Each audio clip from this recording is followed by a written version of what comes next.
Test 1, 2.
Test, test, test, test. Audio check. Audio check. Test 1, 2.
Check 1, 2.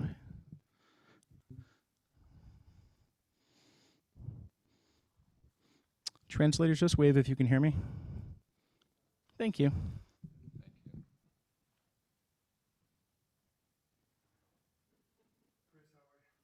Hi, Edward. How are you? Good to see you.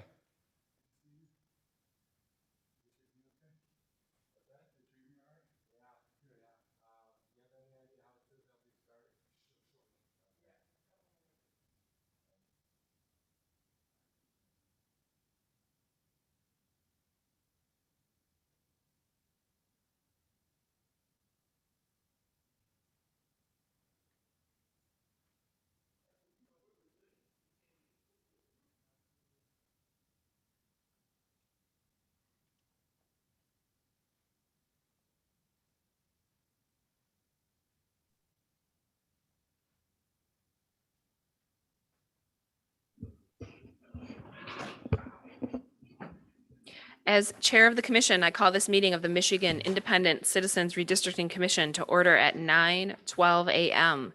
This Zoom webinar is being live streamed on YouTube on the Michigan Independent Citizens Redistricting Commission YouTube channel. For anyone in the public watching who would prefer to watch via a different platform than they are currently using, please visit our social media at Redistricting MI. Our live stream today includes closed captioning, ASL interpretation, and Spanish, Arabic, and Bengali translation services will be provided for effective participation in the meeting. Email us at redistricting@michigan.gov for additional viewing options or details on accessing language translation services for this meeting. People with disabilities needing other specific accommodations should also contact redistricting@michigan.gov. This meeting is being recorded and will be available at www.michigan.gov/MICRC for viewing at a later date. This meeting is also being transcribed, and those closed caption transcripts will be made available and posted on the michigan.gov/MICRC website, along with written public comment submissions. There is also a public comment portal that may be accessed by visiting michigan.gov/MICRC. This portal can be utilized to post maps and comments, which can be viewed by both the commission and the public. Members of the media who may have questions before, during, or after the meeting should direct those questions to Edward Woods III, Communications and Outreach Director for the Commission at woodse3@michigan.gov or 517-331-6309. For the purposes of the public watching and for the public record, I will turn to the Department of State staff to take note of the commissioners present. Good morning, commissioners. Please say present when I call your name. If you're attending today's meeting remotely, please disclose during roll call that you are attending remotely as well as your physical location. I'll start with Doug Clark, Present. Juanita Curry, Anthony Eade, Brittany Kellum, Present and attending remotely from Wayne County. Rhonda Lang, Present and attending remotely from Reed City, Michigan. Steve Lett, Cynthia Orton, Present. MC Rothhorn, Present. Rebecca Satella, Present. Janice Follett, Present. Aaron Wagner, Present, attending remotely from Eaton County, Michigan. Richard Weiss, Present. Dustin Witches. Present. 11 commissioners are present and there is a quorum. Thank you, Ms. Reinhardt. As a reminder to the public watching, you can view the agenda at www.michigan.gov/MICRC. I will now entertain a motion to approve the meeting agenda. So moved. Motion made by Commissioner Witches, seconded by Commissioner Lett. Is there any debate or discussion on the motion? Hearing none, it is moved and seconded that we adopt the meeting agenda. All in favor, raise your hand and say aye. Aye. All opposed, raise your hand and say nay. The ayes prevail and the motion is adopted. Without objection, we will now begin the public comment pertaining to agenda topics portion of our meeting. Hearing no objection, we will now proceed with public comment pertaining to agenda topics. Individuals who have signed up and indicated that they would like to provide in-person public commentary to the commission will now be allowed to do so. Please step to the microphone when I call your number. You'll have 1 minute to address the commission. Please conclude your remarks when you hear the timer. So first in line to provide public comment is number 1, and you are now invited to address the commission. Good morning. I'm Chris Andrews from Hazlet. Last week, many residents from the Lansing region asked you to unpack Democrats to fix unfair House districts. Part of the solution is to divide Ingham County's largest communities and connect them with the northern portion with Clinton County and the south side with other Ingham counties. My map 06677 does that. Partisan fairness is a constitutionally more important item than county or city boundaries. I live in Hazlet in Ingham County. I live less than a mile from Bath Township in Clinton. I shop at the Bath Township Meijer.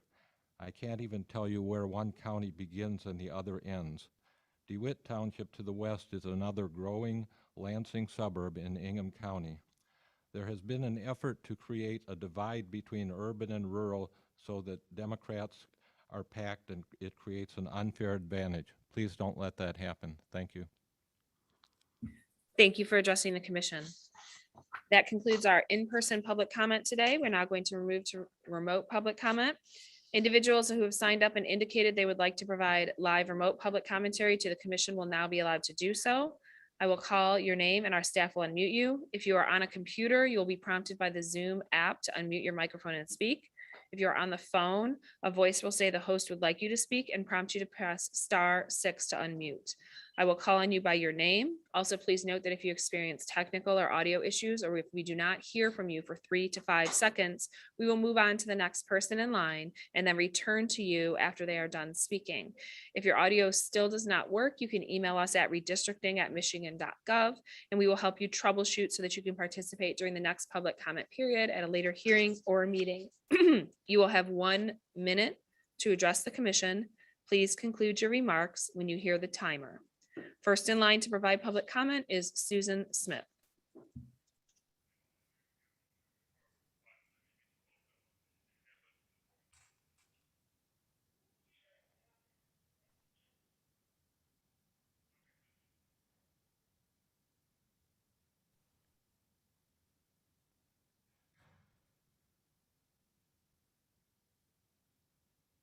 Good morning, Commissioners.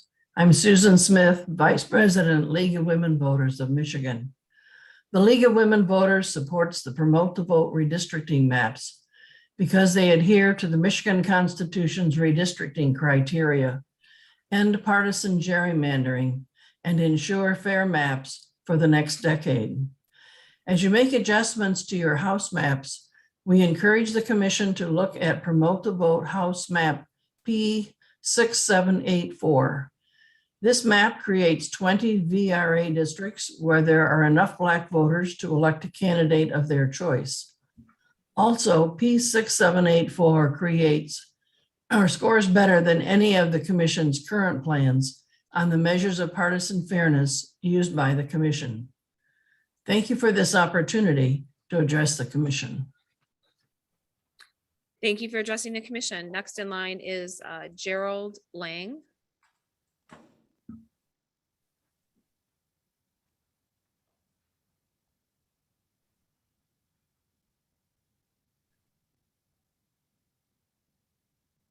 Right. Good morning, everyone. Thank you for the opportunity to speak. Can you hear me good? Oh, I'm going to start my video now. Can everyone hear me? Yes, we can hear you. Okay, great. Thank you very much. My name is Gerald Lang. I live in Lake Orion, Michigan. I thank everyone for the opportunity to speak. I have some suggestions and recommendations, and one would be for my neighbors in Rochester and Rochester Hills. They should be put together for equal district representation. I believe that that goes along with the way their demographics are over there, or voters. But I think Oakland Township kind of tips the scales and should not be included with Rochester and Rochester Hills. Also District 16 with Troy Clausen and Western Sterling Heights from Van Dyke West. I believe that's a great opportunity there for fairness. And once again, without trying to make Oakland Township its own little island there, I don't believe that Oakland Township should be included with them as well. Some concerns that I have and have heard of are, the numerous amounts of proposals that are out there. I'm hearing there's like 25. Also, the individual. Thank you for addressing the commission. Anthony Scannell. Good morning, Commission. I'm interested in your congressional map. I think Detroit deserves a much more well thought out 2 districts approach for its federal representation. Some of the only positive comments I recall having been received about your congressional districts at the TCF hearing were about how they keep the Southwest community of interest intact. Well, as you see this configuration on the screen behind me, this would also leave the Southwest community of interest intact if you drew something like this, and I think it would get you better BVAP metrics, and I also think it just is a better east-west split for the city, and I really hope you can go with something like this for Congress. I think it's very much needed. And so Apple, Birch, Maple, V1, RAS have all identical configuration. It really was just a copy paste job. And then Juniper, it's nearly identical. And so V1 RL is the only congressional map that even has a different configuration for Congress. And thank you for addressing the commission. Kermit Williams.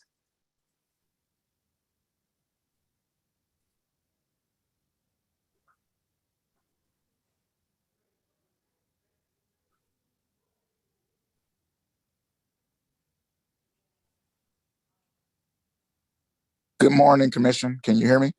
Yes, we can. Okay, thank you so much. I'm Kermit Williams, City Council President from Pontiac. I just want to commend the Commission on listening to us with the state Senate maps. My only concern is in the state representative map.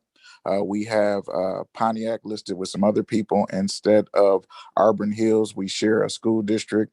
Also, Auburn Hills is the largest contributor to that school district and should have representation there. We are on I-75 together, which is a major corridor coming through. And I think that state representative district should be more like our state Senate map.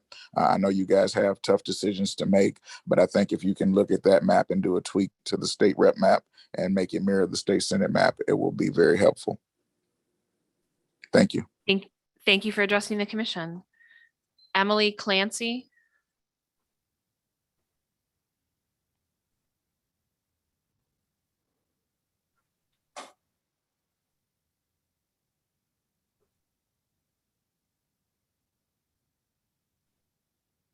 Good morning, Commission. Thank you all so much for listening to the public and for this opportunity. I'm a current homeowner in Grandmont 1 in Detroit, but I grew up in St. Clair County and Macomb County. I want to talk about all the state house maps. I see that in each map version, you have separated the Grandmont Rosedale communities, and North Rosedale Park, Grandmont 1, Grandmont, and Minnock Park are all different neighborhoods, but operate as one community. And I am asking you to keep all of the Grandmont Rosedale communities together. We have a community development corporation that provides a number of programs to residents, and it's really important that we stay together. I also want to speak on the state Senate map.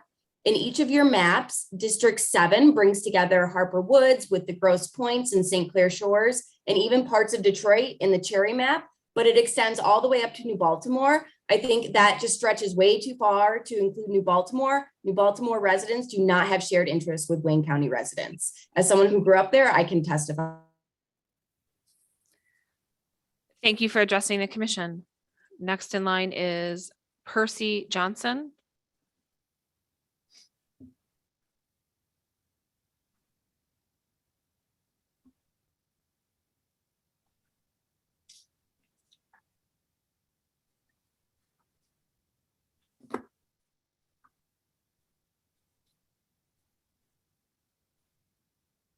Can you hear me? Yes, we can. Okay, great. I live in Troy, and I'm hoping that for District 16, Rochester Hills, Troy, Western, Sterling Heights, please keep Troy whole, including all of Clarkson, west of Van Dyke. And I'm hoping that you don't include Oakland Township at all in the map. And then I'm also hearing a lot of support from our listeners where they're supporting the AFL-CIO map and the promote the vote map. So can you give me a reason why you possibly would not want to choose those maps? And when could I possibly get an answer on that?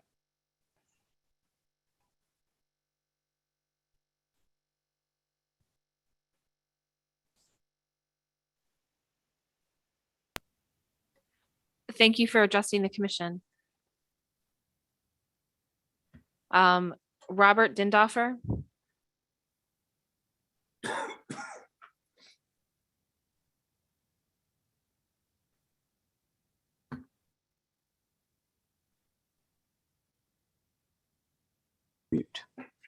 Hello, can you hear me?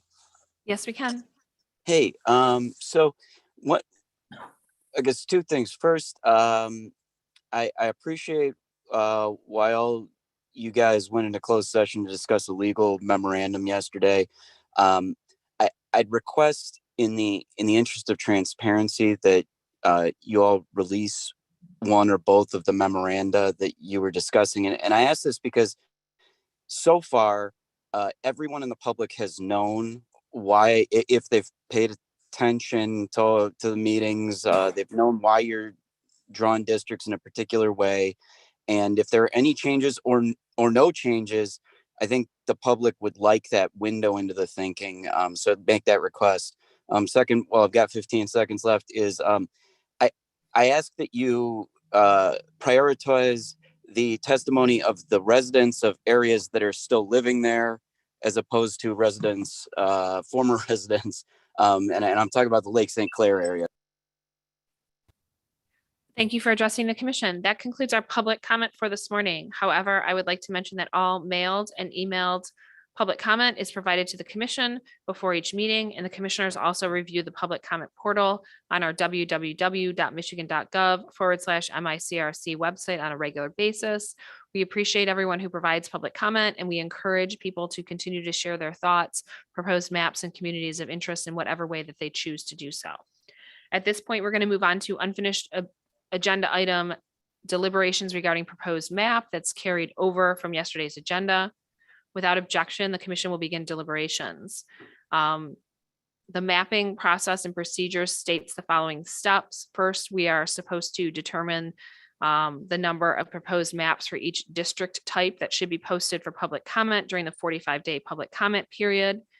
And then we will review proposed maps.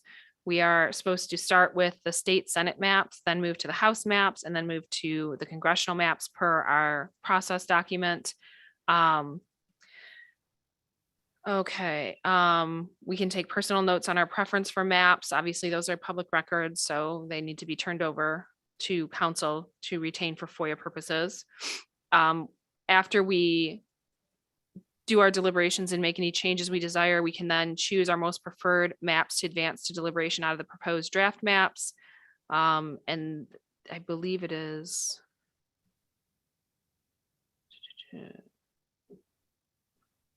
So we choose our most preferred maps by vote for each draft map. The number of preferred maps selected by each commissioner will be equal to the agreed proposed maps number. So if we have 7 proposed maps we're looking at and we've agreed we're only going to advance 2, then each commissioner has to pick 2, right? And then the votes are tallied by the secretary. The proposed maps receiving the greatest number of votes will proceed to further deliberations and adjustments. Okay, and then once we decide what maps we're advancing, we're then going to make changes. So I think I probably said that incorrectly the first time. So we need to pick the number of maps we're going to do. We want to review the draft proposed maps, decide which ones we're advancing, and then make changes to the ones that we're advancing. Commissioner Orton? So I have a question about that. I didn't think that that type of voting was happening now. I thought that was the second option if we don't come up with the option by just voting. Like, I didn't know that we each choose our 2 that we want to go forward, and then the one with the most votes goes forward. That's what we have in our That we process vote. document. We can certainly change it if that's not what we want to do. So I'm literally reading what our process document says. So our process document says, determine the number of maps, review the draft proposed maps, and then we're going to select out of those the number we want to advance, and then make changes to those maps. So like right now we have what, like 20 total. So if we say 2 congressional, 2 Senate, 2 House, we're gonna deliberate and decide which 2 maps we're moving forward with, and then make changes to those maps. That's what our process document says. Commissioner Clark. I've got 2 comments. First one, I'd like to get EDS's point of view on whether that's the best way to proceed at this point, or if there's some other alternatives that are in front of us. So if I could get John's opinion, I'd appreciate that. And then I got one other question. Mr. Morgan. Okay. So at this point, let's just use the state Senate as an example. You have 6 state Senate plans that you've carried forward to this point, and then you would be considering reviewing all 6 of those. And then I think Commissioner Clark's question would be, what would be a good process for reviewing all 6 of those? And it sounds like your document to this point contemplates eliminating maps first before you go forward. And, I don't know if you want to really eliminate something until you understand what they are. So I would suggest maybe focusing a little bit more on the review of all the maps first before you just eliminate things. Because I don't think, unless you have a really good understanding of what the differences are in these maps, then I think you'll have a hard time just tossing one map or two maps. And then also, I think there's some flexibility with the number of maps to take forward. Like if you have 6 Senate plans, you might say we're going to advance 6 for further analysis, or you can say we're going to advance 3. And that number seems to be something you can set at your discretion. So I guess I would try to suggest putting the review of the plans up front as much as possible, so you understand the differences, and then you can look at trying to combine things that are similar. Like maybe you can eliminate a map simply by saying, well, these maps are really similar. There's only a difference in 2 districts. So maybe effectively you combine those 2 maps into one, and therefore you've eliminated a map by combining them. And that's what you're talking about, making changes to the maps. So in the process of eliminating maps, you could also do it by consolidating rather than eliminating. Go ahead, Commissioner Clark. Yeah, I agree with John. I don't want to reject something.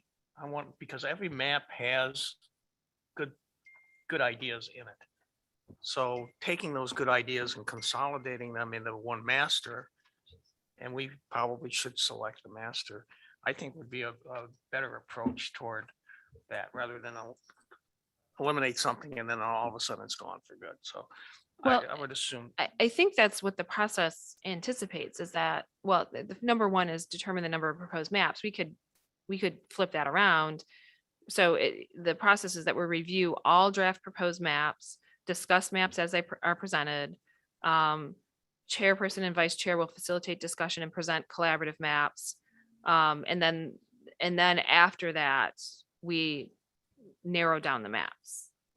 So I don't think that we're just picking a number and then randomly slicing things off. I think the thought process is that we're going to look at all the maps and narrow down what we want to move forward with before we start making changes, because otherwise we have 6 that we could potentially be tinkering with, which would be very inefficient. I also have a question, like, go ahead, Ms. Reinhardt.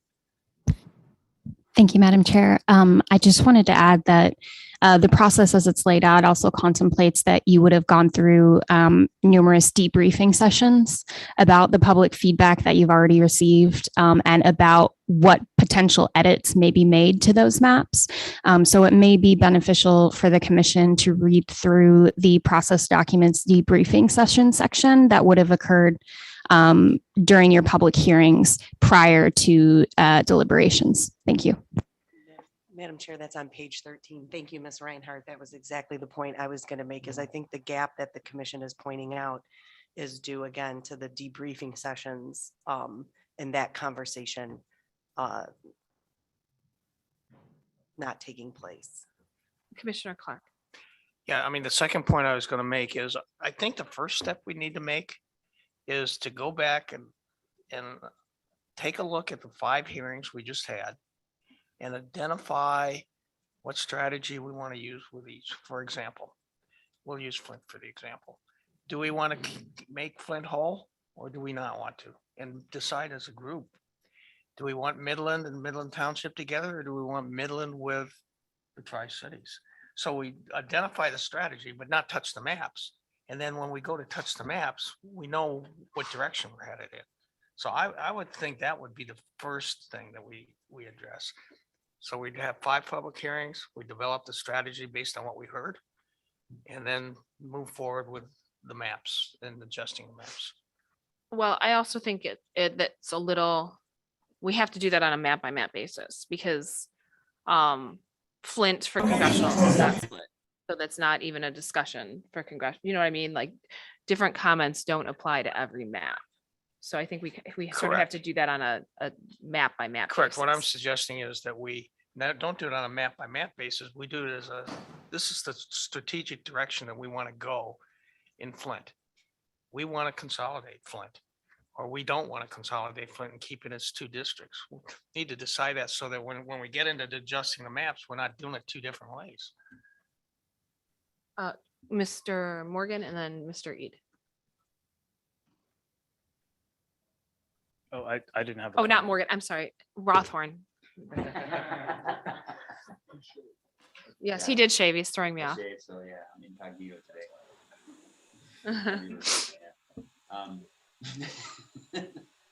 I see your eyes, Mr. Kellum. So I wonder if we're I think we could do it all. I feel like we could do it together. It feels like we're just, instead of elimination, we're talking about consolidation. And I think what I'm hearing potentially is that if we MC, are you speaking into the mic? I'm sorry to interrupt you. I'm not. I apologize. Okay. Thank you for, yes. Sorry about that. So I think what we're wrestling with is where to start with, and maybe I think we've got what Mr. Morgan was suggesting is that we've got maps potentially that we can try to consolidate using Commissioner Clark's, the idea of like which parts of each map do we like. And I think that addresses the concern that both Commissioner Zatella and Commissioner Orton were raising, is like, we've got to start with things. We've got to start with things and but consolidating them rather than eliminating them, understanding the ideas on each map, and then bringing in each commissioner's memories and thoughts about what was happening at the public hearings. What have we heard, but sort of on a map by map basis, and sort of moving forward it feels like a systemic way to sort of like move towards one map. And I feel like if we can start with either congressional or Senate, because I feel like those are the maps we do have. Is that correct, Mr. Morgan? Yeah, to answer your question, I've done a little extra work on the Senate, so I have some options to show you on the Senate. And if you like the direction of those options, then we could potentially have another member of our team leapfrog and do one of the other ones while I'm working with you on the Senate to prepare them for discussion tomorrow or next week. And I feel like I think we want to use our time well today and tomorrow. And we might get stuck tomorrow. So I guess what I mean is, like, it feels like if we can try something, again, using everything that everyone said, I don't think there's we will eliminate maps by simply consolidating them, right? And we will discuss about what we each have heard at the public hearings as each map is proposed or is considered, or each pieces of a map is considered. So it feels like we could move forward with it. And that's kind of what that's what I'm hearing.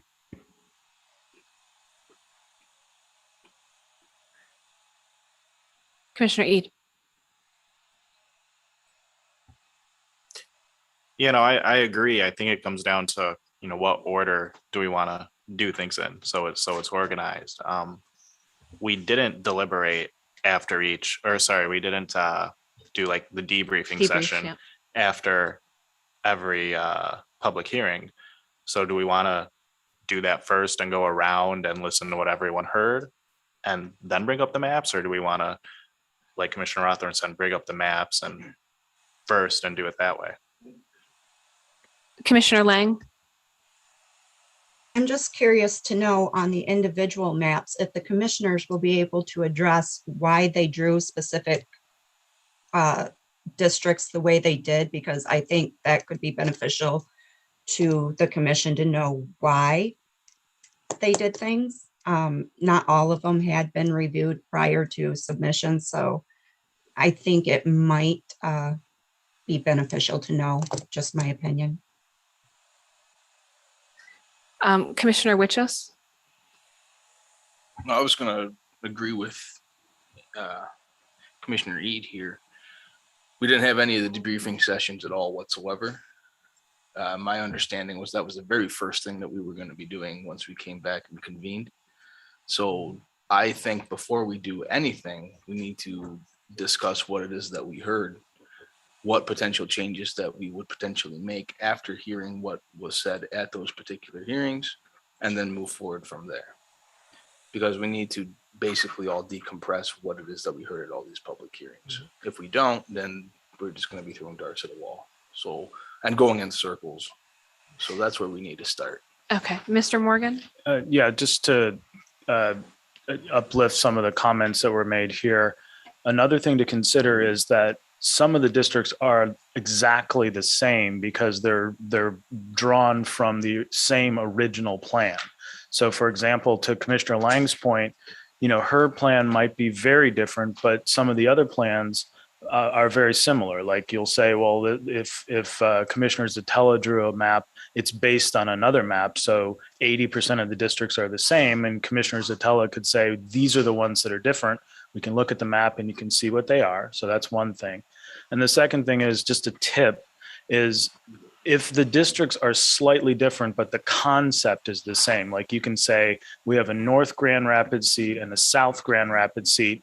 And even though they're different, the concepts are the same. So you can move forward with a concept without committing to exactly the perfect district in that area. And I think you'll find that a lot of these plans align in certain areas and then they're different in other areas. So if you understand the differences, then you understand the plan.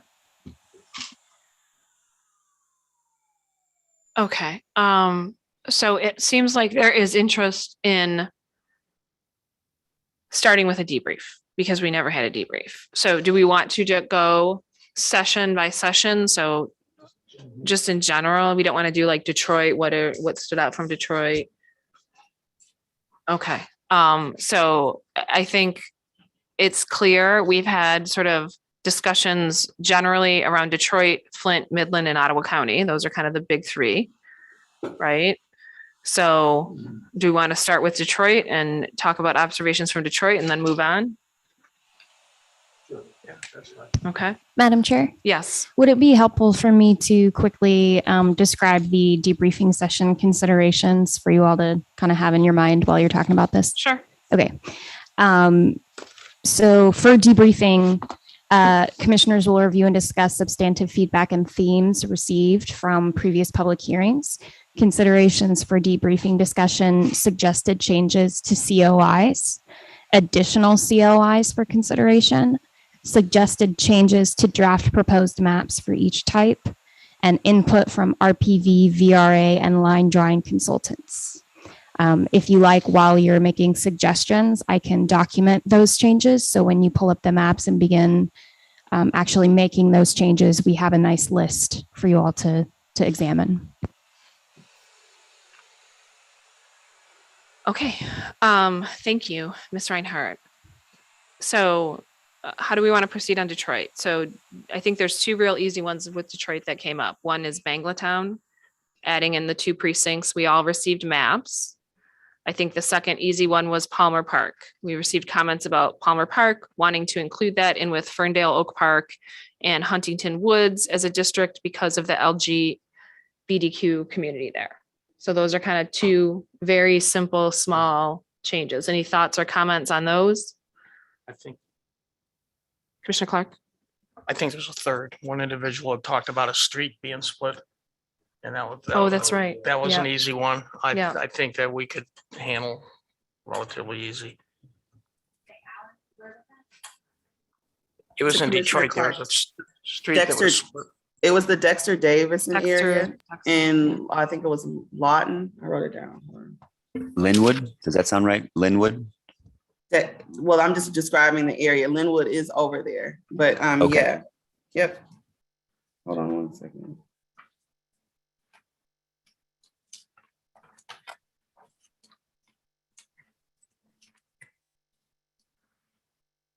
So in addition, I don't see any reason why we shouldn't take those into account.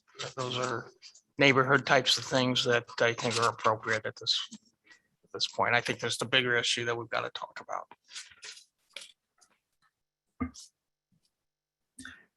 The other piece that was maybe easy was that idea that there was a Latino district moving the line west. I wrote down something like into 17 from 19. I wasn't able to understand all of it, but it was again, it was, the comment was mostly about increasing the effectiveness of the Latino representation in 17 by moving the line west from central. I wrote down from district 19. I think these are all house map. It's all house related to house maps. And then there was something else about Melvindale has a large Yemeni population and should be included in the Arab districts that we've drawn. And I had some maps, house maps that were referenced, but that's, again, those are, if we're just talking about moving a line.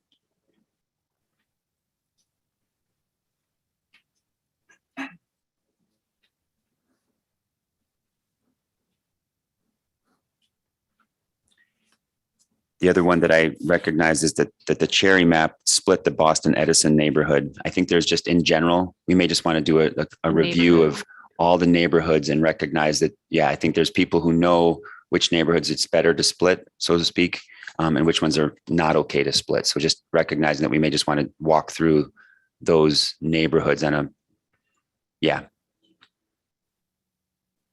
Yeah, and I think that also gets into the broader sort of topic of discussions about how we've divvied up Detroit and, relook at the map and respect neighborhoods a little bit more, to keep more neighborhoods together, because those are pretty simple changes that can be made. Commissioner Eid. And then Commissioner Kellum. I agree with everything that's been said. I heard a few different major themes, some of which have been mentioned. You just said bringing the neighborhoods back together in the house map. We had specific comments that mentioned the Southfield area for that. We've also heard, as was already stated on the house maps, the difference in those precincts between District 2 and District 10. I also have some notes here from people in Troy wanting it to be with Oakland County. I have some notes about the Arab community wanting Dearborn Heights to remain whole, to be a second district along with Dearborn. And just generally speaking, by my count, it seemed like the most preferred maps were Maple, Pine, and Cherry.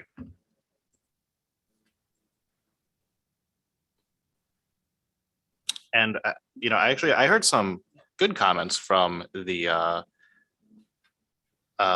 Spanish and Latina community about our maps. That community seemed to actually like what we did by and large.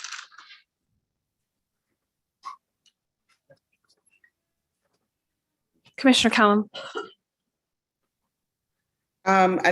Anthony just highlighted what I was going to say about the Southfield area. And then Commissioner Zatella, if you were kind of taking notes about like the changes that we were talking, just for clarity, specifically the gentleman that we were talking about in that Dexter area, he was referencing, you got that one already? Yep, I looked back at my maps because I actually drew a map of what he was doing while I was talking. So he was talking about Windmere Park, move. Yep, Lawton Street, move from number 1 to number 2, and I drew the map of what so I have that Dexter Linwood area, specifically Wildmere Park, move number 1 line to number 2. Windermere. Lawton Street. Yep, and keeping the Grandma Rosedale communities together. So basically, when we go back and kind of mend some of these neighborhoods, that's all I wanted to say. And then Commissioner Lang, I think, has her hand up. I don't know if you saw that. Yep. And I think we also, in the kind of neighborhood discussion, there was a lot about, is it East English Village, Morningside, yep. Morningside, you're right. And Cornerstone, is that what you're Cornerstone, yep. So Cornerstone, Morningside, East English Village. And this is a little bit more specific. Someone made a reference to District 21 and wanting some horizontal districts in the Woodward 8 Mile area. So that's just a configuration suggestion. Yeah. Okay. And then kind of the last one I would raise up is there were requests for our congressional maps to switch Southfield and Northville. We're getting a little out of Detroit, but Southfield, no, I'm sorry, not Southfield and Northville, South Lyon and Northville, because right now on our drafts, Northville is pushed up into Oakland County and South Lyon is pulled down into Wayne County. And by flipping those, you're making a more compact district and keeping those communities in their counties.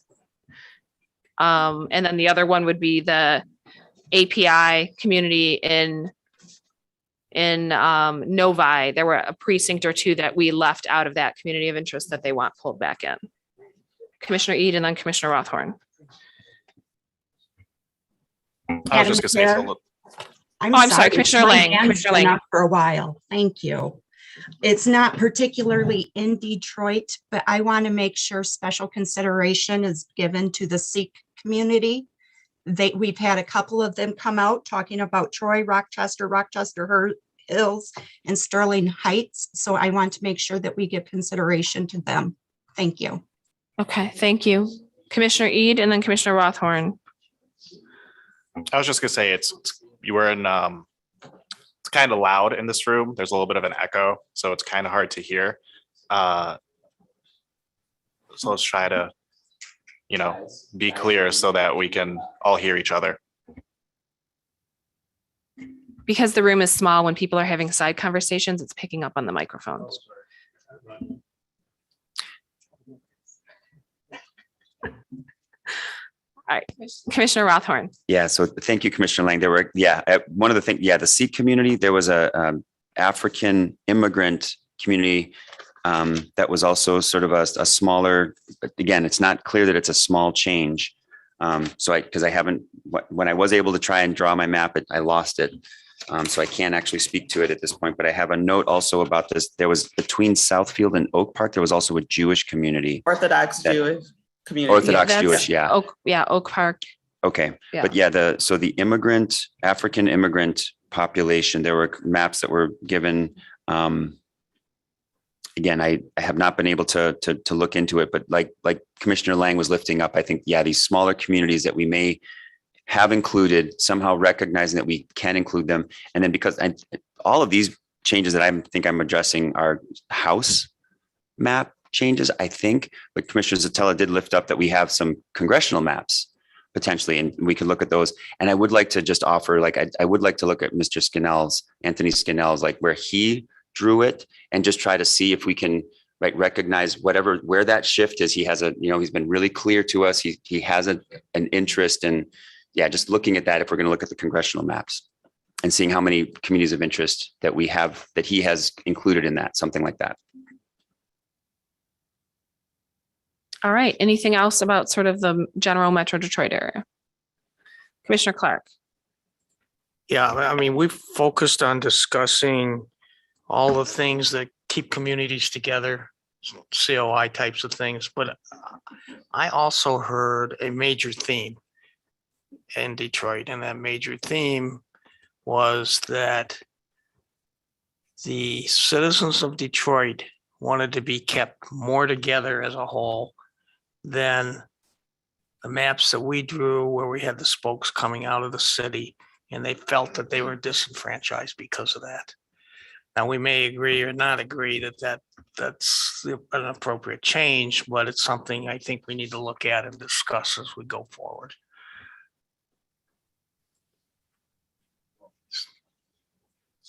Commissioner Witches. Yeah, I heard that as well, but you gotta just, one thing that the way I'm analyzing that is saying that they want to be together and packed together is still illegal.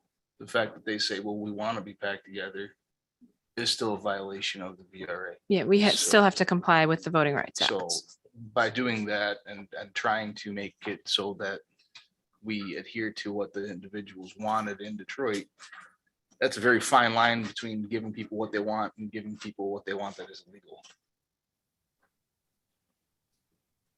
Maybe I wouldn't call it illegal. I'd call it non-compliant. Non-compliant. Illegal, but Your microphone's not on. yeah, but I think we should take a look at it. I think, in fairness to these people who got up and spoke, and there were a lot of them that spoke about this, that we should at least take a look, and maybe we can make some minor adjustments to make that happen, and maybe we can't. But I think it's worth the discussion. And I would really like Brittany's and Juanita's opinion on that. Thank you. Commissioner Kellum. Well, Commissioner Clark, thank you. I totally agree. I think, as we all know, there can be some information gaps between what the public understands and then what we've been working with. And I think if we pay attention to Detroit's rich history and the fact that it is predominantly a city of color that has many neighborhoods and folks that have to have this kind of united voice, because I heard that as well. I think we can find a middle ground between the switches that they would like us to make when we're kind of honing in on these neighborhoods. And I think that we'll find that they'll have positive outcomes that don't necessarily put into question our maps in general. And I think that will be the happy ground, because Detroit is a different place than much like Flint. And we heard those folks say that it's a unique city and it has to be observed as such. And I think my fellow Detroiters did an excellent and passionate job kind of representing that. Outside of, I heard Commissioner, which is concerns as well, and we do have an obligation to comply. But with that, I also think it's our obligation as we're making decisions in Detroit. And I would like to see the same thing in Flint, to be very verbal as we're reassessing, to explain why, because this is a point of education. I think we can do a better job of doing that and using some of the things that we've heard from the community, so that we're not silently drawing, but we're talking the whole time and giving shout outs and nods to the neighborhoods that we've heard. And I think if we do it bravely and we do it together, it will be absolutely fine.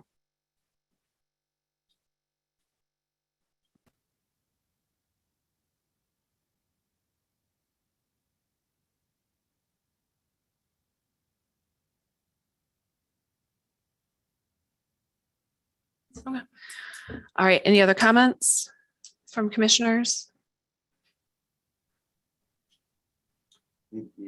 Maybe one, because I think we're trying to also paint a big picture here. One of my understandings is that the public has asked us for partisan fairness, right? And I think in all of these, right, a lot of them have said partisan fairness. So I don't want to, because we haven't mentioned it yet. I just feel like that's one of the things we have to balance as we adjust, making sure that we're getting increasingly fairer and representational, and recognizing that it's right that we have to go in priority.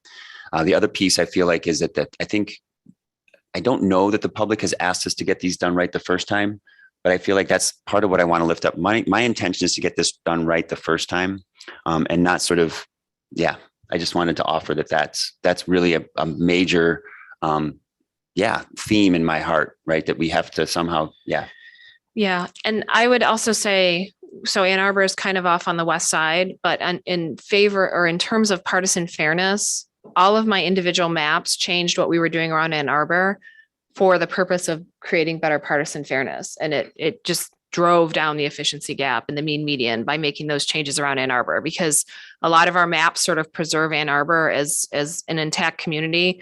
But then, I mentioned this in a discussion with MC, that if you look at the top 10 cities in Detroit or in the state, and you look at what we've done with the rest of them, Ann Arbor is sitting nicely in the middle, and that's the only city we haven't really split up. So I think, and there's a lot of public comments out there in favor of splitting up Ann Arbor in some way, shape, or form.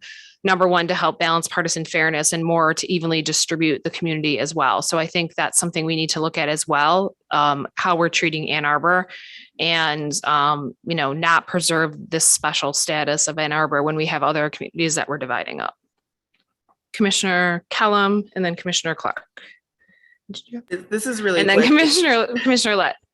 Really quick, I just thought about what Commissioner Clark just said, and we keeping Detroit together because of what they said, and I think that's true. I think that celebrates the spirit of community that's there and wanting to continue to build on resources. But I also kind of challenge us, and this is also for members of the public that are watching, and Kim Brace has his hand up as well, in case you all can't see, that we keep and encourage representation, but then we also look for ways that we could positively add growth to that community, because I think that's a deeper job that we have in the way that we are designing and reimagining through redistricting. So that's it.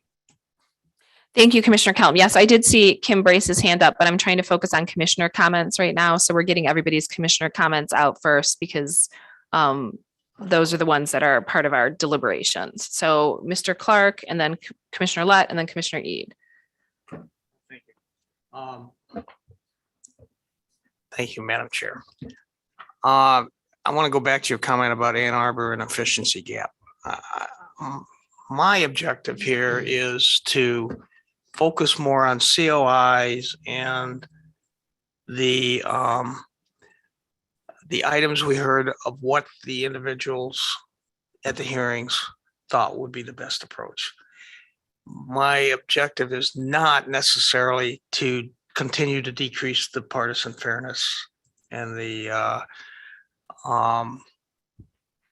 efficiency gap in particular. If it even went up 0.1%, it wouldn't bother me because I think we're well in scope.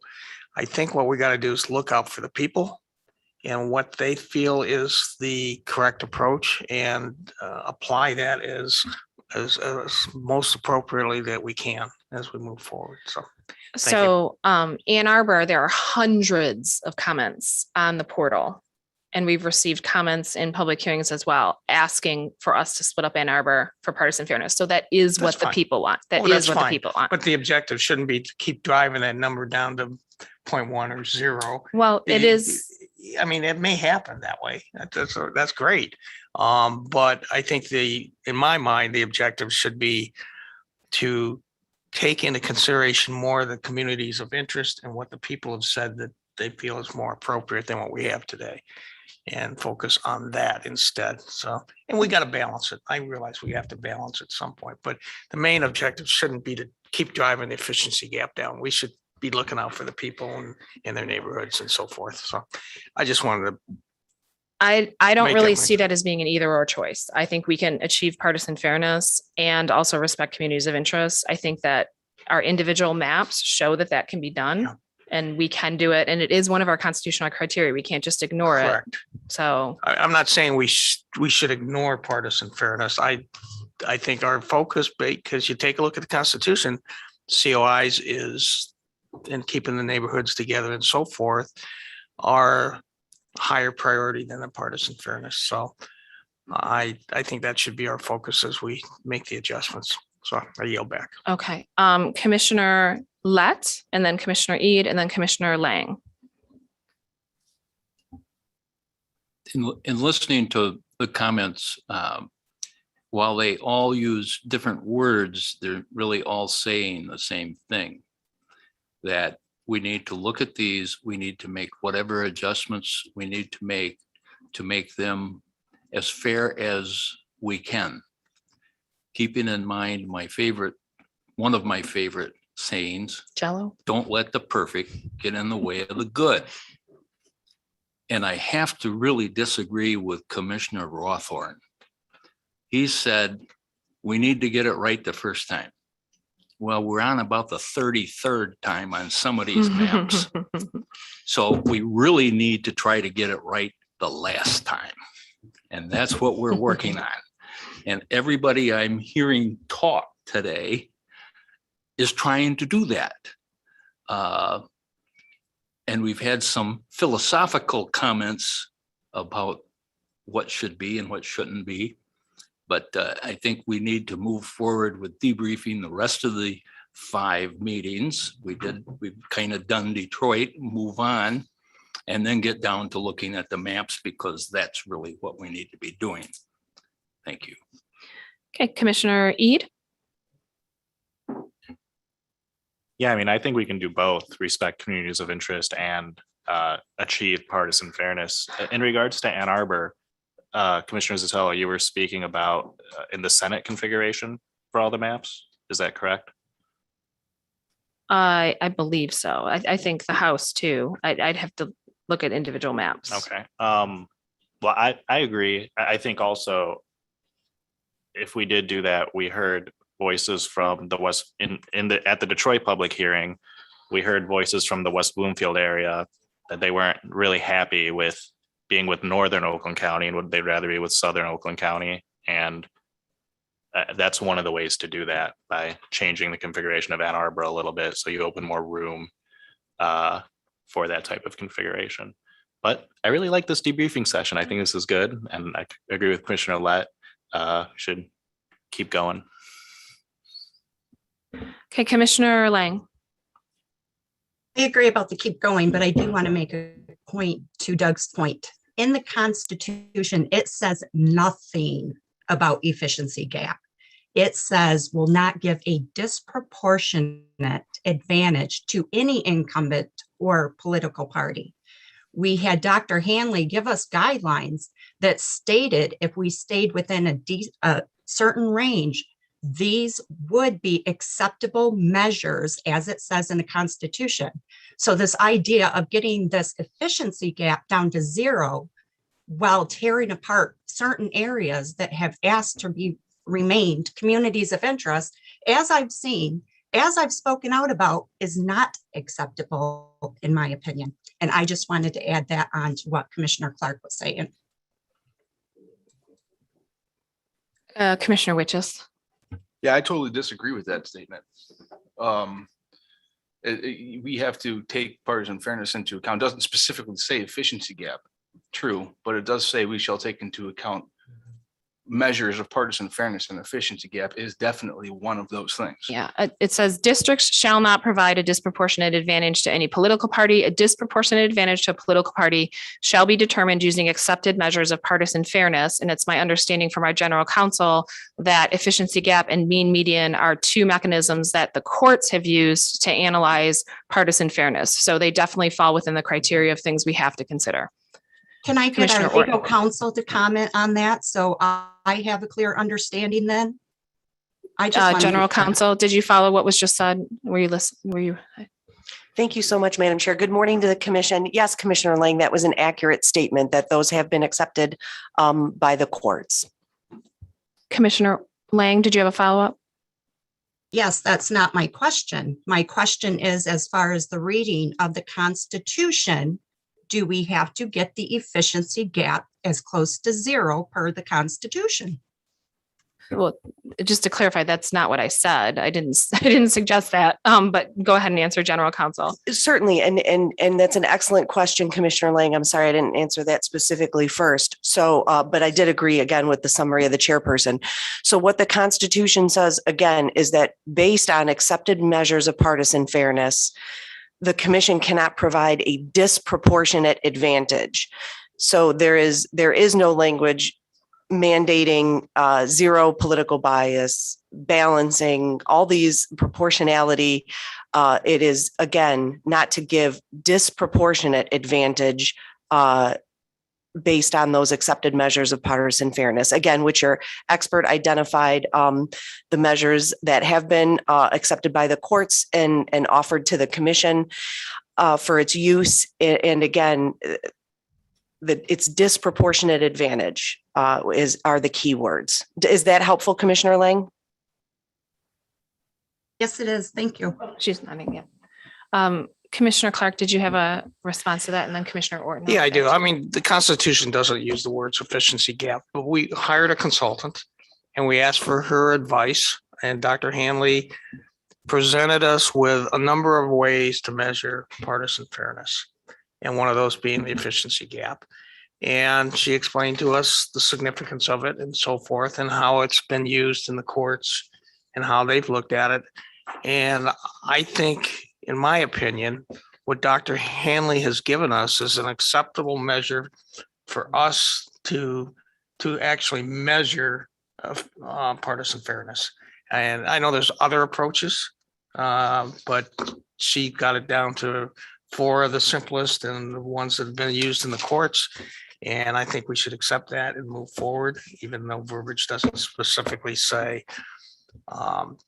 efficiency gap or any other criteria that she had identified for us. So I have the utmost respect for Dr. Hanley and her advice to us regarding this matter. Thank you. Thank you, Commissioner Clark. Commissioner Orton. Okay, well, I'm not sure the thought is still here, but so okay, after all that was said, Dr. Hanley did analyze our collaborative maps and she was impressed. That was done without any partisan fairness work at all. That was what we came up with using the top 3 criteria. And she said there was probably room for a little improvement. And we've gotten guidance on that. We have made improvement. And I think as we, I don't know how to say it, but started kind of chasing that 0 efficiency gap, it all kind of got a little imbalanced, and we were just chasing that to get that lower, when that was kind of messing Steve's favorite saying, we were chasing the perfect, messing up the good. So I think we need to take all of those measures. There's the seat vote count. I would say that's the most important. That's the number, but we take all of those measures into account and not just keep chasing that 0 and cutting up all the good work that we did in the communities.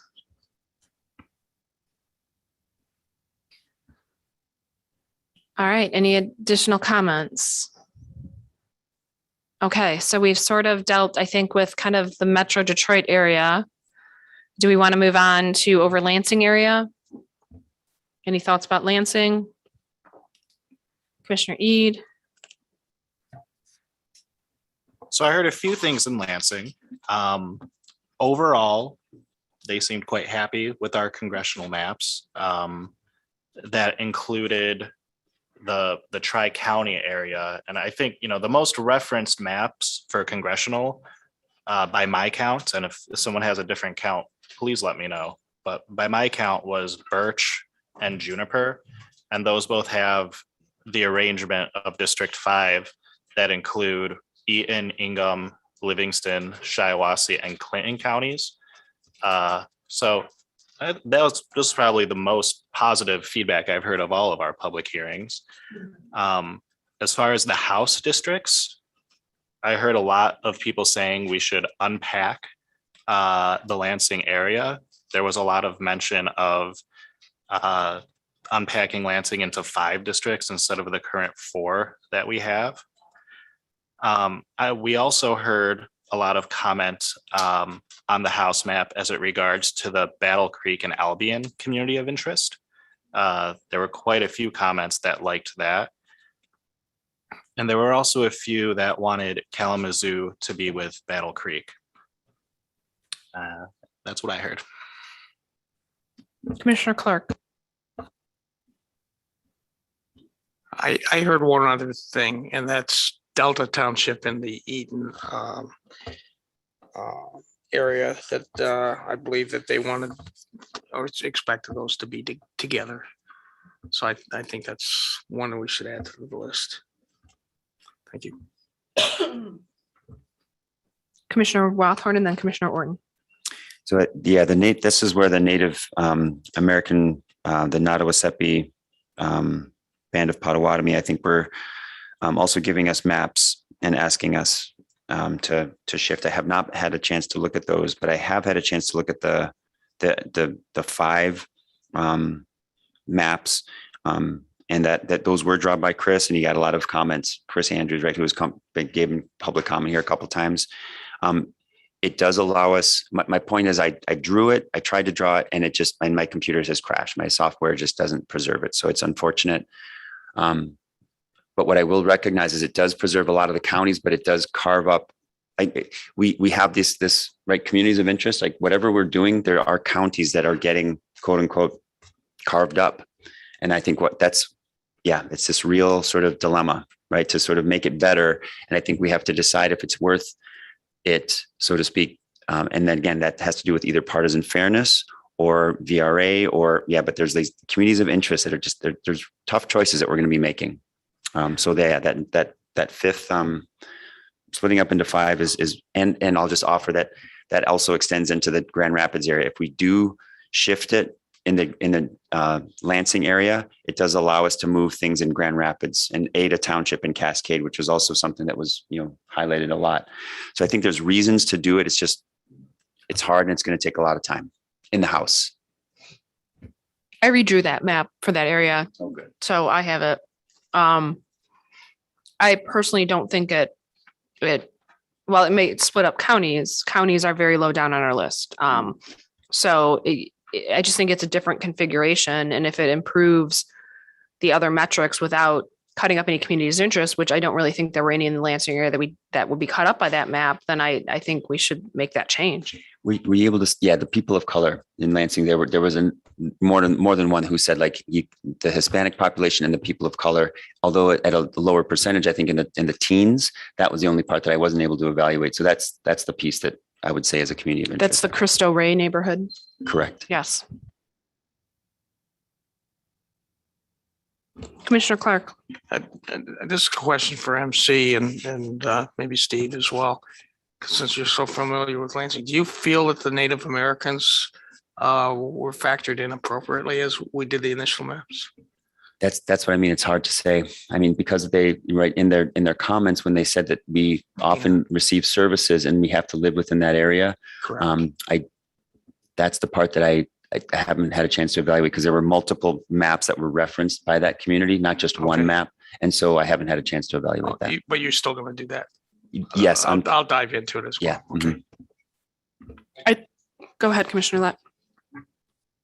Well, I heard those same comments, and I lived in Lansing longer than MC has.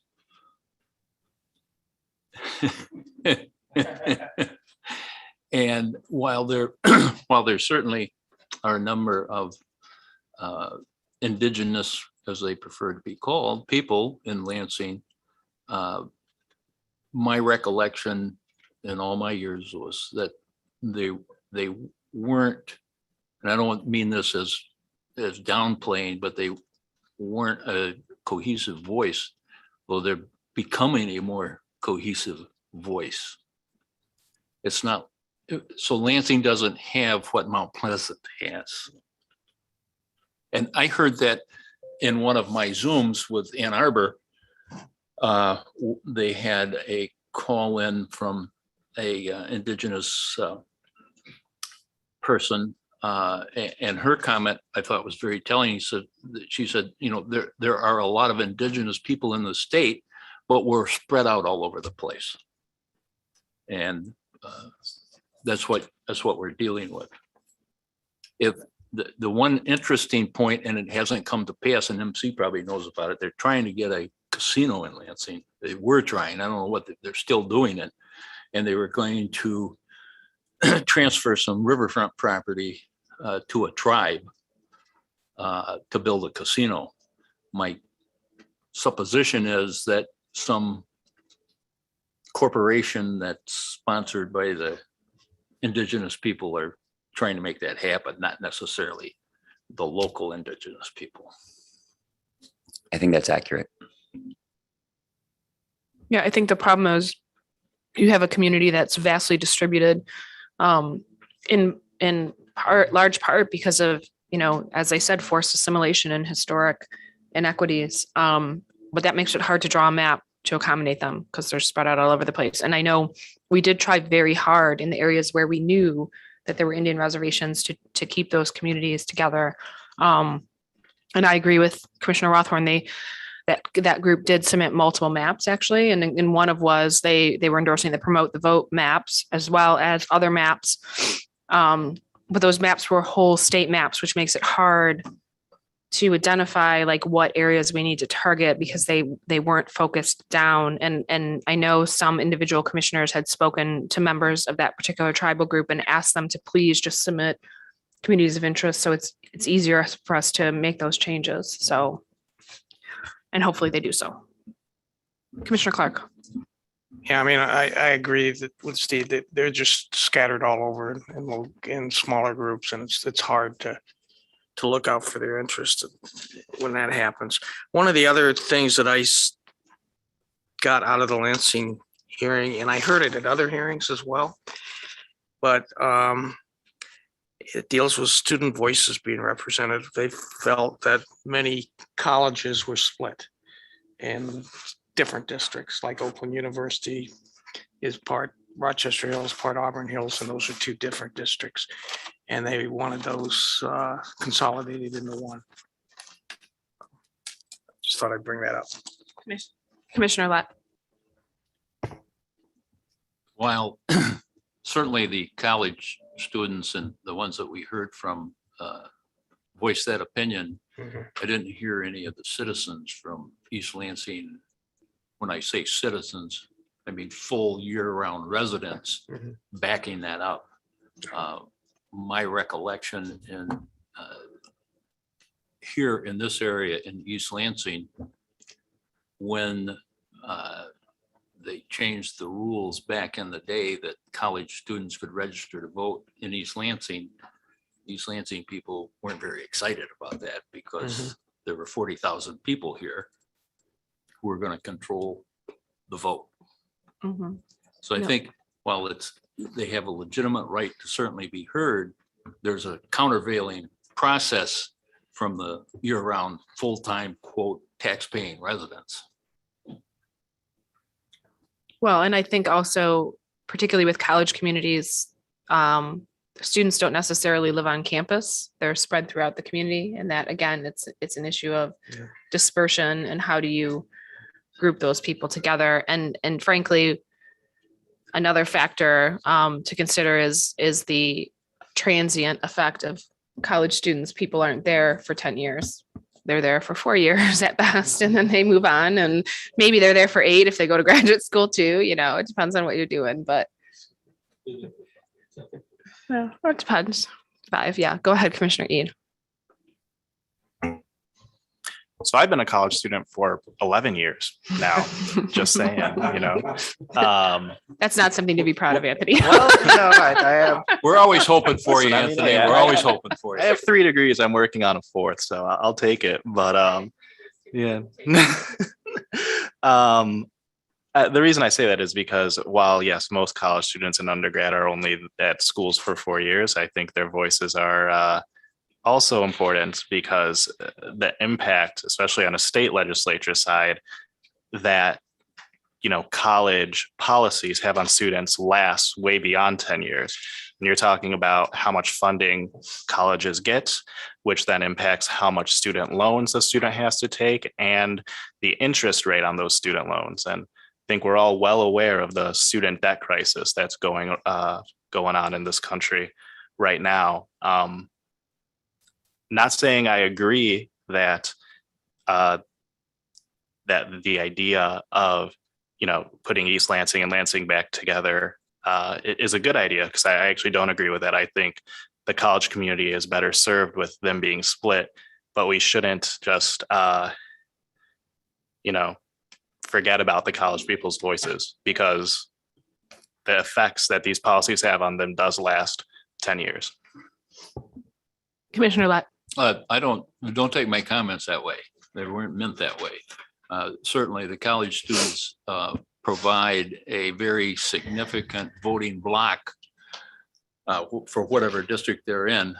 I personally know of individuals who have been elected by going through all of the dorms on East Lansing's campus and working the crowd to get votes, and got elected based upon the students' votes for them. So no, they are definitely a political force. We need to take that into account. I'm not saying to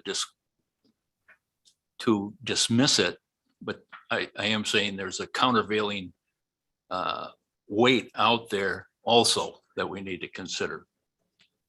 Commissioner Clark. Yeah, I'd like some clarification, Steve, on the comment you made that East Lansing students were required to register and vote in East Lansing. Is that a state requirement or just an East Lansing requirement? Way back in the day, students were required, and I'm going from memory, to register in their home district where they live. Right. That changed. They could register where they lived in East Lansing or Ann Arbor or Oakland or wherever, and then vote there. that dynamic then changed a lot of what went on in college towns. Were they required to do that or did they have the choice? I to think do they it? have the option. Okay, Yeah. I that think makes they have the that option. makes a difference. Okay, thanks. Yeah, historically, if you were a college student, say you were living out of state, so maybe you're from Connecticut and you're here in Michigan, you could not register to vote in Michigan because you were considered to not be a permanent resident because you were only there for 9 months a year. And so they changed that so that students could register if they were in college to allow them to vote in Michigan. So it was a change in law, but they don't have to, but they can. Well, some people are there 9 months, some are 11 years. Yeah. Some never leave. Still going. Yeah. All right. Any other comments about kind of the broader Lansing area? All right. Do you want to go to Grand Rapids or do you want to go up to Flint Midland? Let's go to Grand Rapids. Everything's so friendly so far. All right. Grand Rapids. All right. So we had very specific comments about redrawing the line. I think it was for the Senate and the House maps, or was it just the Senate? The Senate for Senate map to move the line that we had, I think at Fulton was the street, to Wealthy. So I think we need to look at that. Move Senate map. Commissioner Orton. There was also one that I know that MC might have more detail on. I know he worked on it, but Ada and Cascade Townships and the airport area.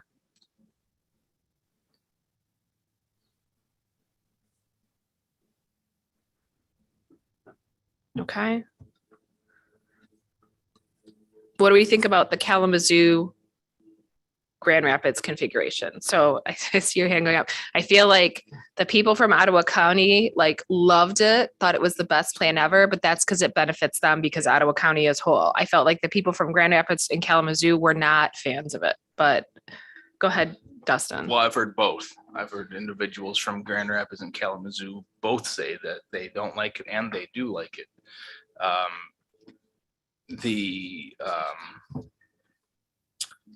portal itself, as far as I can, and I'm taking this on face value of where people click when they try to make a comment, but it's basically an equal number in regards to saying they like it or don't like it for the individuals that live in that particular district that's drawn from Kalamazoo up to Grand Rapids. Since it's that close of a split, my personal opinion, if you have 50%, 50 saying yes and 50 saying no, in my opinion, that's perfect, because that creates a competitive district at that particular point among the people itself. So I like it, not just because I drew it. I took everyone's comments into account, and there's the fact that there's an equal yes or no, it, to me, makes sense. Secondly, the individuals that say that they're not a community of interest with a certain area makes no sense to me. You can't say a community of interest again is not where you don't want to be. We're taking the community, keeping them whole in this particular area and in this particular area. So it's taken into account, and you don't get to say where you don't want to be, I don't think, in my opinion. Commissioner Clark.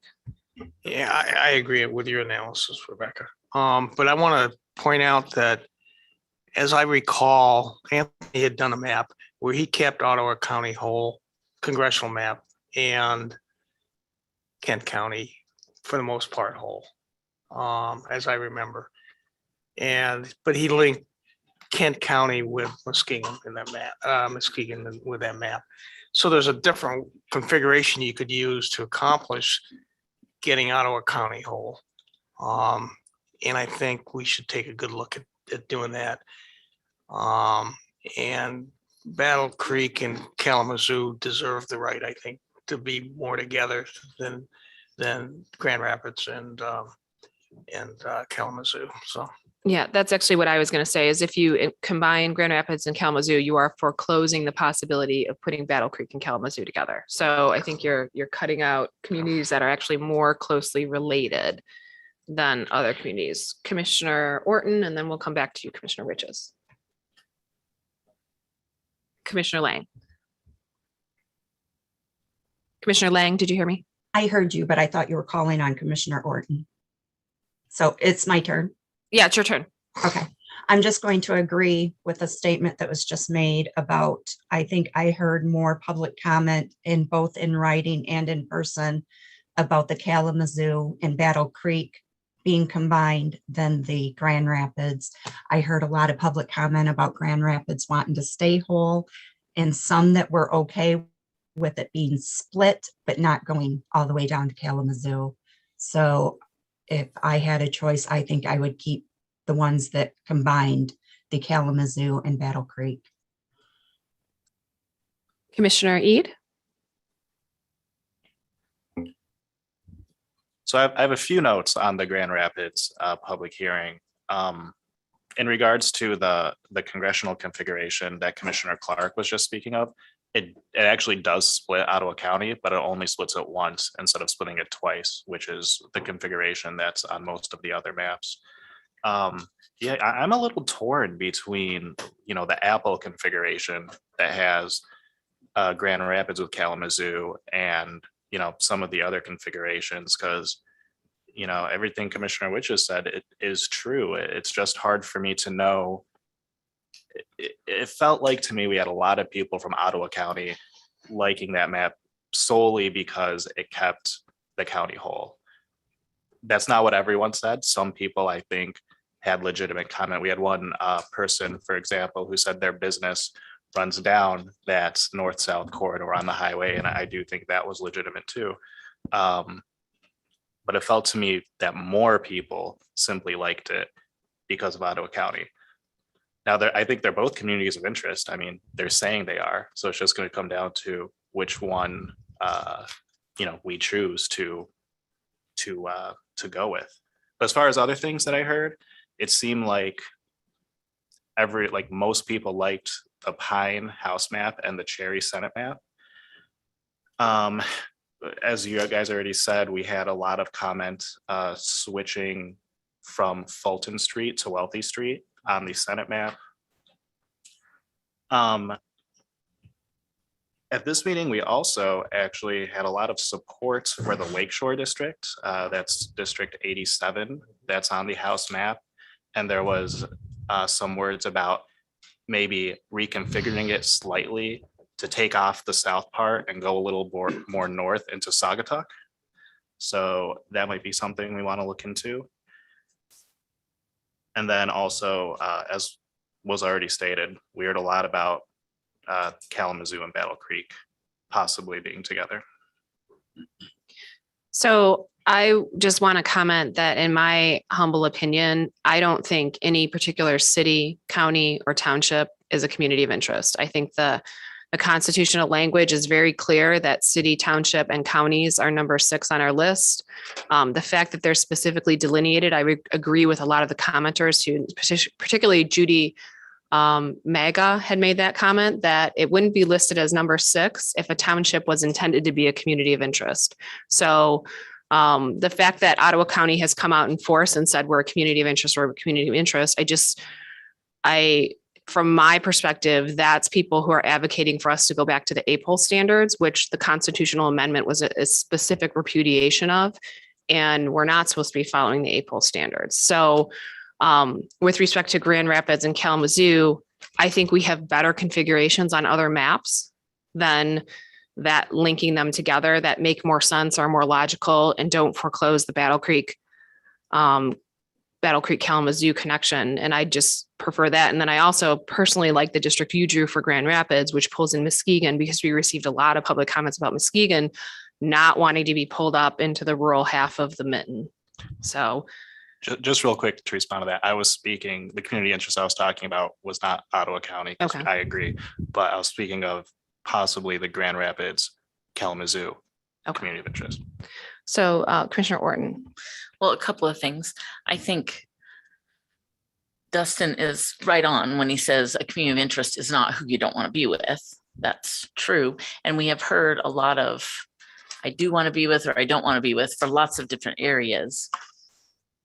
I think just, even though we're saying townships, counties, and cities aren't communities of interest, it's logical and common sense that an area near each other is going to be more of a community of interest than something far away that we have to reach for. So we should just keep that in mind, I think. And isn't there 50 miles between Grand Rapids and Kalamazoo? I think a couple people mentioned that. Is that the distance? It's like 50 about, miles. yeah. Yeah. Okay. So I also think, what was my other thought? Give me a second. We have 3 different types of maps with 3 different population needs. So we can give people what they want, what we're hearing on one map, something different we're hearing on a different map, different configurations for different areas, if we know that there are varying needs. Commissioner Rothhorn. Oh, Commissioner Witches, I'm sorry, I was supposed to be coming back to you. Go ahead. Someone refresh my memory. I don't have my notes in front of me, but didn't the Grand Rapids Kalamazoo configuration also create a stronger voice for minorities in the area? I was going to speak to that. Okay, I'll let you handle that then. All you. So yeah, so there are a couple pieces, in particular with minorities, but yeah, the Grand Rapids, there were communities of color. There was one woman in particular of color who did not like the Grand Rapids Kalamazoo connection.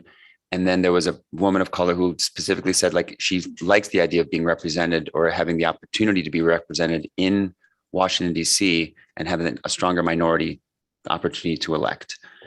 With that said, I do think that that's why we should also look at the Battle Creek and Kalamazoo, because I think if we do look at that minority representation, again, if they are able to, if there's an opportunity to elect, something like that, like, is it, yeah, so if it was lifted up, I think we should just verify it or try to understand it, right? Is it, yeah, because that seems reasonable. So on that point, so when we combine Grand Rapids with Kalamazoo, we then abandon Benton Harbor. So you might be lifting up one community, but you're drowning out another. So when we have Kalamazoo with Battle Creek, we can bring it. We've in our congressional brought in Benton Harbor too, and that gives that community a voice. When we sort of pull up Grand Rapids and Kalamazoo together, then that leaves Benton Harbor with a lot of rural areas that are not demographically similar. So agreed. Something else to think about. And that's so in terms of more things that we talked about with minorities in particular, there was a Van Buren and Cass Berrien congressional district. I think there was a Native American nation that was Van Buren, Allegan, also agricultural, but there was definitely a Native American voice that wanted to just recognize that there's some connection there. And it was map P67054. But again, I have not had a chance to look at it. Yeah. And then there was also smaller things that we might be able to just look at in our house map. As Byron Center is split. It's a small 27,000 people, something like that. We can, yeah, there was some suggestion to add Greenville, something like, but Byron Center was one that was split that we might be able to do a small change. And then, yeah, that southwest corner, yeah, Allegan and Berrien. Yeah, reduce the number of cuts in Allegan County. I guess Allegan County was sort of split up in ways that we used, had to split up other counties. I'm thinking of Livonia in particular, but yeah, just recognize that we've tried to reduce the number of cuts, and that's the only thing that I wanted to lift up. That's it. Yeah, I think if we move that line to Wealthy Street in Grand Rapids, we can bring in, I think that was part of that whole discussion, bring in that, what is it, Granville, that's below Grand Rapids. Thank you for that, because that's the other piece in our House districts. We did redraw a district, that southern district in Grand Rapids, particularly because of the number of, but I think we drew it as a coalition district in particular. And I can't remember, I haven't had a chance to look to see if that was were they suggesting keeping that coalition district? And it was in the Pine currently splits the Hispanic community. And so Granville together in Wyoming. And is that what you were suggesting? Or okay. So I haven't looked at that, but that's the, tweaking the Pine map adds the Hispanic community or something like that. Okay. Yep. All right. Any other comments? So I do have one more comment about Ottawa County, because there was something that was sort of bothering me when people were commenting about why they needed to stay together. And they kept saying, well, we're the fastest growing county. We're the fastest growing county. And to me, that leans in favor of not keeping them together, because if they're the fastest growing county, why would we want to keep them all together if that's where the most population growth is? It seems like, sort of it just didn't make sense to me logically. So, all right. Anything else about kind of the general Grand Rapids area? All right, so we've done Detroit sort of area, Lansing, Grand Rapids. Let's move up to Flint. What were we hearing in? Gaylord. Oh, Gaylord. Yes, Gaylord. Sorry. Let's go to Gaylord. Gaylord, I think is, go ahead, Dustin. Okay, I gotta think about how I'm gonna word this here. This is for Gaylord, right? Yeah, but Okay. it's gonna go back down to Midland. So. Okay. Midland City, in my opinion, does not need to be with Midland county as a whole. It needs to be with the Tri-Cities. And also, this also goes hand in hand with what happened at Flint. The argument that Midland City and Midland County should stay together seems to me that everyone that is saying that is trying to do it for political gain. And the reason for that is Bill Schuette showing up with his staffers. In my opinion, the fact that that happened and they're all saying that, this states that that is a pure political gain for him or his staffers or all the elected officials in the area that were saying that. So we need to take that into account. Commissioner Clark and then Commissioner Orton. Yeah, I completely disagree. And I think Midland and Midland Township should stay together with the county that's to the north. And I looked at Bill Schuette coming as a citizen and not as a politician, and representing the watershed particularly. And I think it's a valid concern. I think it's a serious problem that the county and the town have. And I think there's another serious problem with fertilizer runoff in that area as well. And so that's why I would say it should be. But however, in support of what you said, I heard a lot of people saying that Midland should be with the Tri-Cities. But what I recall was most of those people were from Saginaw and Bay City area, and not the Midland Township and the Midland City area. So that's my opinion. So where does the fertilizer run off to when it enters Midland? I believe it runs off into the river. Into Saginaw. It runs off into Saginaw. Well, So, and Saginaw's downstream. right. So Yeah. the Tittabawassee watershed flows all the way into Saginaw. So again, we're Sure. hearing comments about the watershed needs to be kept together. The watershed needs to be kept, but then it's like, if you're saying that, then that should be the Tri-Cities. But the root cause is up in Midland and further north. Right. So I that's- think that we received 60% of the comments wanted Midland City with the Tri-Cities. If Midland Township wants to be with Midland City, which I think is fine, that's fine. But I think they should go with the Tri-Cities too. I think we should pull all of them together, because I think that honors the wishes of Midland City. It's honoring the wishes of Midland Township of wanting to be with Midland City. And then it's respecting the watershed, which flows all the way into Saginaw. Yeah, That's but- my personal opinion. But you could accomplish that on a congressional basis, maybe. But I don't think, because of population wise, you can't do it necessarily in a Senate or a House district. But I think the watershed problem goes further north than Midland and further west than Midland counties. So I think it's appropriate to take that into consideration as well. I'm not an expert on the area. I can only analyze what's been said and make an opinion on that. And that's my opinion.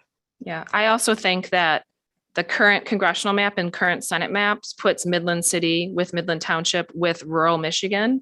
And people have very clearly expressed that they don't want the status quo to continue. So by doing that, we're just furthering the status quo when the I thought it was very interesting at our first public hearings, we received tremendous comments from people from Midland City saying, put us with the Tri-Cities, put us with the Tri-Cities.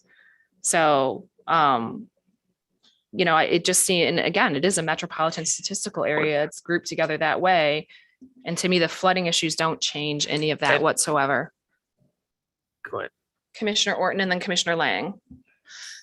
So responding to Dustin's comment, I think we all know that there have been tons of comments from both partisan sides. Lots of advocacy groups from both sides have been putting huge pressure on us and trying to make their comments more than the other side for different things. But again, we know that we can't put Midland in a Tri-City House district. Right. So again, we can give different considerations for each map. And we can try to filter out the pressure that we know is coming from the different sides. Right. And our current Senate district and most of our congressional maps do have Midland with the Tri-Cities, and we have a Senate district with Midland City with the Tri-Cities right now. But the House is a totally different story because there's just not the population. All right, Commissioner Lang. Thank you. I'm going to give my comments on Midland. First, in regards to it being political about the watershed, I don't see it being political when we had people standing in front of us with tears in their eyes talking about how their basements flood with sewage because of the damage that was done to the grades of the landscape around there. And I find it hard to believe that we wouldn't take into consideration they are recovering from the devastation, just like we heard Flint the other day talking about the Flint water crisis and how they need representation.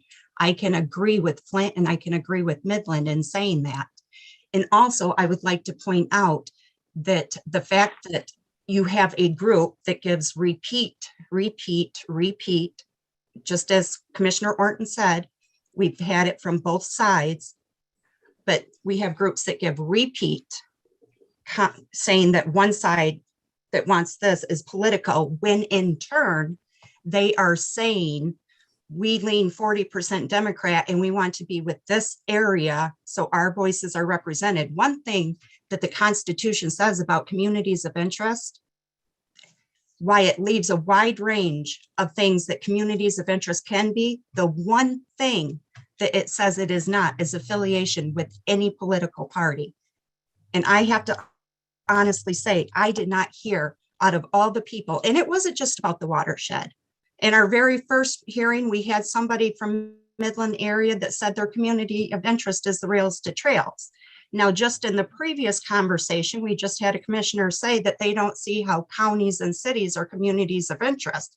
So please tell me, when we look at the Constitution, which even though it's lower on the levels of what we have to follow, but it says we will take into consideration municipalities, which include counties, townships, and cities. How is it taking into consideration municipalities when you're talking about taking 3 cities from 3 different counties and putting them together?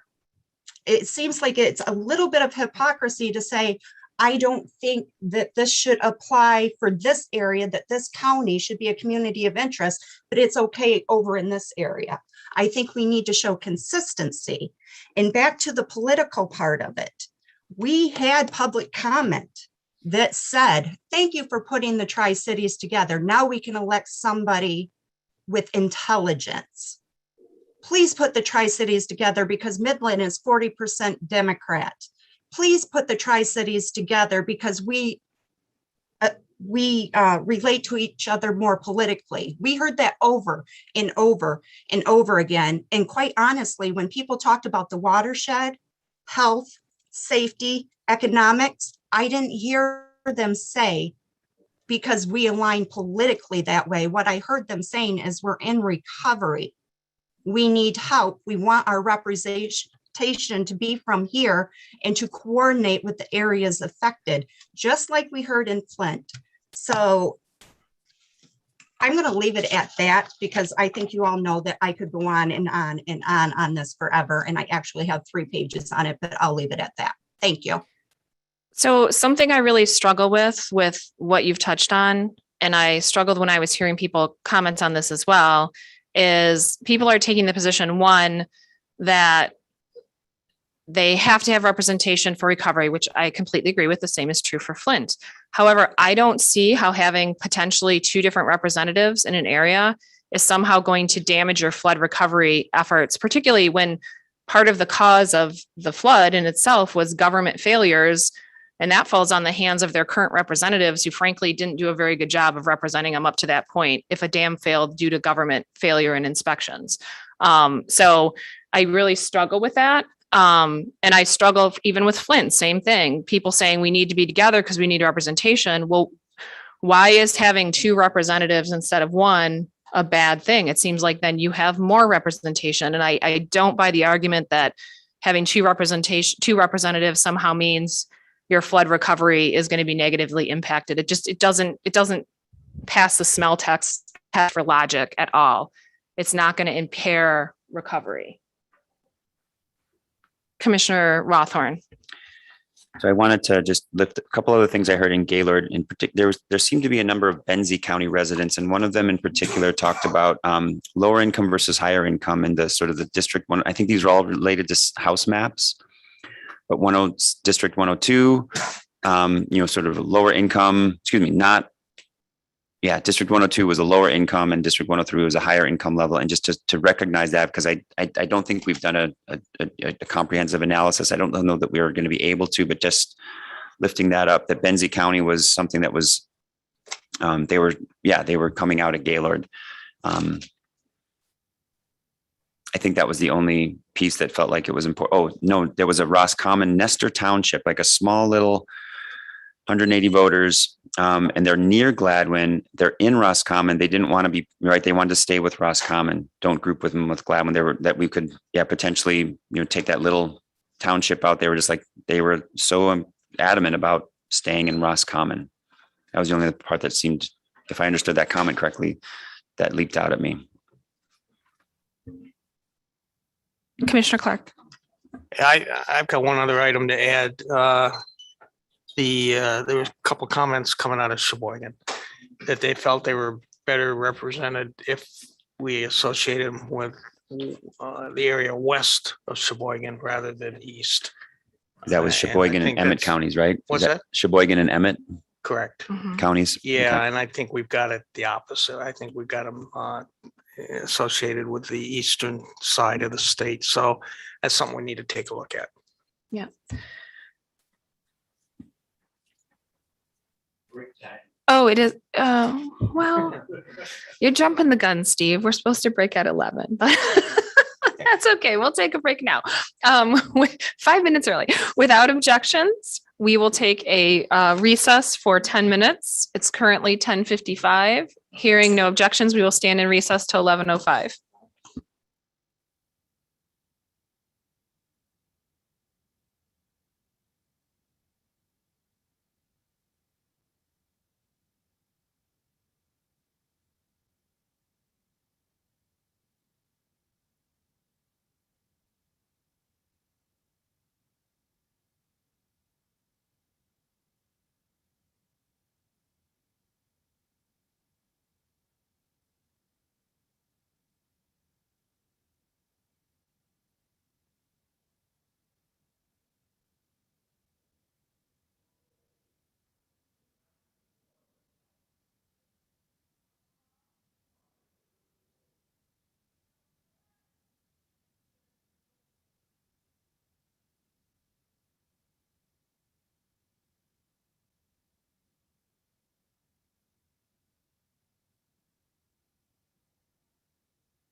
As the chair of this commission, I recall this meeting of the Michigan Independent Citizens Redistricting Commission back to order at 11:13 PM. For the purposes of the public record, will the secretary please call the roll? Absolutely, Madam Chair. Commissioners, please stay present when I call your name. If you're attending remotely today, please also disclose your physical location. I'll start with Doug Clark, Present. Juanita Curry, Anthony Eid, Brittany Kellum, Present and attending remotely from Wayne County, Michigan. Rhonda Lang, Present, attending remotely from Reed City, Michigan. Steve Lett, Cynthia Orton, Present. MC Rothhorn, Present. Rebecca Satella, Present. Janice Follett, Present. Aaron Wagner, Present, attending remotely from Eaton County, Michigan. Richard Weiss, Present. Dustin Witches. Present. 12 commissioners are present and there is a quorum. Thank you, Ms. Reinhardt. Okay, continuing back with what we were discussing, we had talked about the Gaylord area. Is there anything else anyone thinks we need to mention around that we learned and gleaned from the public comments in the Gaylord area? Commissioner Eid. Well, I'll just say overall, it seemed like the most preferred maps were Pine for the House map, Cherry for the Senate map, and then both Birch and Juniper for the congressional map. But there were also quite a few people who liked both the Lane congressional map.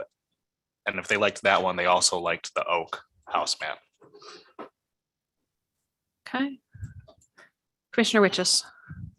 Gonna go a little further north here. In the UP,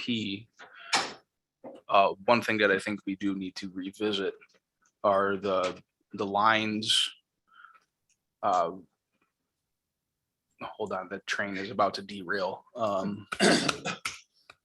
The lines where we have, I think it's the house where we're splitting up the Sault Ste. The district that we drew that has Sault Ste. Marie and the where we're going into the county instead of just doing a county line. I think we need to revisit that for the sole fact of the indigenous comments that we received to see if we can make that particular area better. Okay.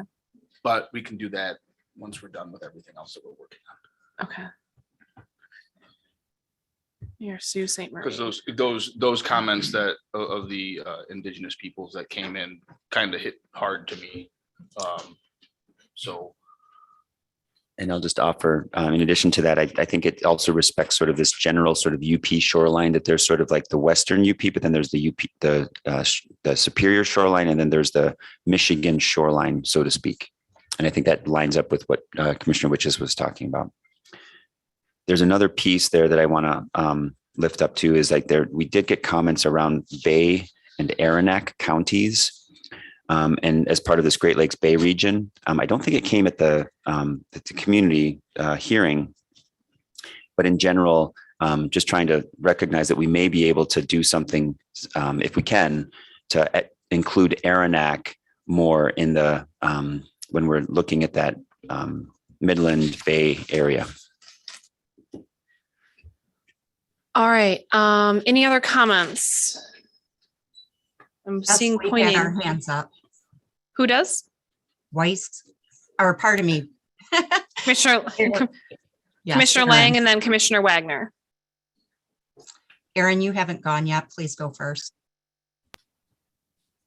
Thank you, Commissioner Lang. I just wanted to add my voice to Commissioner Clark and Commissioner Lang's in keeping Midland whole and with Gladwin and Isabella counties. I think it's completely ridiculous to think that that was politically motivated. And as someone who has lost their house, like my compassion goes out to them. We also heard about keeping Ross Common. I just lost where that was in my notes. And we heard about keeping Leelanau with Traverse City and Ross Common and Nestor Township, including those with the rural counties as well. Thank you. Commissioner Lang. There was also comment regarding the Traverse City area. Some of the, I guess they would be considered more rural areas that said that they have always associated with Traverse City, and they didn't feel that it was right that they were split off, or that the county was split up to accommodate doing a Traverse City, you know, kind of again, splitting off Traverse City from the rest of the county to put with Leelanau. And then we had comment about Leelanau being agricultural and wanting to be kept together, but reviewing the map, it looks like they are whole in the house map. So I'm not sure where that comment came from. Thank you. Thank you, Commissioner Lang. Commissioner Clark. Yeah, I agree with the comments about Grand Traverse County being split up, but I heard more supporting the Leelanau Traverse City combination in the House district that was positive. And because of population requirements, you know, we have to split something. So I thought it was more relevant to keep those two together. Okay, did you have another comment, Commissioner Lang? I just wanted to ask, opinion wise, we did hear a lot of comment about it for the grapes and the wineries, but it could be argued that any one of those lakeshore areas are agricultural as far as growing and stuff. And I can't help but wonder, because it was specifically put that they wanted to be just with Traverse City, if we aren't looking at something that's more political than community of interest. And I think it's just something we need to keep in our minds. Thank you. Okay, anyone else? All right, let's move on to the Flint area. Any feedback on the Flint call or Flint public hearing? Commissioner Clark. Yeah, three things. Midland, of course, and I think we've had that discussion to this point. So I had two other items that I found significant. One was the Oxford, Addison, Lake Orion, Clarkston area. They didn't like the way that it got split up, and they felt it should be consolidated. And I think we should take a look at that. And then the other item of significance, of course, is, do we move Flint into a single district, or do we keep it as two districts? The opinion from the people in Flint was geared more toward they wanted a single district. And so I think what we've got to do is decide among us which approach we want to take when we get to that point. So thanks. Commissioner Clark or Commissioner Rothorn. Yeah, I think in Flint, they gave us that P7273, which is really helpful, right? Because they've got a map. And I think, you know, we talked about it earlier this morning, right? That it is about keeping the community whole, more than just representation. It's bigger than that. At this point, it feels like it's a community of interest. And then to this, what Commissioner Clark was raising, this Oxford and Addison Village Townships, it's precinct 3 and 5. I have tried to move that, and it does relate to the where Pontiac is. And so I think we want to also, like, if we do that, it's not as simple as I would have liked, because it is that longer district where we're drawing Pontiac with Waterford rather than Pontiac with Auburn Hills, and we've got sort of that Auburn Hills with Bloomfield. So it's that. What I mean is, I think is, if we're going to look at Oxford and Addison, I just want to recognize that it's a bigger piece. Like sometimes these are little, but sometimes they're not. I would also point out for Flint, we do have Flint together in the congressional maps, and we have it together in the Senate map. So it's really just the House map where we need to make that determination as to whether we're going to keep Flint as a whole unit, because it could fit into House district by itself. So we need to evaluate that. Commissioner Orton and then Commissioner Lang. So Commissioner Rothorn, I may have missed this if you said it in your comment, but beyond the Oxford and Addison Township issue, there was also a comment or two about that in the Oxford Township, we just didn't include 2 precincts within that. So we might want to take a look at that, see what that looks like. And there was also a comment about that we split Caro from its county. To me, the comment sounded like that was the only piece we took out. We might want to just look at it. I haven't looked at it yet. For the two precincts, were you talking about Oxford? Oxford, yes. Oxford, okay. And I'm not sure what maps these were on. I'm not sure what they were referring to. Yeah. They were precinct 3 and 5, and they were in our house maps, and they are Oxford and Addison Village Townships. Commissioner Clark. Yeah, one item I forgot to add was it was over in the Carroll area. There was an appendage of one part of the county that was going out into another area or another district, not county. And the person that owned the majority of the land in that area wanted to get it consolidated back into that other district. I think we should do that. Yeah, I thought that comment was interesting because I'm not really sure why it would matter if you're a single owner and you have a big piece of property. Like, I just was kind of confused as to why that would be relevant. If someone has some clarity on that, I'd love to hear it. Commissioner Lang. You only get to vote once, I guess is my point. So the fact that the district is, that your land is split isn't going to change the fact that you're voting on one side or the other. True, but we got the gist of what he was concerned about. And in 90 seconds, you can't explain a whole heck of a lot. So I thought we should consider that seriously. Commissioner Lang. My points are separate from that, but I'll comment on that. Being a large swath of land that's agricultural land, I can understand him wanting that land in the same district for the representation for those agricultural issues. So that may be exactly what he's talking about. As far as the Flint public hearing, agreeing with everybody else, what they said about Flint and the voices that were heard in Flint, definitely something we need to look at. There were also some voices from the Saginaw area. I don't write down names, but the firefighter, she also echoed about Flint.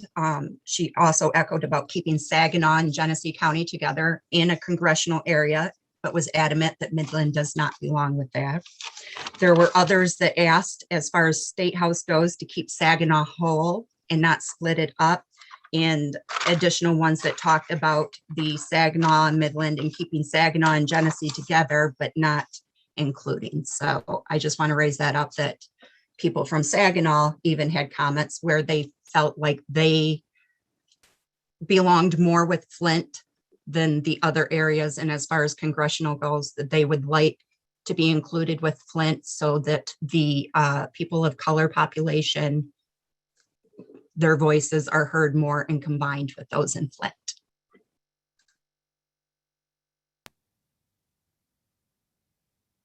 I just have one final, I don't have anything about the Flint, but since we're making a list of like little things, there's this Holland Macatawa community of interest. She's spoken to us more than once. It's about 230 people. So it doesn't make a big difference. It's just, but it sounds like it'll make a big difference in their life, to just in the Holland area on the western side of the, in the west side, just below Holland, Macatawa Lake. It's just adding 230 people. So it's just a small little thing that we can, I think, make a big difference in that community of interest. Okay, Commissioner Eid. So a few things, some of which have already been said. I think the number one thing I heard from this public hearing was the wish, to take the partisan fairness criteria seriously, which I think we are. But, we heard people that wanted the Tri-Cities with Midland included, Midland City included. We heard people without it included. I found it interesting that we had politicians again show up to this meeting and speak to us. But I wanted to say, did anyone look at that map that was given to us? Because the population numbers were off. So if we're to use that map, we'd have to examine that one of the districts were like 10,000 people over. Which map are you talking about? I don't have the number written down, but it kept being displayed. Is in Flint? In Flint. Yes. 7273? I believe that's the one. Yeah, I had. P7273 was the one that was referred to each time. So that was referred to. We might want to look at that. I also have some notes regarding the city of Burton and reconfiguring that a little bit. And then as far as overall what people seem to like best for what we have so far, we heard a lot of support for the pine map, the cherry map, the birch map, the juniper map, and then we had some support of the Eid congressional map as well.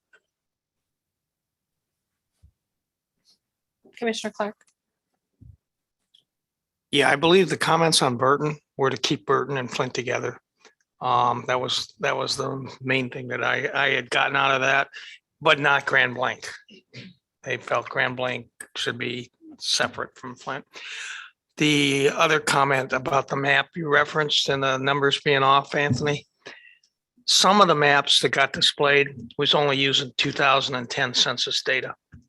So that may be the reason why those numbers were off. Yes. So Mr. Morgan is nodding to that. Yeah, I would just confirm that the map that I saw looked like it was using 2010 census data or estimates. So that's probably why it was off. You could take the concepts from it and then put it into the current census data. Thank you.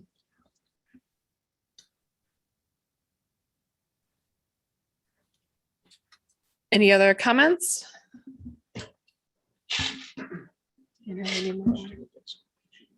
Commissioner Lang. I was going to comment until Anthony did about the Burton one, but I just want clarification. I had it written down that Burton was split, and that's what the issue was. And now hearing Commissioner Clark's, he said that they wanted to be with Flint. Can anybody just, Anthony, maybe can you tell me from your notes, was it keeping it whole that it split? Does anybody remember?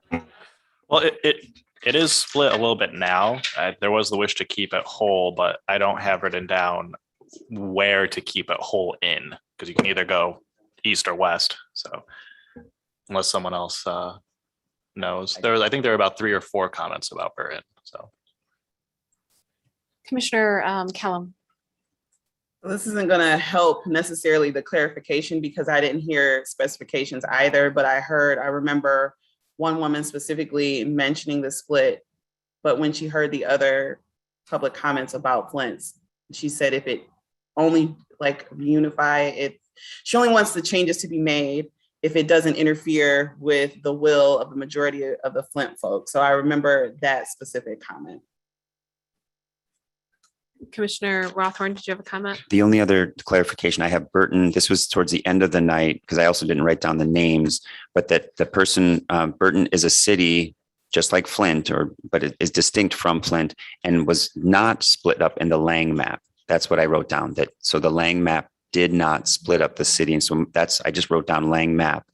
And I think that may have been a way so we might just look at that to see how Burton is represented there and to sort of, but that, again, I don't have any other thing other than the Lang map. Commissioner Clark. Commissioner Kellum, did you have another comment or do you just not drop the hand? Thank you. I heard a couple comments up in Flint regarding keeping the Birmingham Bloomfield Township area together from a few people. So I think we should note that and take another look at that as well. And I'd also be interested in hearing some of the commissioners' opinions toward Flint in the House maps on whether we should or should not consolidate it into one district or keep it as 2. So my opinion is we should consolidate it and make one district. And it's based on their feeling of community interests. And they seem to be very focused toward that. And the number of pastors that talked and just up in Flint, I think, reinforced that. So that's my opinion as we move forward. And I'd like to hear some other people's opinions on that. Commissioner Riches, and then Commissioner Kellum. So I can give you my opinion on that. I'm on the belief that more representation is not a bad thing. So having two representatives in the city of Flint, in my opinion, makes sense because you have two people fighting for the people that live in the city as opposed to just one. Commissioner Kellum. I think my thoughts towards Flint are similar to Detroit. I felt that they said very similar things, but maybe in Flint, they were almost like better articulated, if I could say that. So I am on the fence. I would want to tweak the area, or I would want us to re-examine and see what we could create with what they've said. I can't say as of right now, should they be kept whole or should we keep it the way that we have it? I think it just should represent, I wrote down a couple of comments, which I'm looking at specifically. We would like to keep a representation we have and gladly accept anything that would positively add growth and representation. So this thought of wholeness is great.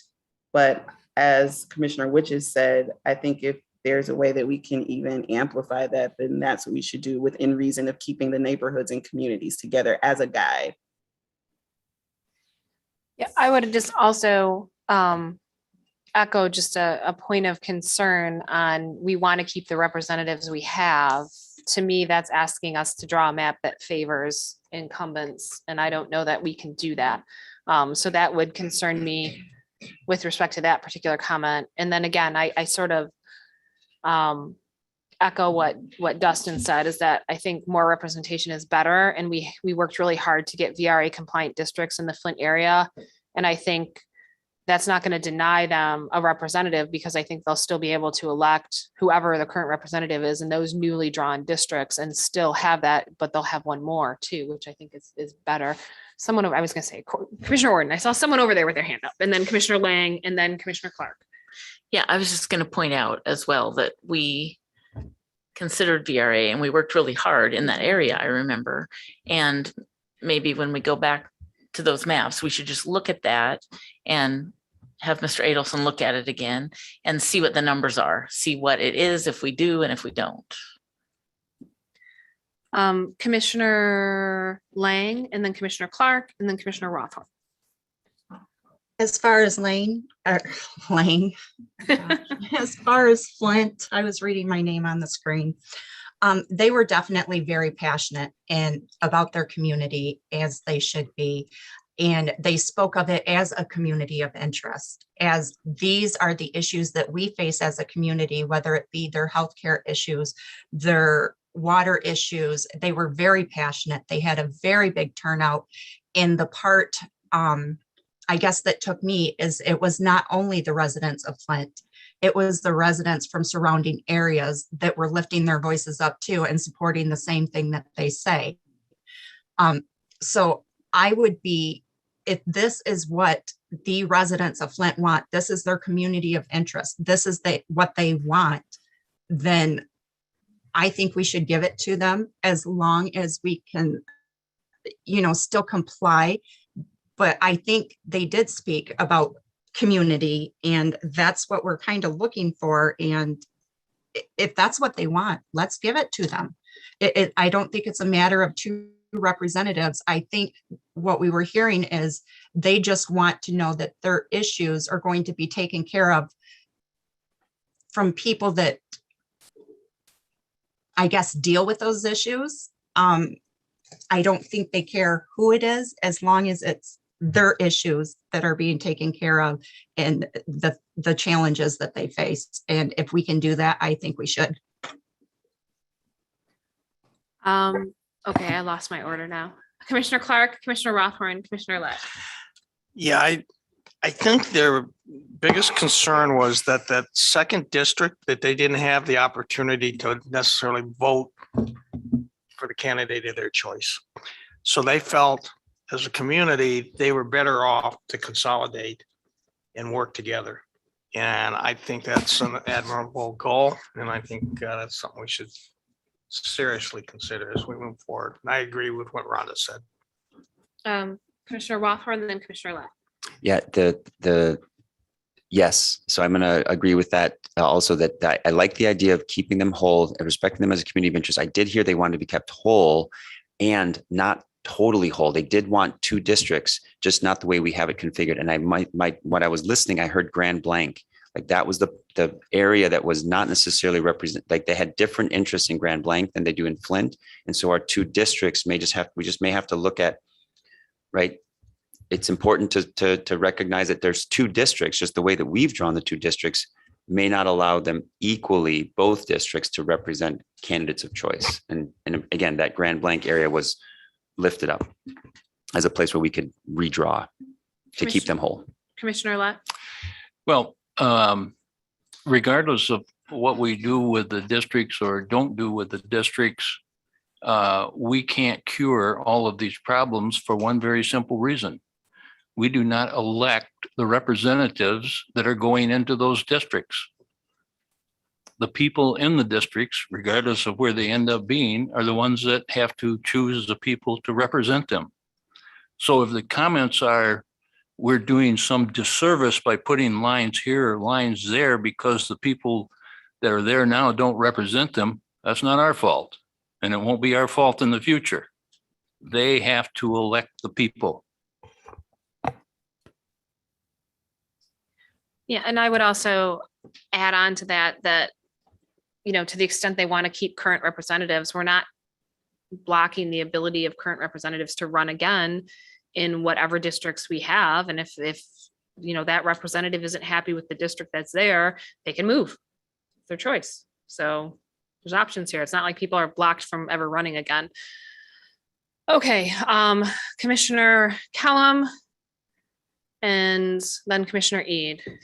Just really quickly, I understand what you all are saying, and this is maybe a little anecdotal, but I think we all know that there are some things that prevent people, though it's not our responsibility. And the note that I was saying was more so about representation, not specific representatives.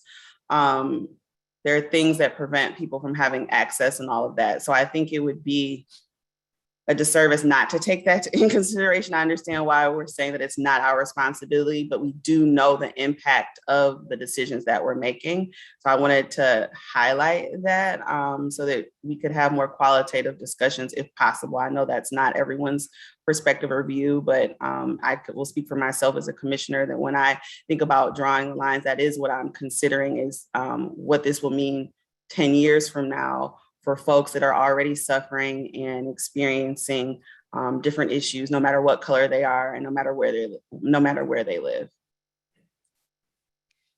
Commissioner Eid, I just want everybody to know it is so hard for me after 5 days of public comment not to say thank you for addressing the commission every time someone speaks. I'm trying so hard. So if it slips out once, please forgive me. Go ahead, Commissioner Eid. You can say thank you, Rebecca. It's fine. Thank you for addressing the commission, Commissioner Kellum.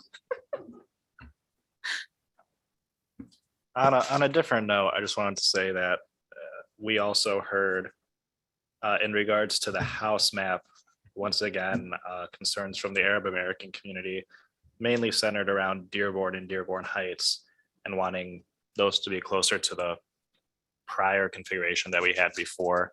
But at this one, we also heard from the Chaldean community, which was nice to hear from, being a community that is spread out in Oakland and Macomb County. So I just wanted to acknowledge that. All right, any other comments? Commissioner Witches. So I wanted to save this till the very end. But oh no. there's one comment in I believe it was Flint that really irked me. And I just kind of wanted to address my opinions on the matter. Someone stated that partisan fairness is gerrymandering by a different name. It's the exact opposite of gerrymandering, ensuring that districts are fair. So I wanted to raise that at the public hearing, but I bit my tongue.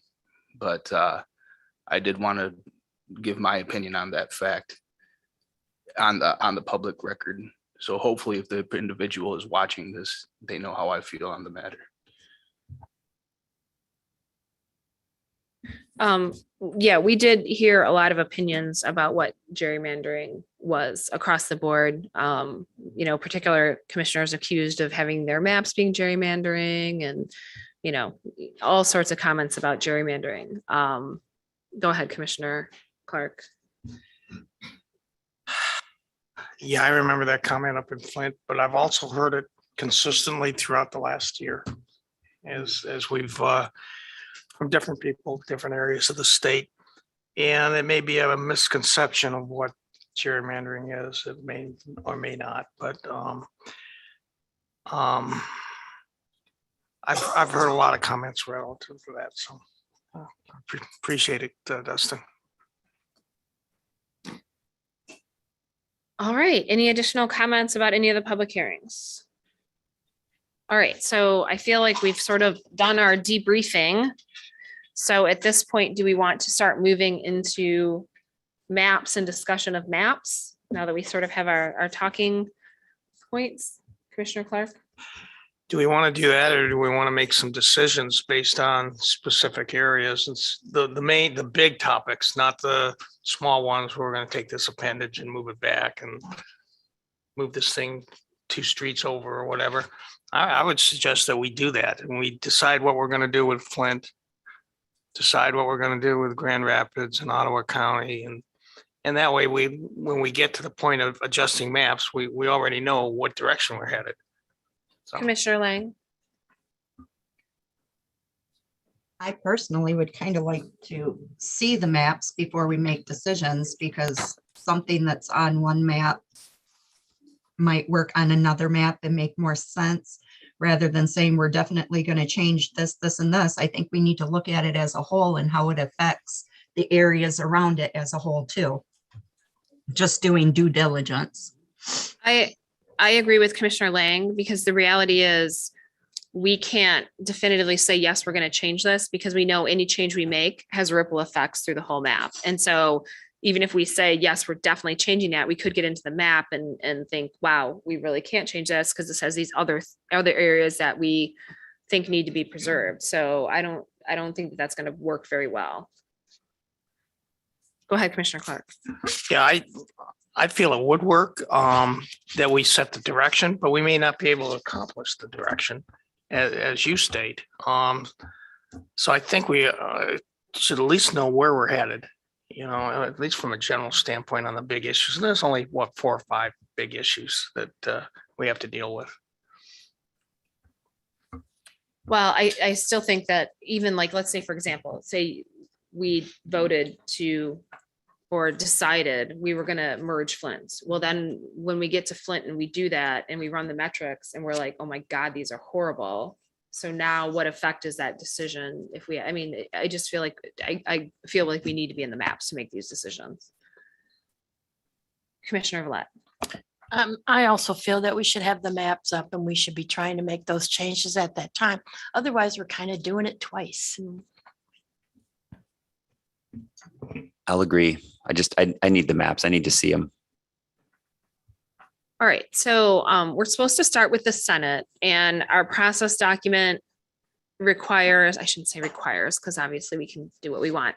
Our process states that we're going to determine the number of maps we're going to present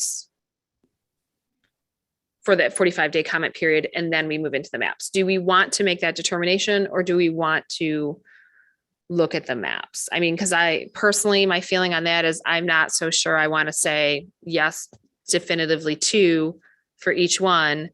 And then once we look at the maps, maybe we want more than 2. You know what I mean? I feel like we should give ourselves maximum flexibility. Commissioner Lang and then Commissioner Eid. I have to agree. I want to see them before I say, because if there's 3 that are a good possibility, or 4 or 5, I don't want to narrow it down at this particular moment without seeing them and weighing the pros and cons of each. Commissioner Eid. You're good. You're good. All right, well then let's start with the Senate, because that's where we're supposed to start according to our process document.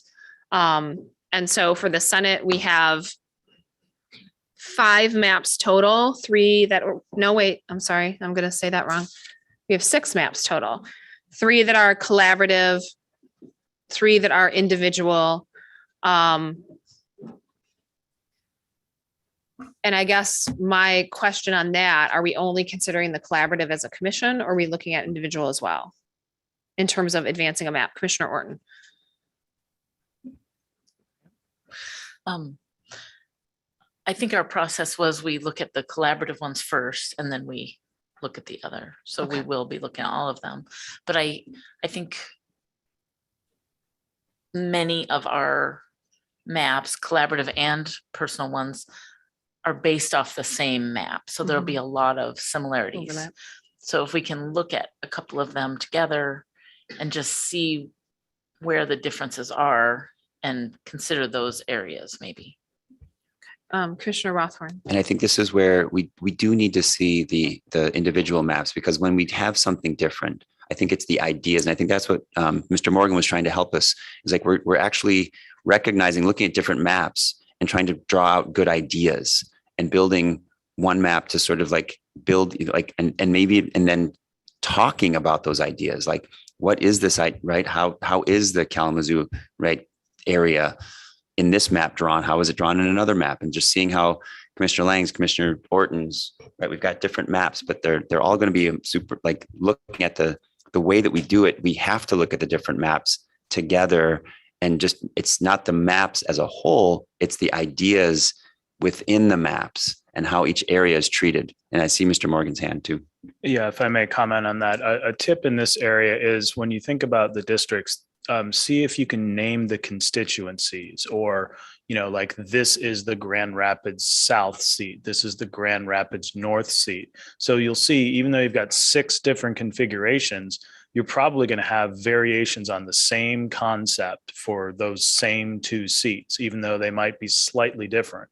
So it's the concept or the constituency that you can just informally say, this is this seat, this is that seat. And then you can see across the 6 plans how those 2 seats are treated. Are they identical? Are they 90% identical, or are they very different? And that way you can then quantify your differences and say on 5 of the 6 plans, they're exactly the same. And on 1 plan, they're different. And this is the difference. You can look at your metrics, or you can just make your own summaries of what the differences are.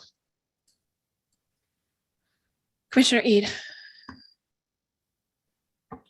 Yeah, I agree with Commissioner Rothorn. I think at this point, they're all just plans. So I don't know if it really matters to distinguish between collaborative versus individual at this point in our process. Because as Commissioner Orton said, all the collaborative ones are essentially based off of the same thing. And in fact, the individual ones are also based off of that by and large. So. Okay, so do we want to consider looking at metrics as a way to start, or we just want to look at all maps? Because some of the maps perform significantly worse on metrics than others. And do we want to have that factor into our analysis? Just to give an example for Senate. So the Elm was sort of our first dib. And then we did Spruce, and then we did Cherry. So Spruce and Cherry are built off of Elm. So Elm is the base map, and it has the worst metrics. And then Spruce and Cherry improve upon that. And then I think the individual maps, at least some of them, are built off of Elm as well, So my question is, for Elm, do we want to consider that map and look at it? Or do we want to just look at the metrics and say, oh, we have 2 better performing plans, let's go there? Because those were later maps. Commissioner Witches. Can we just open all of them? Like, we're literally arguing about whether or not to open maps at this particular. I'm not arguing about it. Well, I mean, discussing whether or not we're opening maps at this Nobody's point. arguing. Okay, Commissioner Clark. Yeah, I think the metrics for all the plans are within scope. So I don't think I'd use that as a criteria at this point. I realize some are better than others, but I think we just look at them one by one and then maybe go from there. Commissioner Kellum. I actually had a differing opinion that I was going to say earlier. I just think for efficiency's sake and an effort to put forth the best maps that we can, that we do consider metrics, especially since we know that some of them are like our not so favorite starting points. And then we look to improve and reassess based upon the maps that offer the better metrics. It would just do no good to me to start with something that is already a little deficient. Commissioner Lang. I don't think any of the maps were deficient as far as metrics go, because we had to meet a certain criteria in order to have them submitted for the public comment. So if we could just start opening them rather than going back and forth. We all have copies of the metrics that were sent to us prior to them being submitted for public viewing that we can review as we go. But I say we just throw them up and let's start picking them apart.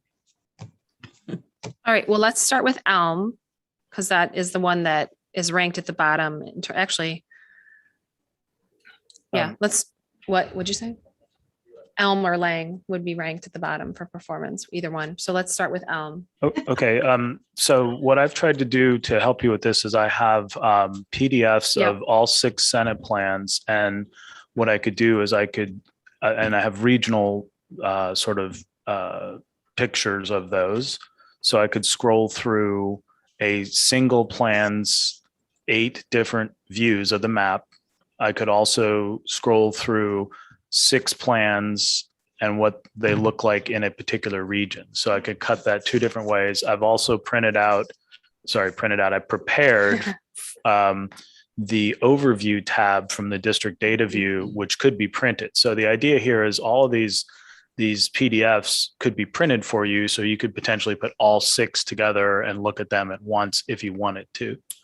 And then I've also got the partisan fairness spreadsheet that's prepared for each of those. So as far as having metrics available and maps available, I have some way to proceed on that.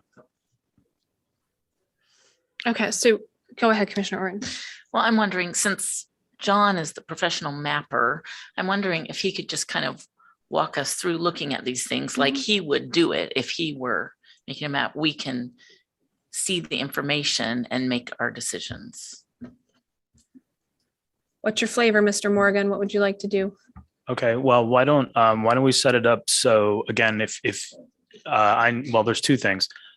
I don't have your tree titles on the maps that I have, so we're going to have to do that. Yeah. But then the second step is you could basically prepare a matrix of the 6 plans and just say, in the UP, the 3 districts in the UP are exactly the same in 5 of the 6 plans. And then you just have a checkbox. So that might be something you could prepare as we look through this. Okay.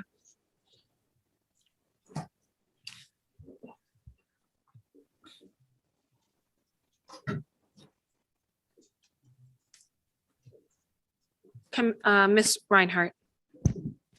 Thank you. So just from a process standpoint to clarify, You're really quiet. Just from a process standpoint to clarify, so you all are going to be reviewing the maps, but not making changes at this time, or do you plan on making changes to each of the maps? I think what the plan is we're going to look at the maps as a means of reducing the number of maps we're looking at and narrowing it down. And then at that point, we could make potential changes to a map or maps. Thank you. And I think I'm wondering, right, one of the things that we are dealing with is we do have to look at metrics, right? We have, the fact is that we've got from our analysis, from our Dr. Lisa Hanley, she said that, right, we're 52% Democratic state, right? And that seats votes ratio feels like an important piece. And what I mean is, like, if we start with it in balance, the reason we moved in the direction was because I think many of us, and I heard it from Commissioner Orton, and I really resonate with it. I don't need the efficiency gap to be 0, but I don't want to start backwards. If we've got something that actually is more representational, that's the part that's really challenging for me. Is I do think there's a metric, and maybe we can't agree on it, but that's the hard part for me. Is that I shouldn't say backwards, but it's just like the idea that fairness we have a metric that helps us understand proportional, and we're 52-48, and that was shared with us. And so I feel like we should start with something, because it's these districts we're going to have to adjust to get to that representation. Right. And if we've already done the work, to deny it at this point feels like, yeah, and yeah. Commissioner Horton. Well, I think I'm not quite sure if I'm understanding what you're saying, but I think if we are going to go through this exercise where we look at each of the map, we know that they're each within, close to the range we're wanting. So if we look at each of the maps and then we're trying to kind of consolidate, fix some areas, it may change some of the metrics. So we'll have to look at it again in the new. Well, I think MC's point is that why start with something we already did that to? So these like Oak map is the baseline, Elm map is the baseline. We made changes to that map to make it better. And so why, like, particularly, I'm just going to pick on the Oak map. So the Oak map, the partisan balance on it is 54 Democratic seats, 56 Republican seats with a negative, yeah, it's flip-flopped, negative partisan bias against Democrats of 3 seats. It's a pretty huge, imbalance. And then the efficiency gap is 7.4% and the mean margin is 3.8 in favor of Republicans. So like, to me, looking at that, like, why would we even consider making changes to that map when we can go up to the Peach map or the Pine map? And now we've got 55-55 or 56-54, either of which are better. So why would we start with the one that's the most poor performing and hope to change it? Because reality is we already did change it with Peach and Pine. Mr. Morgan. What I would say is it would be pretty simple to just put those in the matrix as well and look district by district and just understand what the differences are. Because if you have 2 maps, maybe when you look at and when you say looking at the data, you're only talking here about the partisan fairness data. There's other data as well. But the point is that if you were to look at, say, the first 2, I guess it's Elm and Cherry. No, I don't know, whatever the 2 are that you say one is an improvement on another one, at least you can quantify it. You can say, well, how are they different? So the difference is these districts are 80% the same and we changed 2 districts or 5 districts or whatever it is. And then you can say, okay, that's the change. And then you understand what it is. Thank you for that. That's helpful. So then what you're contemplating is, are we doing like shape files or are you just bringing them up and comparing region by region using the PDFs? I would suggest we do it first by the PDFs, because that, again, is something that during the break, maybe we could contemplate printing those if you think that's a good way to go. And then the views are not identical, but they're close. And I think if we can look at the views and you can see what they look like and see if that's a logical way to proceed, then you can say, yes, John, do more of that, or no, we want something different. So you pick the Elm plan first. Okay, so what I'm going to do is just to give you an idea what I have ready right now. I'll show those JPEGs or PDFs of the different regions just for that plan. And then I can do, I can compare 2 regions, or sorry, 1 region over multiple plans as well. Okay, so let me just start with the Elm plan.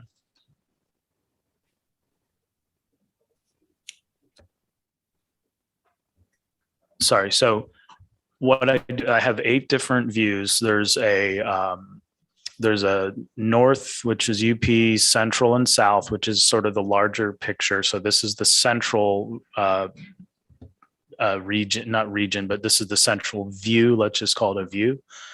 And then I've got a separate one for Lansing and Grand Rapids. So that's 2 more. So that's 5.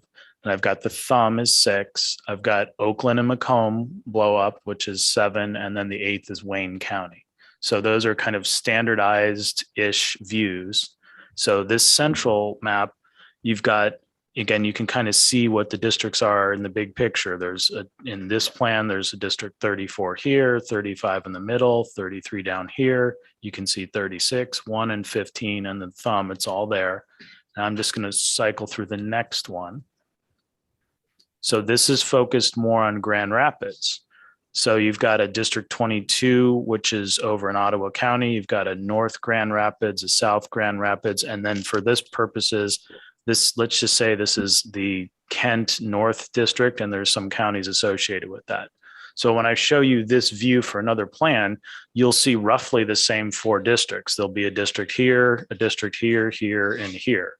And so that's the idea, is you can compare those 4 districts across multiple plans.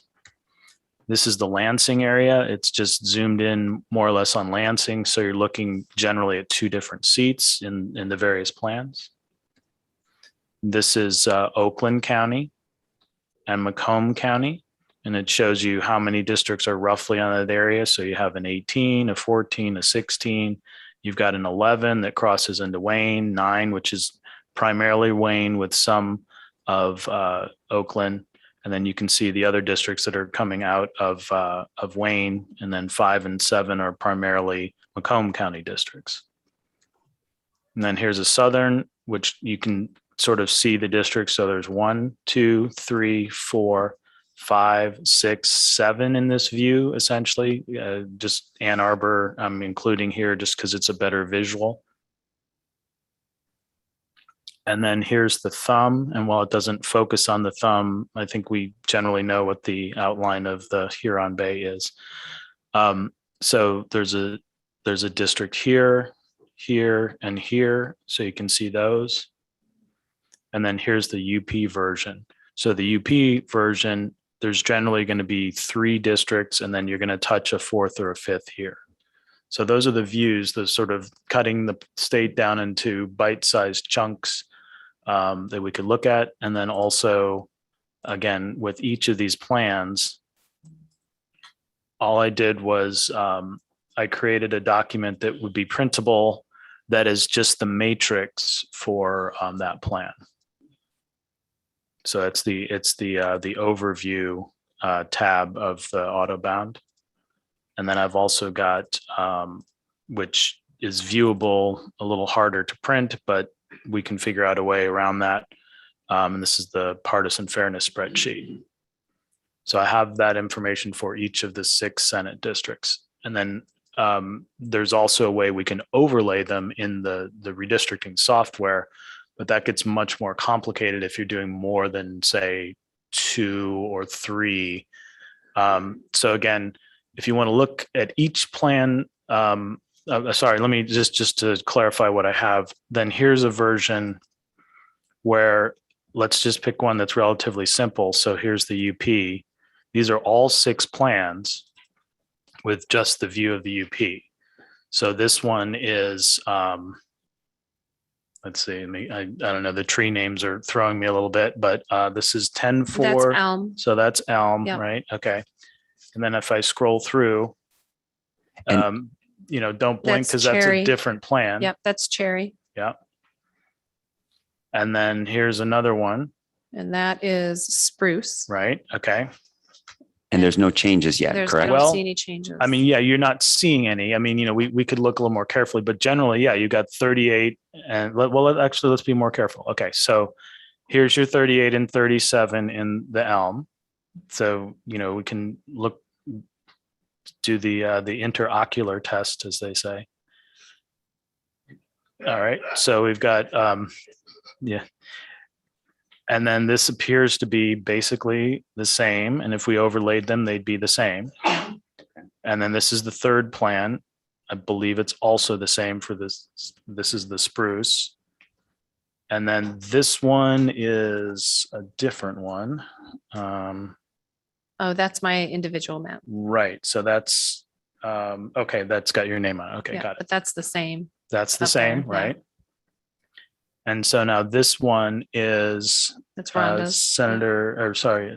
Senate Plan Lang, right? So that's different. Yeah. Okay. Do you And want then- to talk, so when should we, what's in your process? Should we talk about this or just keep going interocular?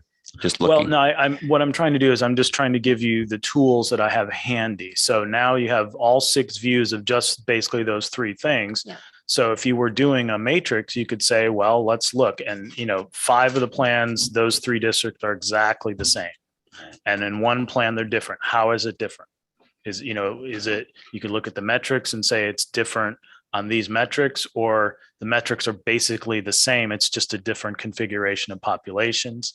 You could quantify it with a different name. You could say, well, in this, this district, how do you quantify what the differences are? You can use the metrics, that's helpful, but you could also use just a quick descriptor to say, well, the real difference is Sault Ste. Marie is different, or it looks like it probably is more to do with the District 36. Or since we have the author of the plan here, we could ask the author of the plan.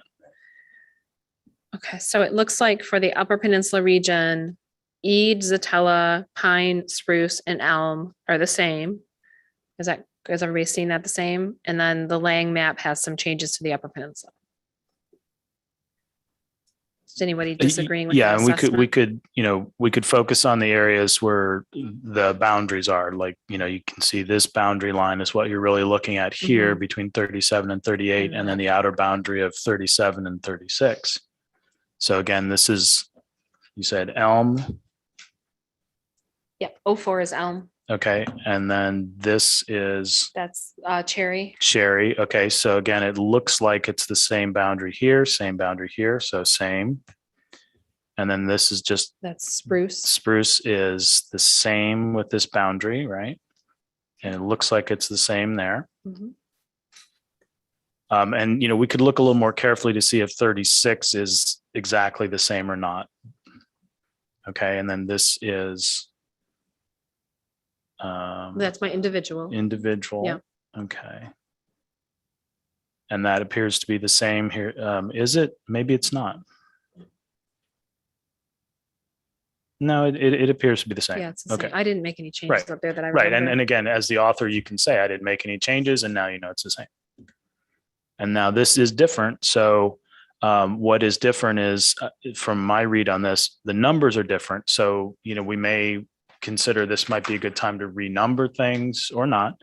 And it looks like the primary difference is Sault Ste. Marie is all the community, the city, the township around it. The Sioux is in with the rest of the Western UP, and then it's numbered District 2, but basically the Traverse City north to the bridge is configured a little differently, and then this district is it's configured differently, and we could describe how it is configured for those three districts.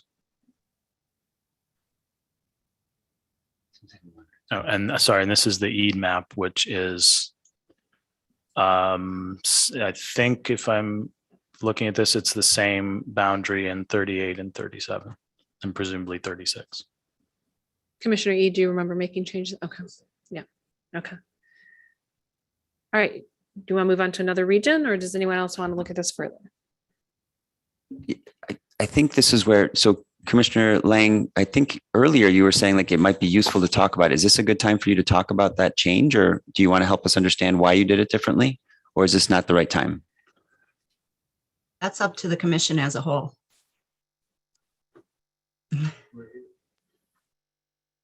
We're here. Go ahead. Okay. I don't know what you want to know. Obviously, they're different for the UP. My maps obviously were not based on any of the collaborative maps. I did them all based on VRA, one vote, one person, population, and communities of interest to the best of my recollection. The UP split was different because I was trying to remember, and mind you, I could not get the thematics or the dots on our mapping thing to work for me at the time. So I was trying to remember where the bands of the American Indian populations in the UP were. I know from doing my own research that there was quite a few in the Baraga County. I also took into consideration community of interest as far as Marquette, saying they wanted to be with them. I tried to split as few as what I could to maintain the population. As we go south, there was comments about people from certain counties relating more to the west side of the state, so I tried to incorporate that. The district that almost looks like steps, those are rural areas. It also includes my area. it was population wise, taking in consideration how rural they are and trying to get the population correct. If you went even lower to I don't know how low you want to go. I mean, are we looking at just FHA portion? You can just stop at the, because we didn't go down that far on the map, so you can kind of stop there. And if I may, again, I brought this up in Autobound and I overlaid. So since we have 5 of the district plans are the same, I used the Elm plan as the base, and then I overlaid the one district plan that's a little bit different. So if you decided, again, this is where you would look towards in just a general sense, rather than discarding a map, you can take an idea from a map and add it into your maps moving forward. So if you decided you like Commissioner Lang's map in this area, you could, do those 3 districts in that way, and you could just put them into your plan. That's one way to handle it. Commissioner Clark and then Commissioner Orton. Yeah, Rhonda, it's hard for me to see part of the map, but you've got Sheboygan going to the west rather than the east on this. Point to Sheboygan here. I'm bringing up the map myself. Okay. It's the same. It's the same as ours. Oh, it's the same as ours? Yeah. Okay. It's just in the UP. She's got that line different, and then in 36. Yeah, that's she's what- got a that's line- what I yeah, couldn't she's the see. Same. Yeah. Okay, thanks. Okay, Commissioner Orton. Well, I was just trying to clarify. I couldn't see it real well, but I believe it is all the same, right? Except like between 36 and 37, the line is on top of each other. Is that right? Yeah, on this boundary, that's correct. So if you think about it this way, in the combination of 38 and 37, there are differences. Sorry, but the outer edges are the same between 38 and 37 as it gets down here. And then 36 is different here with the Elm plan has Aranac, Iosco, and Ogama. And then Commissioner Lang's map goes instead over towards Osceola and Clare. So I would think that our next step that we take is either take these 2 ideas forward, since there's only 2 ideas here, or talk about them and see if we want to change anything and incorporate them together.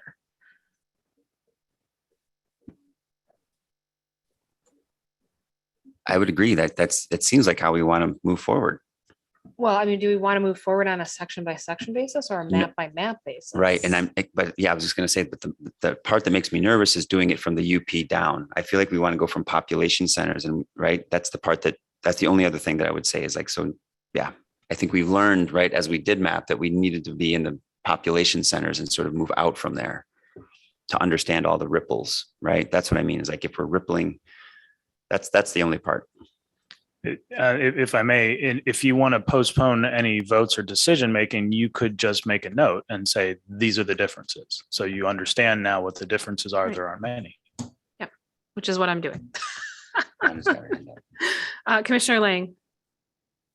I'd like to comment on that population about the ripple effect coming from the more populated areas. That ripple effect, the rural areas still have voices too, and they should be given just as much consideration as the urban areas. So that ripple effect, let's concentrate on the urban areas, and however it affects the rural areas isn't going to fly with me. And I'm sure that's not how you meant it. It's kind of how it came across, because the rural areas do have their own concerns, and I don't want them discounted because there's more urban areas that might take more time, but their voice is no less important than anybody else in the state. I won't disagree with you, but I do recognize too that the makeup of the urban and rural is very different. And the racial makeup for me is my concern, that there's been historical legacies of the Black population not getting representation early on. And so that's all I'm suggesting, is that to recognize that we're doing something historic here, that we're trying to make a difference with people who have been marginalized for centuries. That's what I'm recognizing.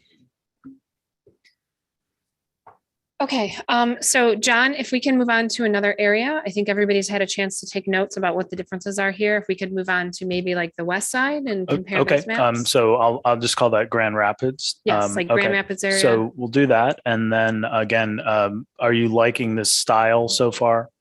Mhm. Just in terms of comparison? Okay, Yes. because again, at the break, you know, if you like this style, then I could have another member of the team try to prep some other maps, Okay, possibly. Okay, so we'll bring up Grand Rapids. thank you. Uh, shall I start and do the all 6 together? Yep. Does that work? Okay. Yep.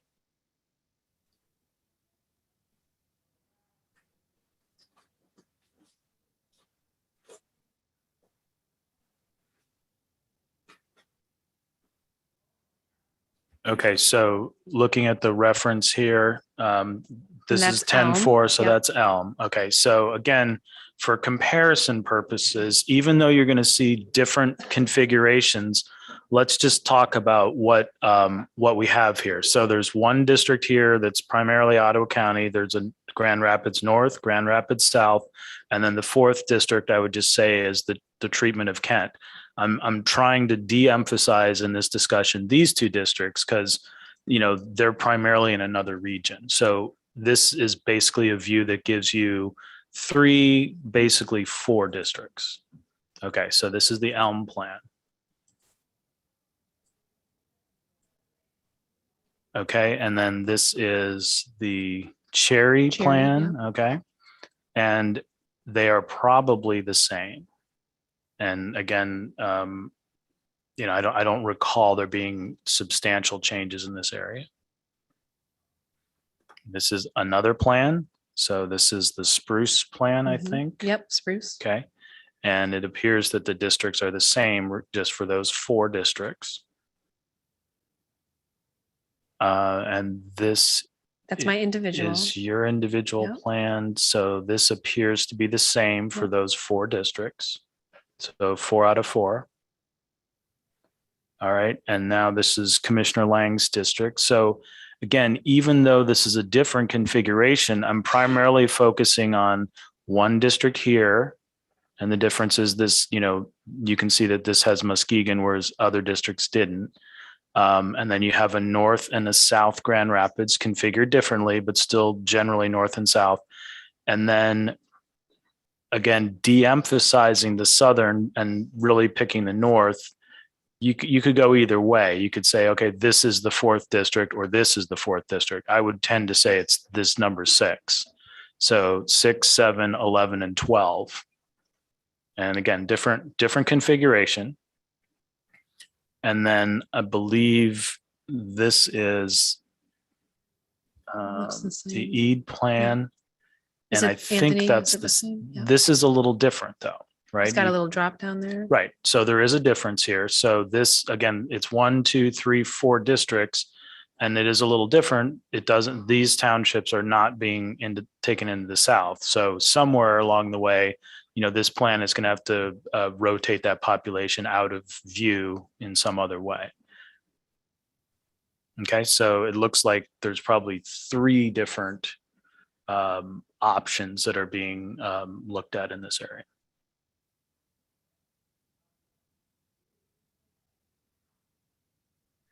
So can we go back to one of the prior collaborative ones and compare it against Anthony's again? I just want to see. Okay, so he brings down into 3. That part goes up into 33 instead. Okay, that's helpful. So Grand Rapids, same. And again, we haven't looked at the specific metrics, but you could also do that. So again, just isolating these 4 districts, if you wanted to, you could bring up the metrics for each of these 4 districts and look at your partisan numbers, your demographic numbers, if you wanted to. Okay. All right, any questions, Commissioner Eid?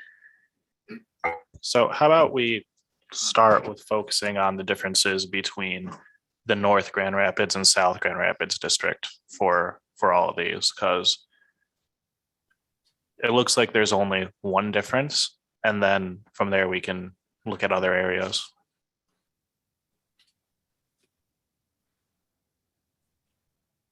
So to accomplish that, it seems that either the, elm, cherry, or spruce would be a base map. Mhm. And then I would pick one of those to put down as a base, and then I could bring up the Eid map on top of it and the Lang map on top of that separately. And then you could compare them. Yeah. Don't you Okay. have Elm open right now? I do. Can you just layer on Elm since Yeah. it's already open? Yeah, no problem.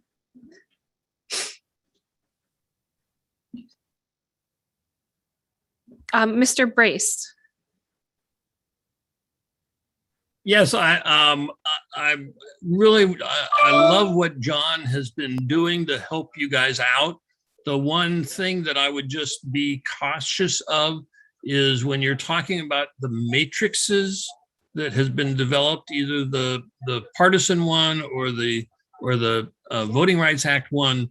Those tend to look at overall plans, not the individual regions that we're looking at. So just be cognizant of that.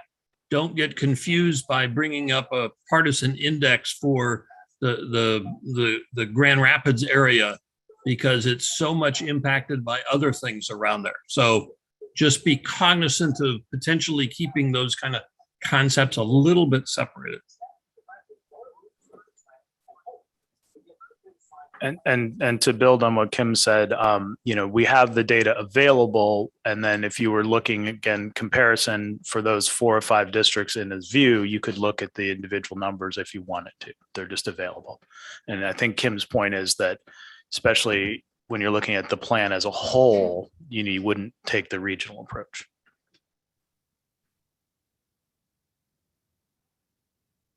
Commissioner Lett.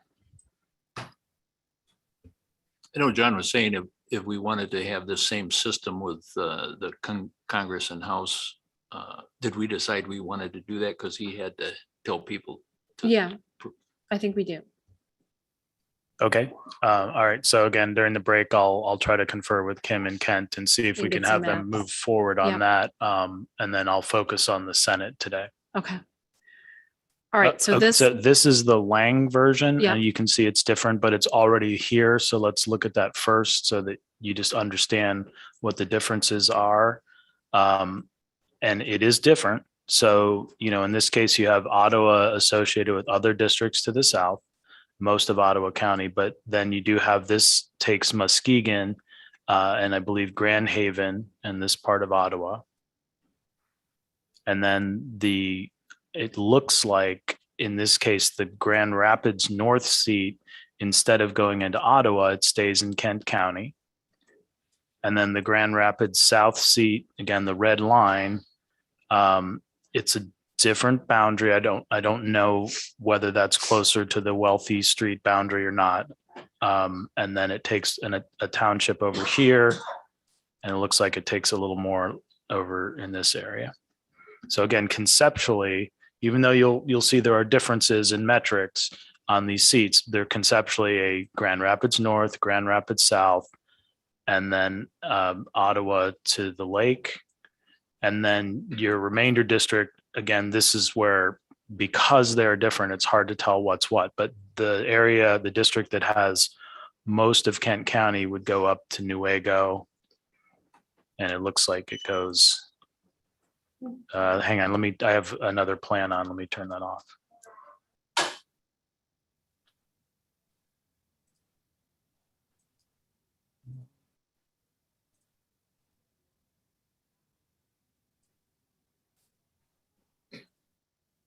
Okay, right. So the District 6 is more similar to the Elm Plan's District 34, but without Muskegon. So, those are the differences. I guess if I had to describe it, the differences are really the treatment of Muskegon. Muskegon is in a Ottawa-focused district here, or in the Elm Plan and similar plans, it's Muskegon along the lakeshore. All right. And then you want me to bring up the Eid variation? the Eid version, the Eid creation.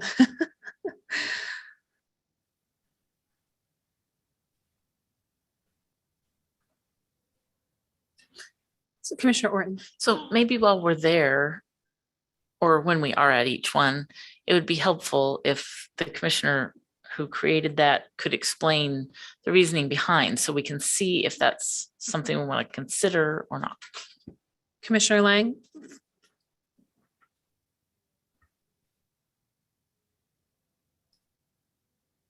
Okay, for Grand Rapids, obviously, yes, north-south split, or however you want to say it. I tried to include Rockford. We received public comment that Rockford saw themselves as one of the bedroom suburbs of Grand Rapids. There are definitely some rural areas out on the outskirts of Kent County. So I tried to put those with more rural areas. I tried to make sure that, and this map is confusing me, so I'm bringing up my own. I made sure that Cascade, which is where the airport is, was included with the city, and also Ada, because we had a lot of comments about Ada. So I made sure that those were included, because there had been a lot of back and forth about whether they should and whether they shouldn't. And I agree that Cascade should be included with Grand Rapids. It holds their airport. That's pretty much the split for Grand Rapids. I tried to look on the map, try to explain, expand it and bring it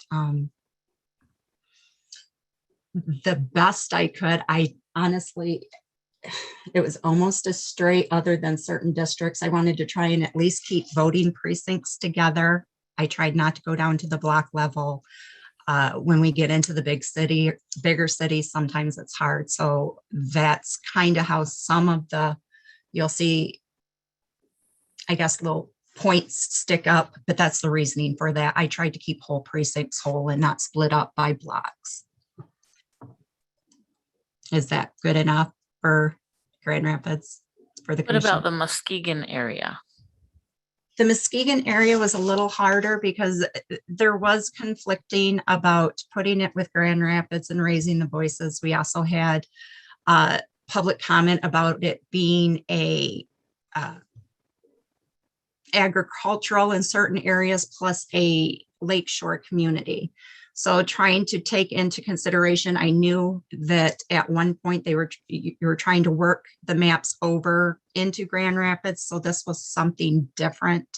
It was kind of about options for the public to look at, and pretty much communities of interest. I wanted to make sure and keep Muskegon whole, the city of Muskegon, which was very important because that's where the population, as far as your communities of colors go.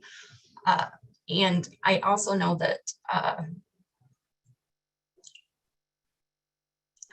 Grand Haven, well, Ottawa County had talked about the diversity that they have also with the Hispanic population. So I was hoping that I could still get a little bit of a grouping in there to maybe lift voices up. Again, I was not able to get I call them the dots up. So whether or not I did a good job, but I figured if it was bad, the public would let me know. I don't know how else to put it. I'm just going to be honest.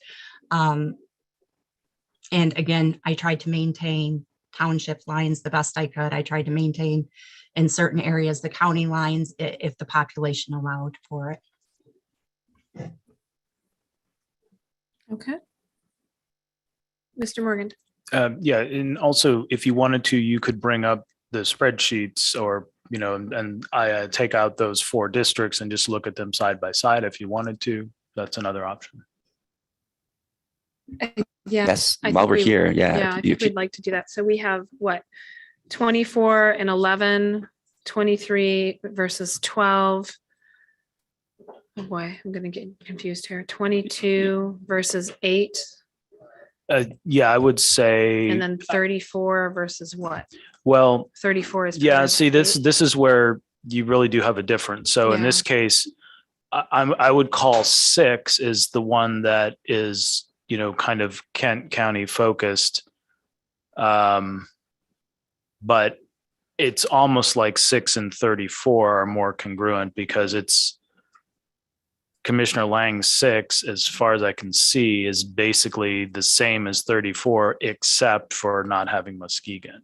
That's a pretty substantial difference. So, Is there anything else? and then, yeah, so you want to look at the two plans side by side, or do you want to look at Commissioner Eads' version as well? Well, I think we want to look at the metrics for this plan versus Elm. Okay. I'm just concerned about like voting rights population. Okay. Well, all right. Sorry, Commissioner Ead, it looks like. Commissioner Lang actually has her hand up. I just want to give one more comment about Muskegon. As far as the county goes, there was also public comment about Oceana, Newaygo, and Muskegon being kept together because of the school systems, the agriculture, and there was a special program. I don't recall off the top of my head now what it was called, that affects the school age kids there, because it sounded like less, we'll just say some of the lower income, less fortunate type of school systems. I don't remember exactly how they put it, but there was a special program put in place for those three counties according to public comment. So I was trying to accommodate that the best I could, also with population.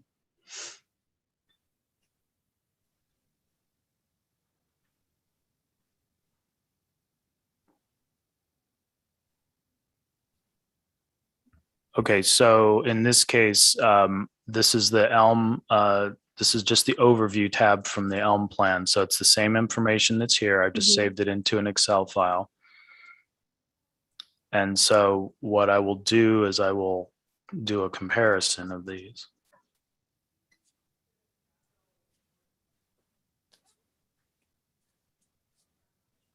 Are you going to do a comparison, or are you going to put them side by side?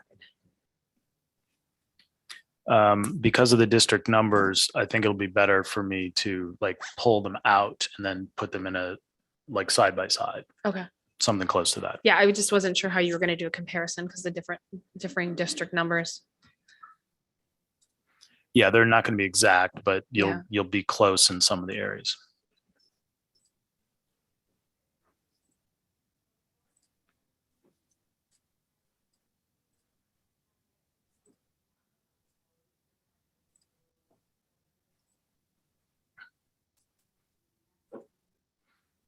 Okay, so in the base plan, the Elm plan, we have, 23, 22, 23, 24, and I guess 33.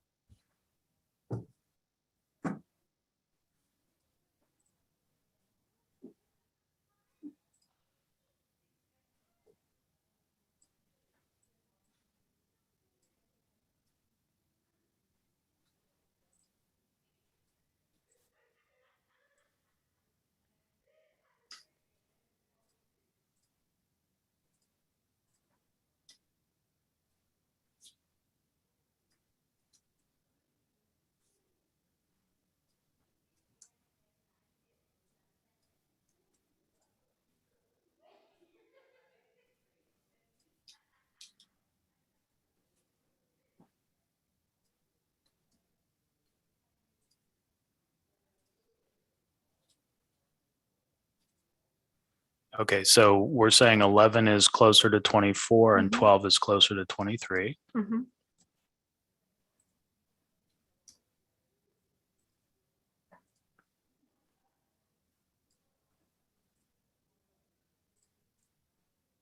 Yeah. Thank you, John. This is great.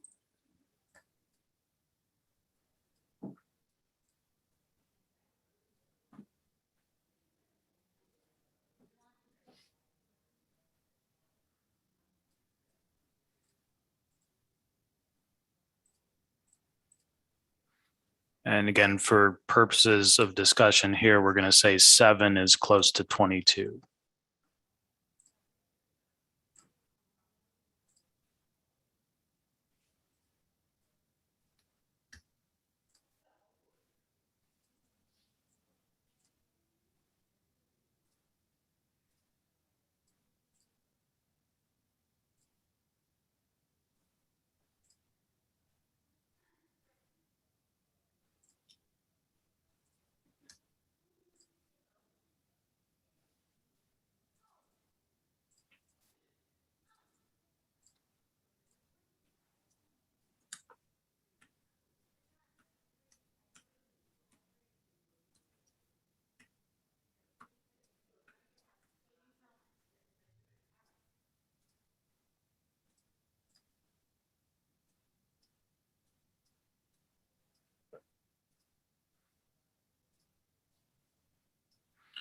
Okay, so the most congruent districts are 11 and 12 and 23, 24.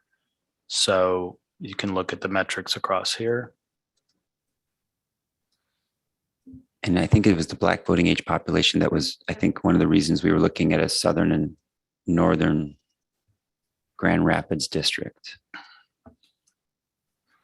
Okay, so again, just the reference here. So the northern one is 24.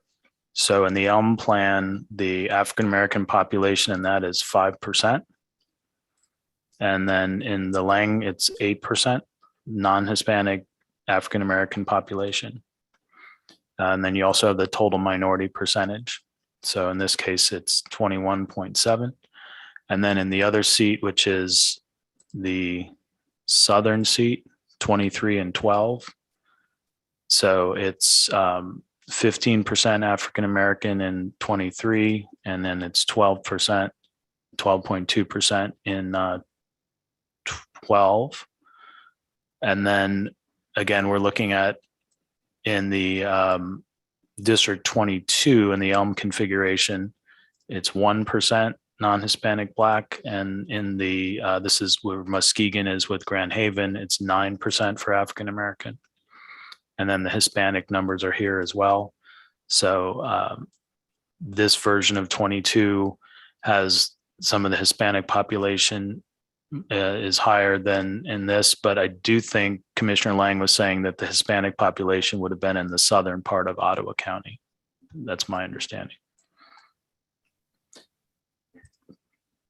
And then the districts that are very different are going to be 33 and 6. And again, this doesn't show a lot on those differences, but again, we know that they're very different because Muskegon is in with District 7 here. Right. So one of the things we can maybe look at is the southern, right, where she's including Cascade Township, right, which includes more of the Grand Rapids area. That southern district, which was 12 on her map, right? Yes, it's 12, and it has a different dividing line here, but it does include Cascade. Mhm. So Cascade is in 12, and it's not in 23. Right, but it includes Georgetown also. Okay. No, And I think Ada. Georgetown is In another one. Okay. Yeah. Okay. Thank you. Can you go back to the numbers again, please? And 12, District 12 was, oh, I see it now. Okay. Now, since we're looking at numbers now, if you brought up Commissioner Eads' version, we could add them to this comparison. Then you'd have all three plans in one spreadsheet if you wanted to. Right. Okay. That makes sense to me. How do other commissioners feel? Okay, I'm seeing some nodding heads. Commissioner Eden? So mine doesn't have any Grand Rapids changes. It just has changes to the areas around Grand Rapids. And that's because I didn't want to change the collaborative Grand Rapids configuration that we deliberately made. We can still look at it if you all want. But I think, what I think Mr. Morgan was suggesting is right. Then we've got this is the best. This is an alternative to it that does have the Cascade Ada in the Senate maps. I think, yeah, they wanted us to make sure we got it right in the House maps also. Is that your memory, Commissioner Lang? It wasn't. I can't remember. It was in the Senate maps and the House maps that we didn't have it. Correct? It was in both, and when they said about Ada and Cascade, the comments were when you were doing the Grand Rapids 6 or however they called it, that Cascade and Ada should be included in some of those districts that combine with Grand Rapids. But it was definitely saying that Cascade and Ada were associated with and a part of Grand Rapids as the city goes. And the big one was Cascade because of the airport. And again, I would just say that in this case, you might be able to, if you like the way Commissioner Lang has dealt with Ada and Cascade, you could take those districts only and put them into a version of the collaborative plan if you wanted to. That would be something that would be relatively easy to do as a module. You could just put that in or not. Yeah. I think it's the read that I want to get sort of the Black voting age population and a read on that, or a coalition district or something like that. That feels like what would be helpful for me. So I'm wondering if Mr. Adelson has a thought. Commissioner Rothman, I mean, I appreciate what you're saying and the thought of a coalition district. I think that for now we are very interested as your process unfolds, and we can certainly address the issues that you're mentioning as you go forward. I think that as you said, that looking at the minority population the way you mentioned, I think that's always significant. And as the commission moves forward with whichever maps or reconfigurations that the commission decides, then we'll be able to talk about that more in the future, if that's okay with you. Absolutely. So yeah, at this point, there's a 39% versus a 36%, and that's significant. I'm just going to bookmark that and bring up that question later. Absolutely. As a coalition district. Yeah. I think that's a great point.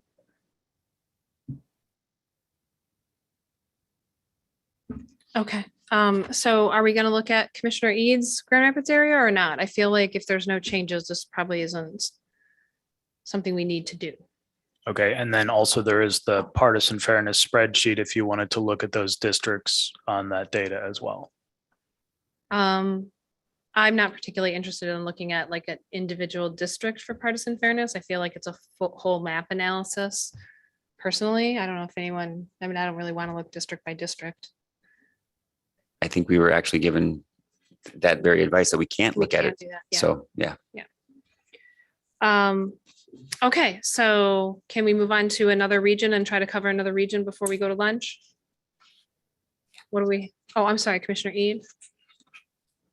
So is this, do you guys think this is the time where we might want to make the change to at least the collaborative version for that wealthy Fulton Street? Or do we No. think we should do that after we're done? We haven't picked a map to work off of yet, so no, because otherwise we'd have to do it 5 For all of them, times, yeah.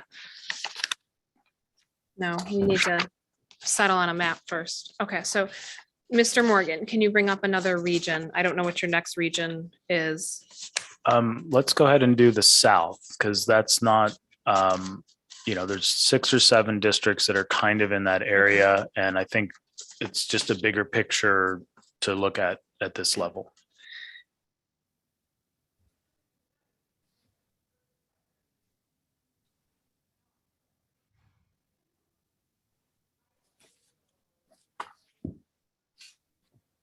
Okay, so in this view, again, these are the districts that I would just point out. So you have a district here that's Benton Harbor. You have the district that's along the border with Indiana and Ohio. You have a Kalamazoo focus district. I don't know, again, what you would name this district, but it's outside of Kalamazoo. I'm going to skip over the Lansing area, and then you've got Jackson. If you wanted to include Ann Arbor in this discussion, I would, just because it's easy to see it in this view. And then you've got Monroe and Lenawee. So 1, 2, 3, 4, 5, 6, 7 districts roughly. And you'll see configurations. So focusing on those 7 districts generally. And this is the Elm map. So I'll move on to the next one. And this is the Cherry map. So I'm going to go backwards first so we can look back at the Elm map. And then here's the Cherry map. So the configurations are fairly similar for these 4. I don't know if there's any actual differences in them. So that's one where we'd probably look side by side, and I think you'd say that they're the same in this area. Yeah, if I remember correctly, some of those changes were made for plan deviation. So they're small, but they're bringing the plan deviation down below 5%. Okay. This is the next one. So this is the spruce. So it looks like these 4 districts are the same. It looks like they're basically the same.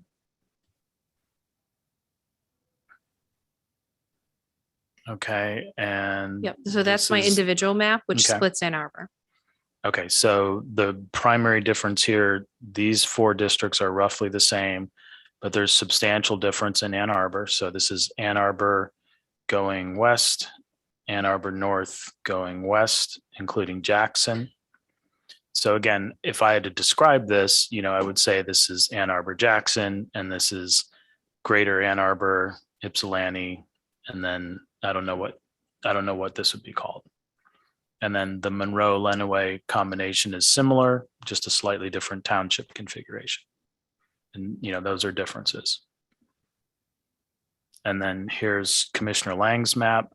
And these are different in these area. The Kalamazoo seat is not too far off, different township configurations. The border district doesn't go all the way to the lake. We're skipping over Lansing. I'm just going to zoom in a little bit here. This has a split of Ann Arbor with Monroe, and then the balance of Ann Arbor, but not including Jackson.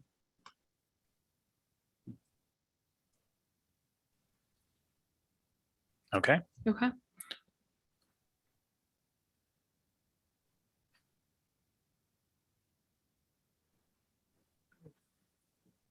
So again, if you were doing a grid, it looks like 4 of the plans are basically the same. And then we have 1 more.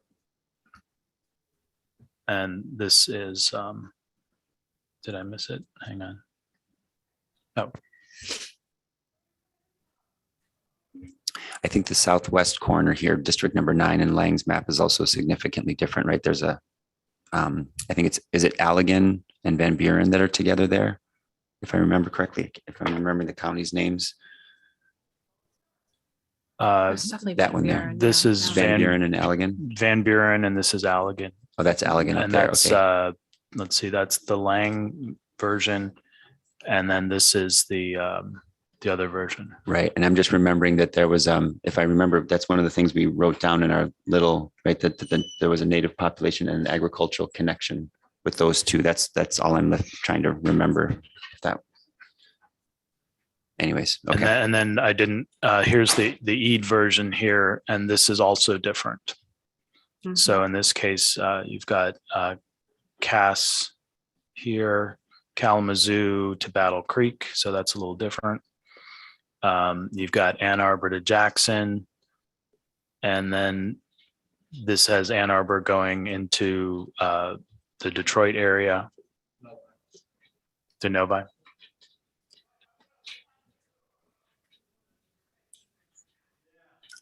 So in this case, you probably have 3 variations. Generally, 1 through 4 are the same, including the Zatella option of yours is different. Sorry. I guess you have 4 options then. Yeah. Right. So through the collaborative maps are the same, and then Collaborative the maps are the individuals same. are different. Yeah. My map changes Ann Arbor, but that's it. And then Eid and Lang have many changes. Right. Exactly. So I don't know how, if you would make a chart of those in some way, but that would be, again, just understanding what you have if you're going to discuss and negotiate things. Okay. Any comments or thoughts about these? Commissioner Eid and then Commissioner Orton. Well, I can tell you why I made those changes. Go ahead. If that's what y'all would like.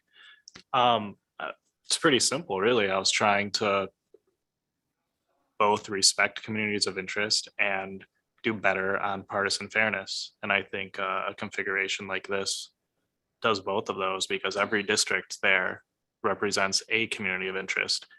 It might not be a community of interest that I agree with or that we all agree with, but it is a community of interest.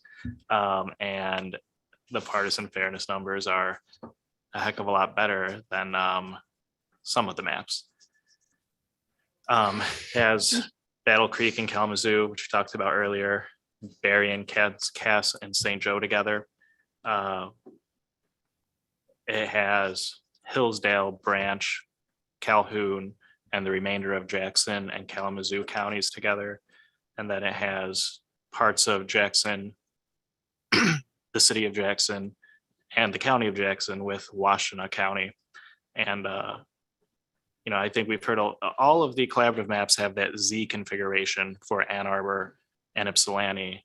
And I think one of the avenues we might want to look at is breaking up that area.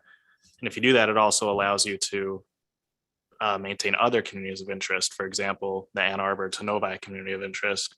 And then going more into Oakland County, the West Bloomfield, Farmington Hills, Commerce Township community of interest, which this does. And then you can have like Waterford and White Lake be with the other northern Oakland County areas, such as Independence Township.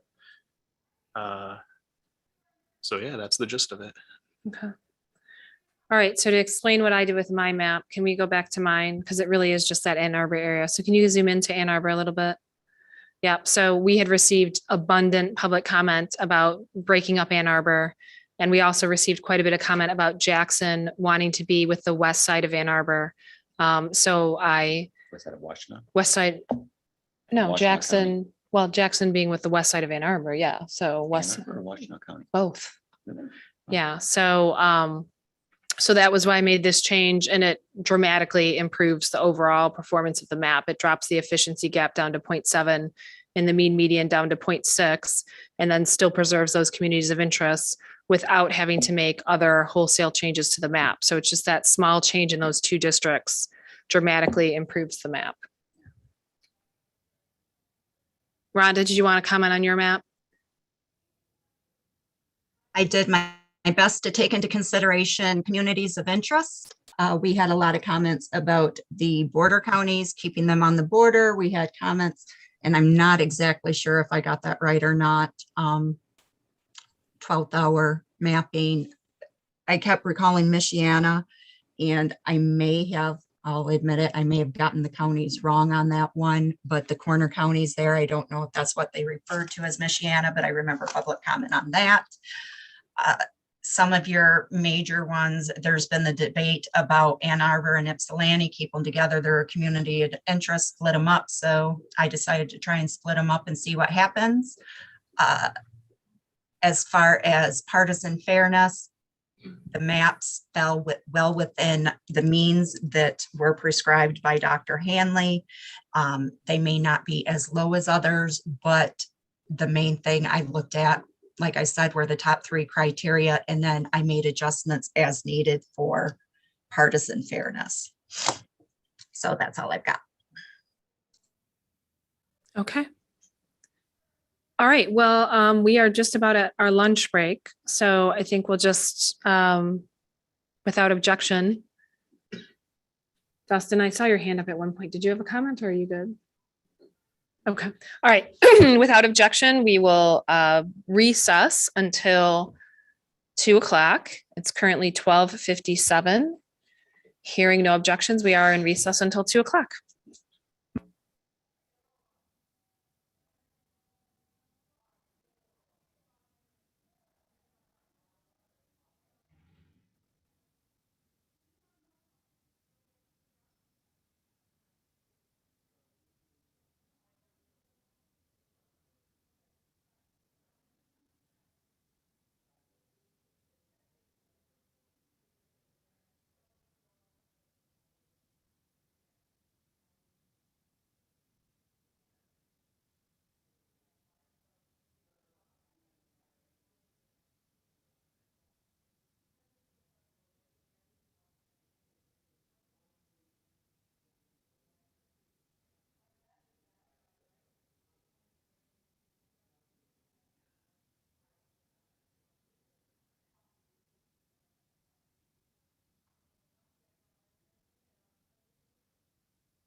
Hi, Juanita.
As Chair of the Commission, I call this meeting of the Michigan Independent Citizens Redistricting Commission back to order at 2:07 PM. Will the Secretary please call the roll? Absolutely. Commissioners, please say present when I call your name. If you're attending today's meeting remotely, please disclose during roll call that you are attending remotely as well as where you are physically attending from. I'll call on commissioners in alphabetical order, starting with Doug Clark. Present. Juanita Curry. Present and attending remotely from Detroit, Michigan. Anthony Eade.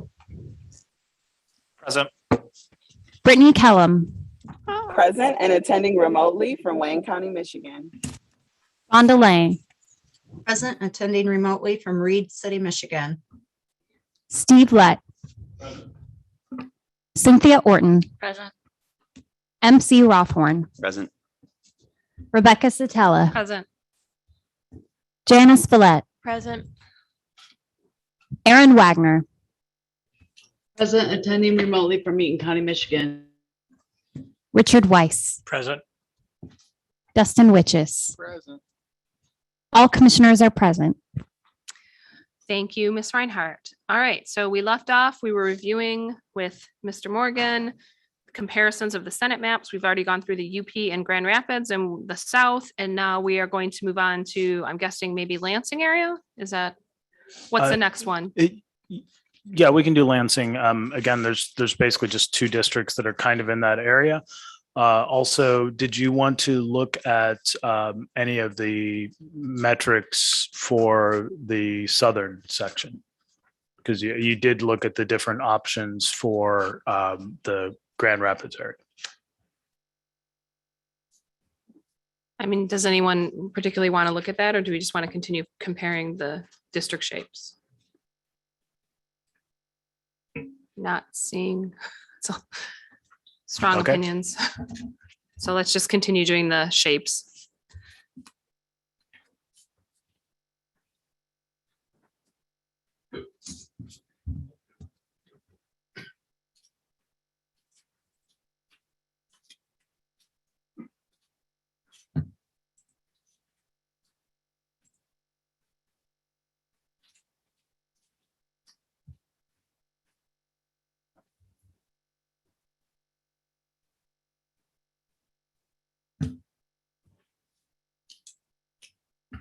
Okay, so again, just focusing on the view that's here, this is a view centered on Lansing.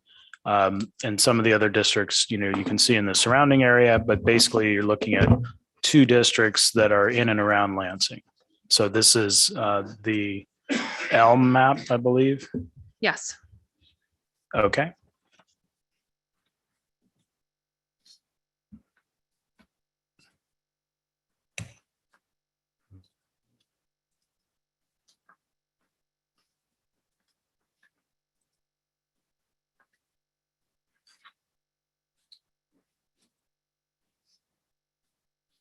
Okay, there we go. And then this is the cherry map. So they're the same, I believe. Yep, different colors. All right, and then this is the spruce map. And this is Commissioner Zatella's map, same in the Lansing area, I believe. And then this is different. This is Commissioner Lang's map. This has Lansing in one district and East Lansing. And then this is Commissioner Eads' map, which is, it looks like it's substantially similar in the Lansing area, but has a different footprint on the out boundaries.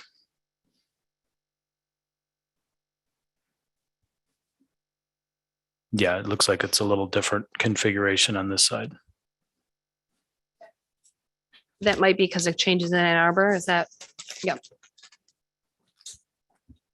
Commissioner Rothorn, can you facilitate for a few minutes for me so I can take care of something? Yes.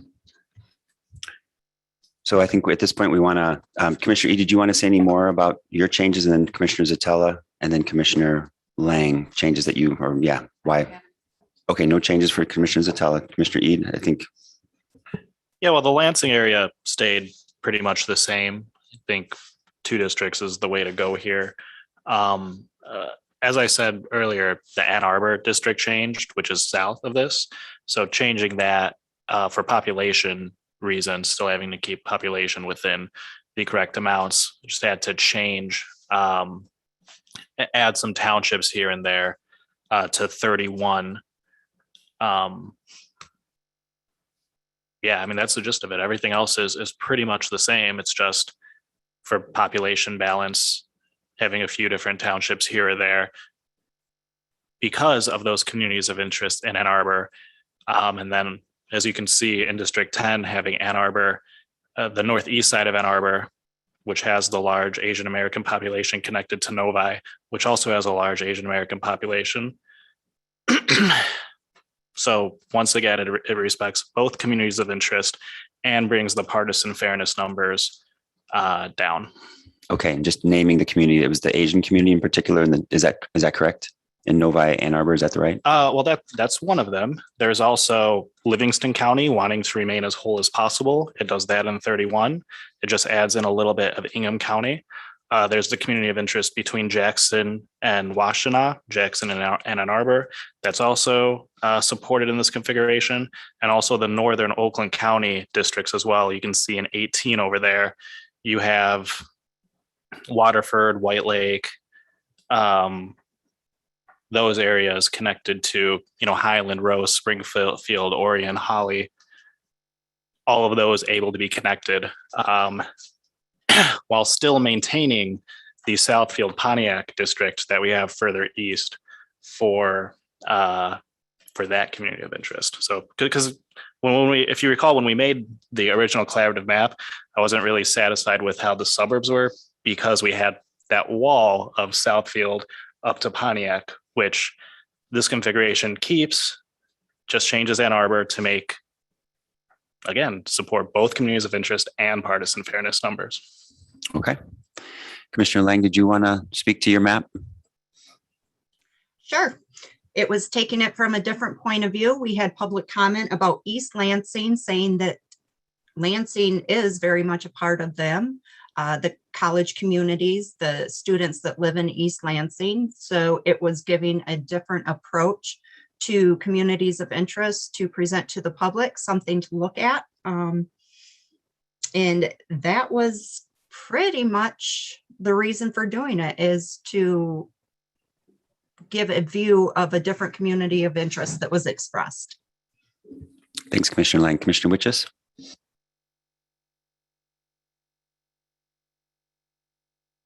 Okay.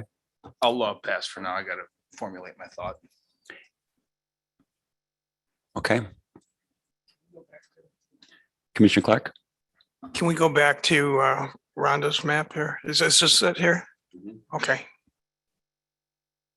I just want to study it for a minute. While you're studying, Commissioner Witches?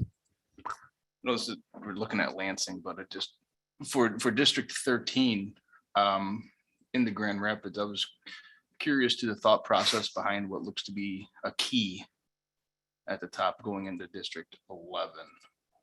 What is that for? Why was that done? I was just kind of curious.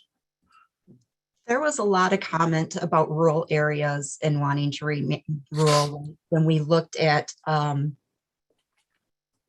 now I'm going to blank out, Dustin, the county name. There was one particular county that was, oh, God darn it. Anyways, it was kind of taking into consideration some of those areas that might be a little more rural and putting them together. Thank you. It was Berry County had mentioned, oh wait, that didn't include Berry, did it? It did. Okay. Yeah, so it does. I'm sorry. I gotta go back to my map. So Berry County had said that they would prefer to stay with more rural areas because they're an agricultural and very rural areas. So I tried to take, I'm not from Lansing, so I don't know, but I figured areas more to the west of Lansing in the county would probably be more rural. I know that when you look to the east in Kent County, that you start getting into a more rural area. So the thought behind it was, again, putting rural communities together. All right, thank you. Okay, anyone want to see any of the numbers, so to speak, comparison of numbers or in a chart spreadsheet? I'm not seeing anybody. Okay.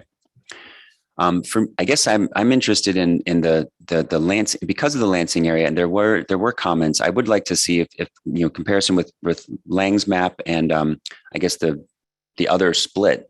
Like, is there a minority population, or what that what the numbers would look like?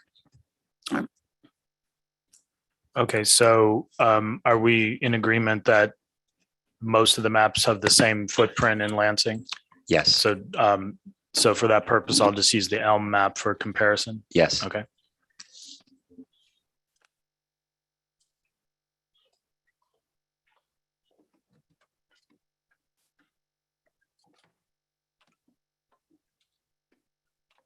All right, so 30 and 32.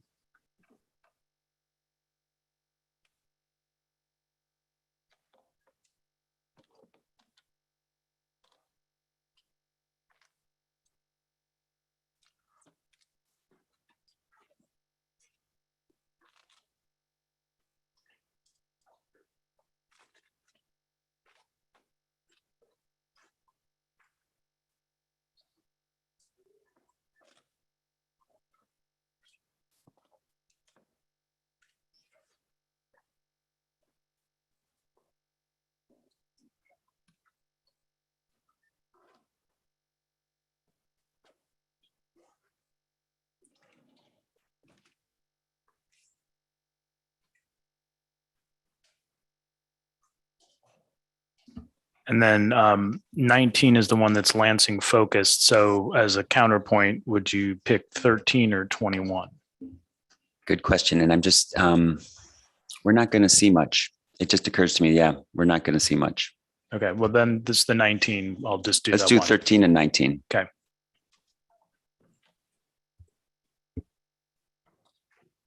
MC, I would go the other direction because then you're moving towards Ann Arbor. It might make a difference compared to the rural region of 13. I would probably go 21. 19 and 21. Let's do that. Yeah. 19 and 21 then.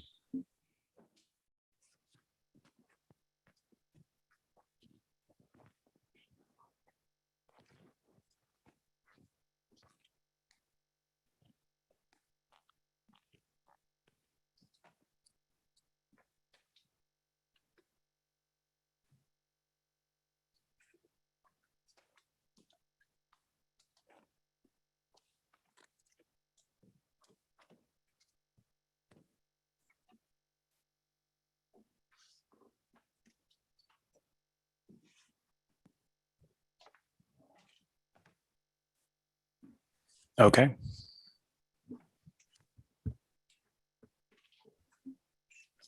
Okay. Let me reverse these. Well, no, I guess not. Lansing's in 30 and East Lansing's in 32.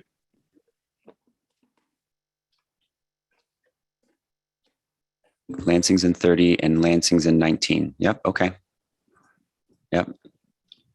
So a small uptick in the minority population and not, okay. Yeah, that's useful. Okay. Thank you.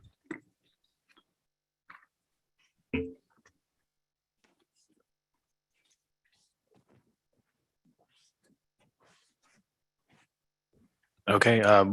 Do you want to move to another region? Yes, please. Okay. So we've got Central, we've got Oakland, Macomb, we've got Wayne, and we've got the Thumb. Whatever order you've been going in, I think we just continue. That's fine. I'll just go ahead and do Central.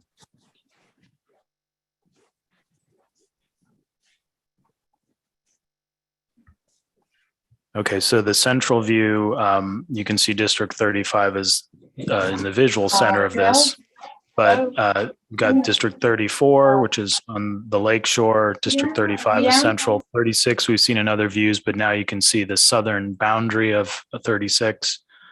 So it looks like it has 2 townships of Bay, and then there's Aranac County, so that's 36. And then we've looked at 33, we've looked at 32. Here's 15. All right, so I guess if we were looking in this area, it's probably 34, 35, maybe one other district.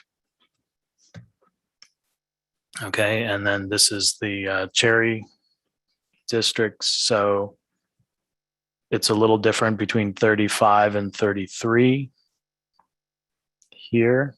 Looks like 34 is the same, 36 is a little different. Yeah, it's a little different up here, but conceptually it's the same. And now looking at the Spruce map, I believe. Yeah.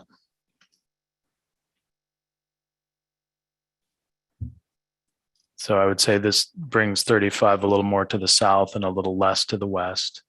Yeah, and it brings 33 north. Mm-hmm. Yeah. Okay, and then this is Commissioner Lang's map. And again, her district, her version of what is in other plans, District 36, goes a little more to the west. There's a different configuration as we discussed earlier with Muskegon. So this district is similar to the other districts 34.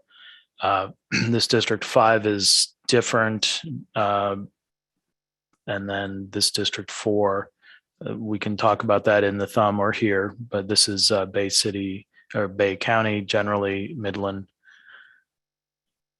And then this is Commissioner Eads' map. And it looks like it's the same configuration in 36 and 34. 35 is substantially the same.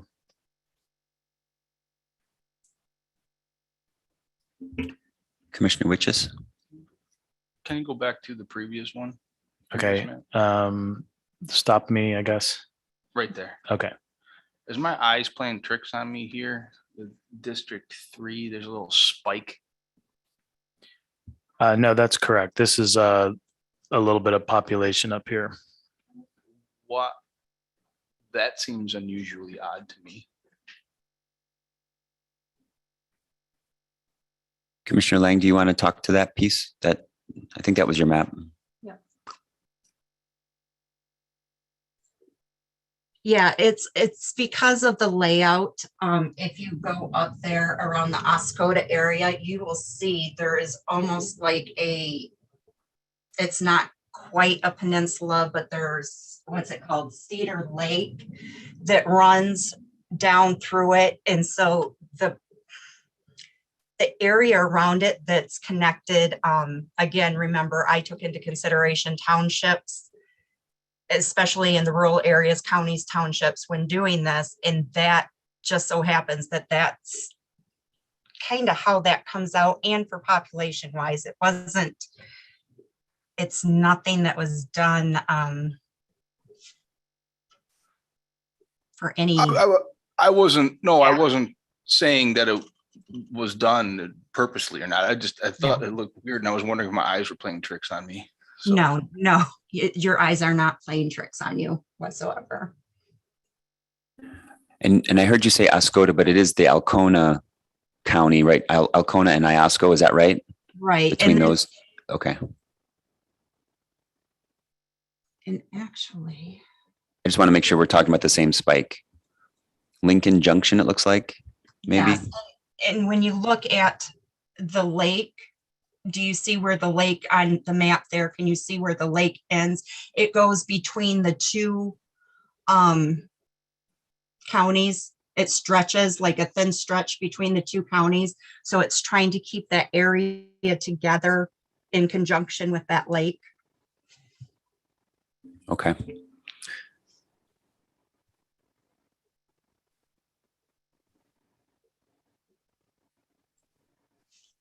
All right, so this is the central region we're looking at.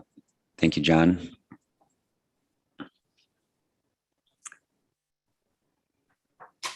And can you summarize? You do a nice job of summarizing it for us, John. Like, how many changes do we?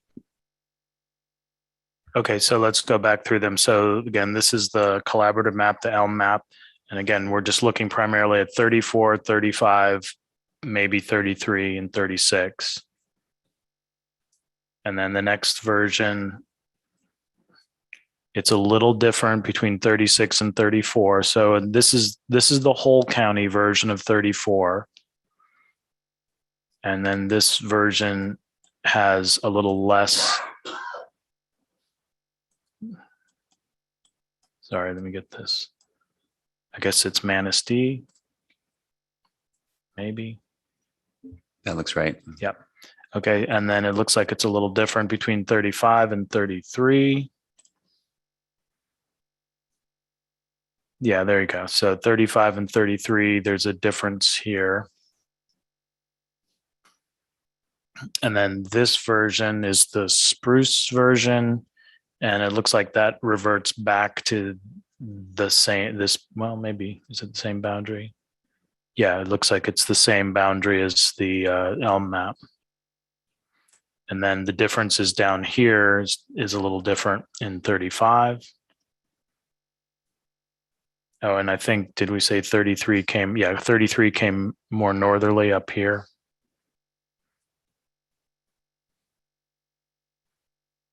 Right. Okay, and then this is, it's out of order. Nope, that's the spruce one. Okay. Yeah, okay, so yeah, elm, cherry, spruce. And this is Commissioner Zatella's map, which seems to be the same as the cherry in this area. Okay, so Zatella and cherry are the same in this, and then elm and spruce are the same. And then in the Lang map, again, we talked about this District 34 is different without Muskegon, so it goes into Kent County here to get population. And then the District 3 goes here, and then that's different configuration in the Bay County Midland area. And Commissioner Eads keeps the whole county District 34, same configuration on 36, and it looks like on 35. Yeah. So same configuration on 34, 35, and 36 as the ELM. So we have 3 of the plans have the same configuration. Then we have 2 are the same, the Zatella and Cherry. Thank you. And then Commissioner Lang's is different. Okay. Do we want to see any numbers, folks? Nope. Okay. Oh, it's Commissioner Lang. If you don't mind, MC, could I talk a little bit about the difference in mine and why they are the way they are? Yes, please. Okay. Let's start with the Midland. That will be quick. We've had testimony, both sides of the aisles. This one I thought was a good compromise. When we talk about the watershed, it was even brought up earlier from Commissioner Zatella that Bay County has part of that watershed too. So I included them actually as a compromise in this map. When we did another map with Aranac County being more northern, I remember the comment on that said Aranac County associated more with Bay County. So I included Aranac County. I included Gladwin County because that's what we heard a lot about is Midland and Gladwin, and then the other two connecting counties above it population wise. When we look at Mecosta, Isabella, Montcalm, and Gratiot, we had two different sheriffs come to us and ask if there's a way that we could keep them together because their offices interact with each other and collaborate on cases. And we also had public comment from when we were actually at CMU, and I don't remember if it was from the president or a student about possibly, is it possible to get Isabella County and Gratiot County together because you have Central Michigan University and Alma College, which shares similar interest and I believe working together for funding for the school or something like that. So I had tried to accommodate them as well. When you see the little dip though down into Mecosta County that goes up with 3, or pardon me, on mine it's 3. But when you see that dip, that's not necessarily something I wanted to do, but for population deviation, it had to be done. So what I did is I went in and I'm very familiar. Again, this is my area. That's Green Charter Township, which includes Hawkins, which basically consists of a little bar and a wonderful golf course, the Intimidator Go. But my reasoning for adding it in with the other one, oh wait, no, I'm sorry, that was on a different map. That particular area is Paris, which is not in the city of Big Rapids. It's closely associated either way, very rural. It consists basically of a store, a little pizza place, and a lot of rural areas. So I figured it would fit in good. I don't like splitting if I don't have to. I think everybody knows, but it was necessary for the population deviation. So that's why that one was there. And I think that pretty much, I already talked about the others with the Newaygo and Oceana, but that kind of explains the whole Central County idea there. Thanks, Commissioner Lang. Commissioner Zatella? Yeah, I just want to clarify. I did not say earlier that Midland, the watershed drained into Bay. It drains into Saginaw. So I just want to clarify that the Tittabawassee River runs down into Saginaw. My apologies. All right. Any other comments or clarifications on maps before we move on to the next region area?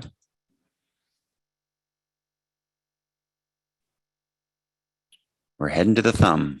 Here we come. Yum, yum. Okay, so in the thumb area, for purposes of discussion, we're including Flint in that. So there's a district here that includes all of Flint.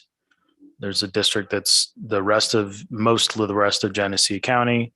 This district here, it's Saginaw outside the city, and then Genesee County and most of Lapeer. And then you have District 1 up here, which is Midland, Bay City, and Saginaw. So again, 1, 2, 3, 4 districts basically we're looking at. We can also, I think we talked about 32 already. And then this district, this version is similar for 1 and 4, but it's different in 15 and 25. So this is the cherry version. And then this is back to the original configuration from Elm, and that's in the spruce version. So 1, 2, 3, 4 seats. And then the Zatella version is, that's going to be back to the cherry, I think. Yeah. And then this is the Lang version. So in this case, as Commissioner Lang pointed out, the District 4 is Midland and Bay counties, and then to the north, and then you have Saginaw, and I believe this is Livingston. And then you have a different configuration of Flint, but Flint is whole in this area. And then the balance of Genesee goes south, and then you have a district that's basically the thumb without going too far south in St. Clair. And this is Commissioner Eads' plan. District 1 is similar to the other plans. Flint is kept whole with slightly different township configuration. And then 15 is a different combination, but it does have the balance of Saginaw, a substantial portion of Genesee, and then Livingston. And then the thumb, again, doesn't go very far down into St. Clair.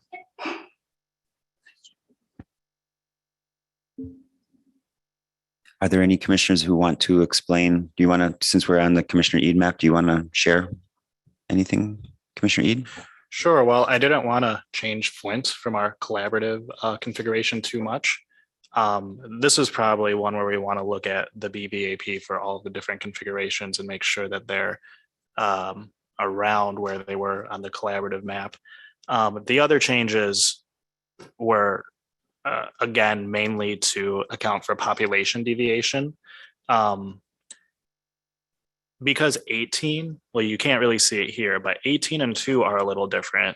18 is that one that recombines northern Oakland County, the townships I talked about before, Waterford, Independence, Holly, Orion, those townships. And because that gets recombined, you just have to move around a few different townships in 25. But I think doing that also supports their community of interest because you keep pretty much all of the thumb together in a Senate district. It doesn't change the Bay Area. That's the same as the configuration. And then that 15 is basically what's left of Saginaw and Shiawassee counties. And again, this does both. It accounts for the communities of interest in the area, and it brought the partisan fairness numbers down. So it does both. And that's why I like this configuration. Okay, thanks, Commissioner Eid. Commissioner, looks like Rhonda. Oh, okay, you want to go, Commissioner Zatella, we're on your map. Do you want to go next? I didn't think I changed it. It's the same as Cherry, right? Same as Cherry. Okay. Okay. I didn't make any changes to it. Commissioner Lang, you want to speak to your map?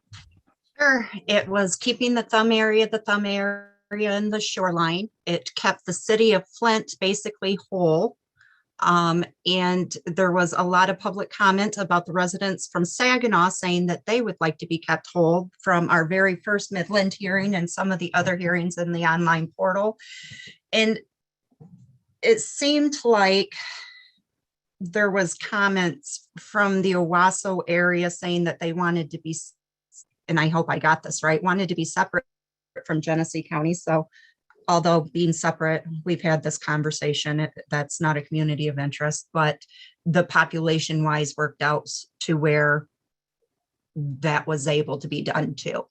So that's just a quick rundown of why I tried. I don't know if I accomplished it, but I tried to make sure that I took into account our communities of color in the Flint area. I hope I did it well, but I guess you can look at the numbers and determine.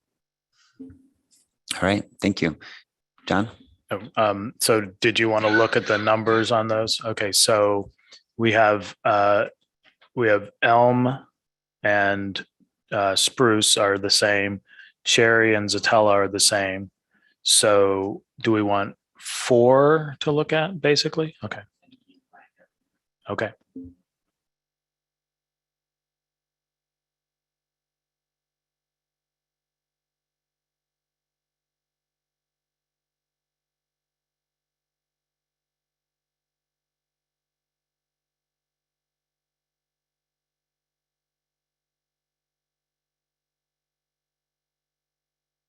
Okay, so generally we're looking at 4 districts here. So there's, and it may be a little different with Commissioner Lang's map, but we have 1 district that's in the Bay City Saginaw area, 1 district between Flint and Saginaw, 1 district with Flint, and then 1 district is the Thumb. So generally 4 districts in this area. Agreed.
Sorry if we need to put like background music on or something.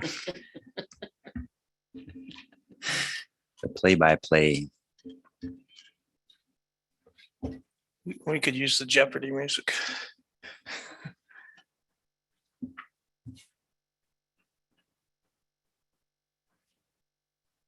You are very good at this, John, though. I really appreciate it. I Thanks was for just bringing all your about to skills. say, John, you are doing an amazing job keeping track of all of this. So no, we don't need music. I'm just watching.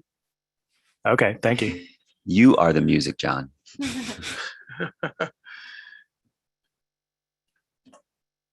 Well, there's a singing weatherman. Maybe there's a singing map drawer too. Please go ahead.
So District 1 is more or less our, the Bay.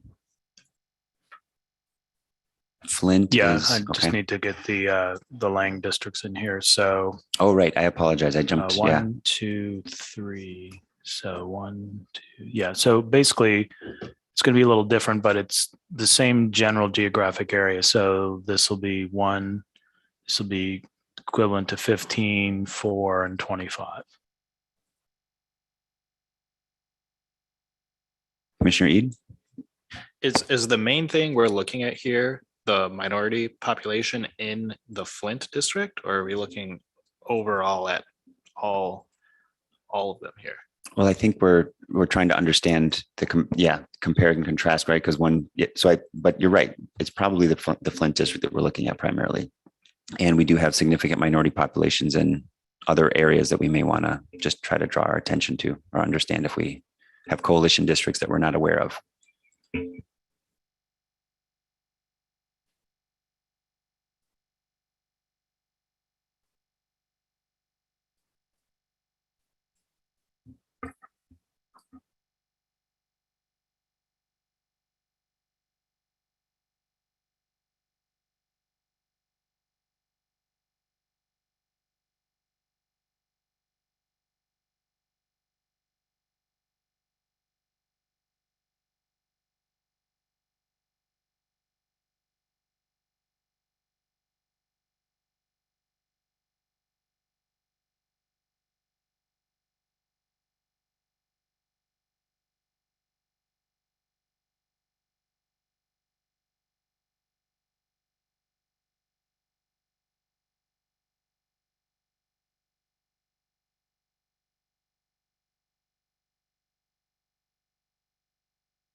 Thank you for those descriptions, John.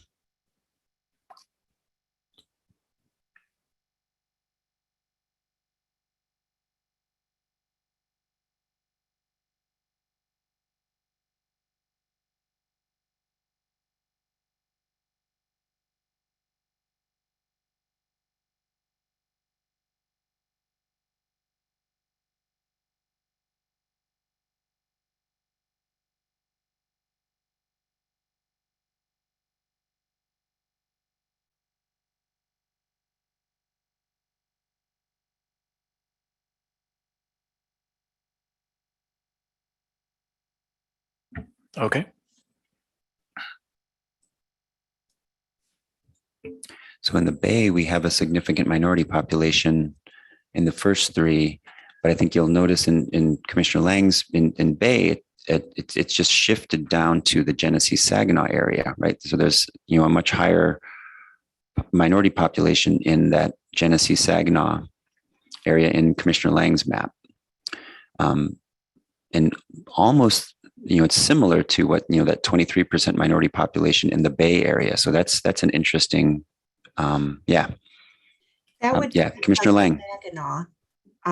If you look at it, the other Bay areas have your Midland, Bay City, Saginaw, and mine has Saginaw by itself. So that's why you're seeing the shift from the others to mine is taking into consideration that it's Saginaw as whole. Right. Yeah, thank you. Okay. Any other observations, commissioners, or Commissioner Ede?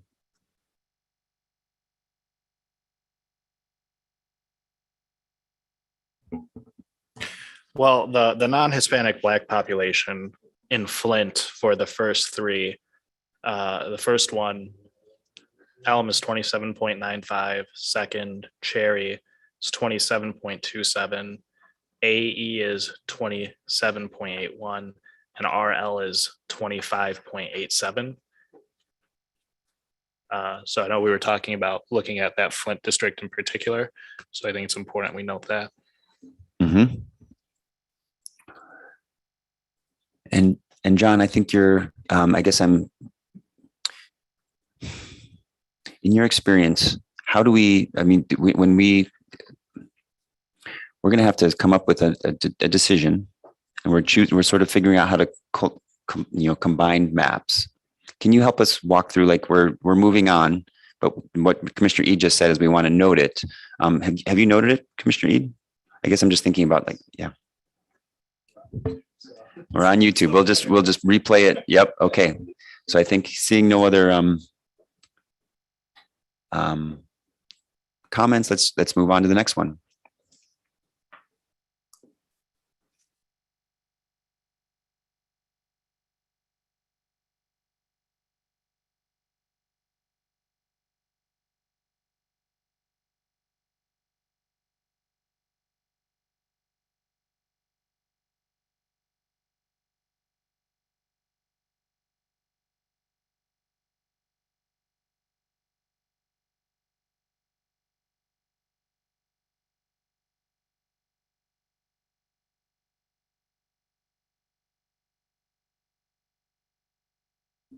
Thank you, John. Yes, this is.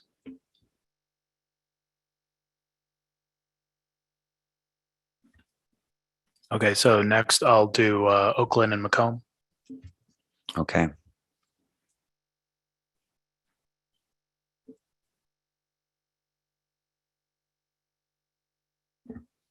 Okay, so this is the Elm version of Oakland Macomb. So let's just see what districts we're looking at.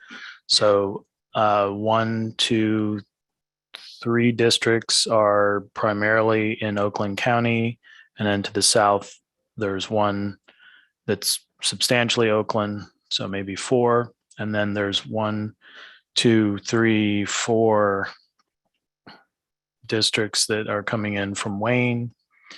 Anyway, let me just focus on Oakland first. So 1, 2, 3, and then basically a 4th district, and then up north, you have some smaller townships that are being associated with other counties. And then in Macomb, you've got Detroit, Warren, Sterling Heights, and then District 8 coming out of Wayne as well. And then District 5 is it's principally in Macomb. District 7 is Macomb plus a little of St. Clair in this version.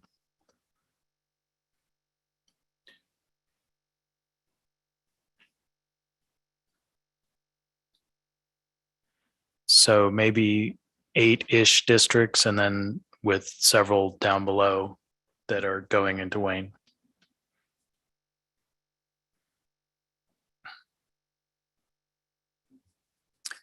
Commissioner Ede? So we should just probably note at this point that it's the districts that we drew to be opportunity to elect districts are 14, 13, 8, 6, and 5. I don't think 9 was one of them. Oh, it is. You're right. You're right. Yep. 30s. Yep. You're right. 9 as well. And we don't fully have 9 represented here, but we do have the 14, 13. Not quite all of 8. Not quite all of 6, but all of 5. Okay. And John, as you were pointing out to us, like we've got about 8 districts we are looking at total in this view. Roughly 8 districts, I think. Yeah, and so just to clarify, so we're looking at 18 or something like it, 11 or something like it, so that's 2, 14, 16, 3 and 4, 2 is 5, and then 5 and 7. And then these districts, probably I would look towards Wayne County to talk more about them. They do come up into this area, of course. Okay. All right, let's go. And this is the Elm No, this is, Yeah, so this is the first one. So this is elm. okay. And then the next one, I guess, is cherry.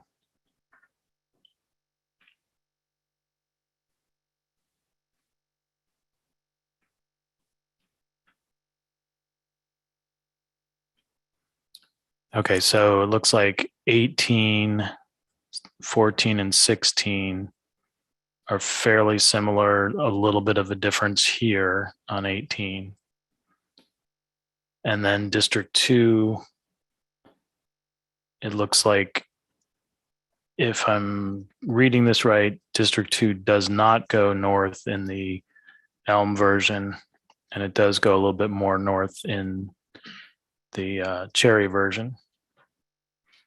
And then the other difference is, it looks like in the Elm version, you've got the lake areas intact here with the southern portion of St. Clair County. And in the Spruce version, it doesn't take that portion.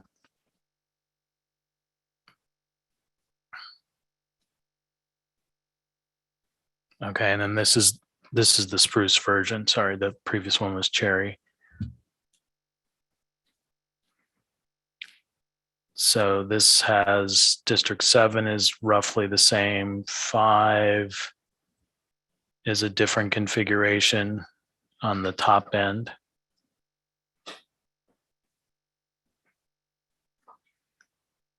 And then this is Commissioner Zatella's, which has a similar footprint here, here, and here. And it's closer to the Cherry version. I guess it's based off of Cherry generally. Yeah, it's based off cherry. Okay. And then the Lang version, let's see. So this is similar to District 11. This is similar to 14. And then it is a little different here where you have a different district going into Wayne County. This is probably similar to the District 16. This is similar to 7. And this is definitely a little bit different than 5. So it might be one of these 3 districts might be, well, we'll have to look a little more carefully to see. And then here's Commissioner Eads' version. So 18, 11, and then as he mentioned, District 10 is coming in from Ann Arbor. And it's a little different configuration in 16, but it looks like 13, 8, 6 are the same. 7 has got the St. Clair portion, and 5 is, looks like back to that version, right? Same as Cherry in 5 and 7. Okay, thank you. Well, is it the same as Cherry? Because I thought Cherry's the one that didn't have the whole Lake District. Right. Cherry changes District 7. Yeah, so I think yours is actually closer to Elm with District 7 and 5. Can we just confirm that, John? Yeah, so, okay, let's just focus on District 5. So this is 5 in the EAD plan. This is the area that shows visually. And so that is the Spruce, is that right? Yeah, I think so.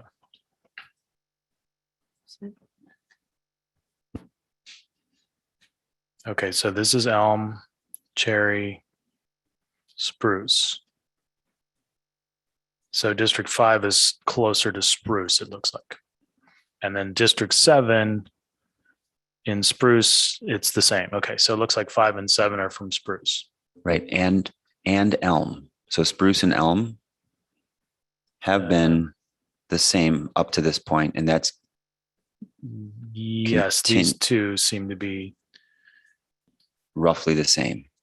Yeah, but that 7 district seems to be one of the major pieces. Yeah, and then 2 and 5. Okay, yeah. Okay. So you want to do numbers on these? seems like we should. This is where the opportunity to elect districts are. Oh, Commissioner Ede?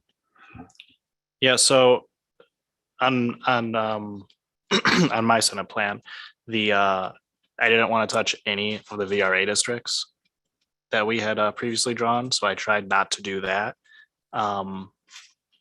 But aside from Ann Arbor, well, it all goes back. This whole map goes back to Ann Arbor. It's the different split in Ann Arbor that affects everything else. But along with that, it's the difference in Oakland County. And I do think this configuration is, preferable for both community of interest and partisan fairness reasons.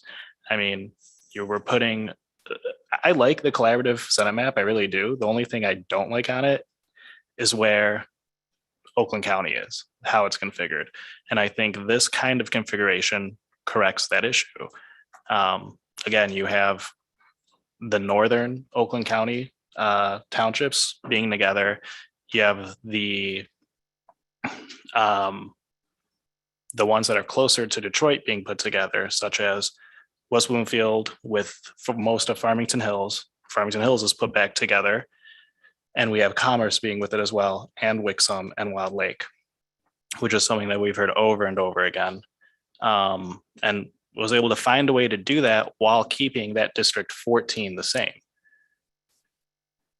Yeah, and then what that does is it just changes District 2 a little. So instead of District 2 hanging off, going into Oakland County on the west side, you get a much more compact District 2.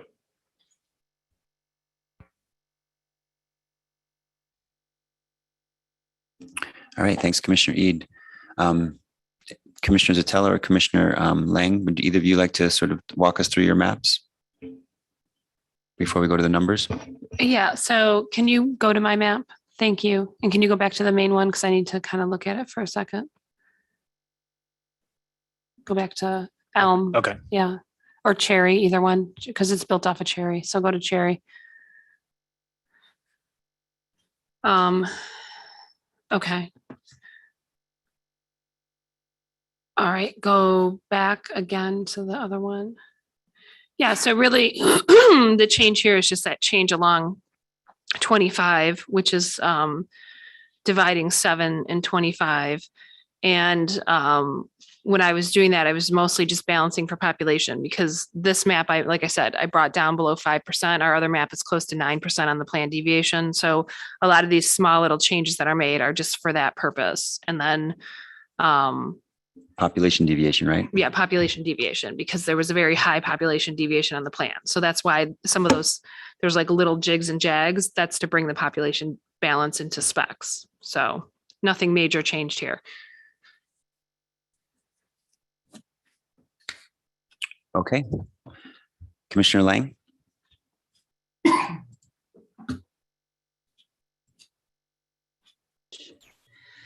I'll be honest, I figured to get beat up by the citizens of Detroit because I don't know Detroit. I've said that over and over again. I tried to do my best remembering the communities of interest that were spoken about and to follow the guidelines that were given to us by our VRA council. With doing that, with focusing on the Detroit area where I started, I moved my way up. So honestly, some of those are why you get the shapes you get with mine. There were certain ones that stood out as before the Novi, keep Novi whole, but with the population and the Asian population in Novi, I just basically did my best, and it kind of is what it is. In all honesty, I figured if it was something that if commissioners from the region, the Detroit area saw something, I know that they would speak up and say something. So I just tried to do my best looking at communities of interest, population, and VRA. Thanks, Commissioner Lang. Yeah, it's good to get the ideas out and understand the ideas in the different maps. So yeah, there's different strengths in different maps. Okay. So I don't know that we need to do commissioners. I'm thinking about what Commissioner Ede said earlier. Maybe we don't need to get all the numbers on all the districts in here. Unless we do, like, should we ask John to actually pull out all the districts? Well, yeah, that's what I'm asking. Like, help me know. John, are you saying we should get all the numbers? Generally, I mean, I think we were talking about, like up to 8 districts total. Yeah, so all 8, let's just do all 8. Is that what you're suggesting? Sure. Okay, take it away. Music man, John.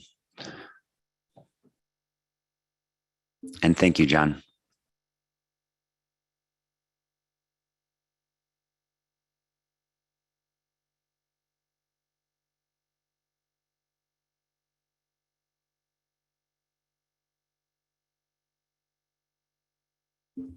Your color formatting is also appreciated, by the way.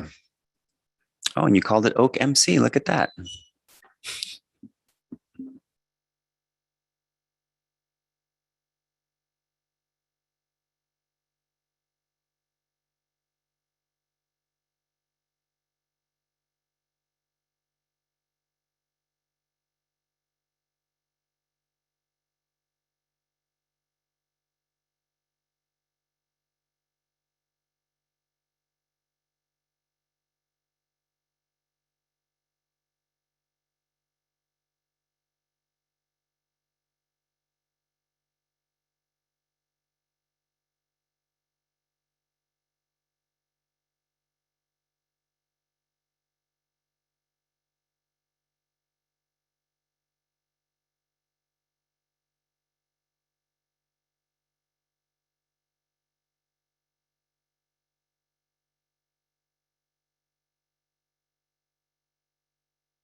Commissioners, while we're waiting, I'm wondering, we are scheduled to go until 8 o'clock tonight, which means that we are scheduled for a 1 hour break between 6 and 7. I'm wondering,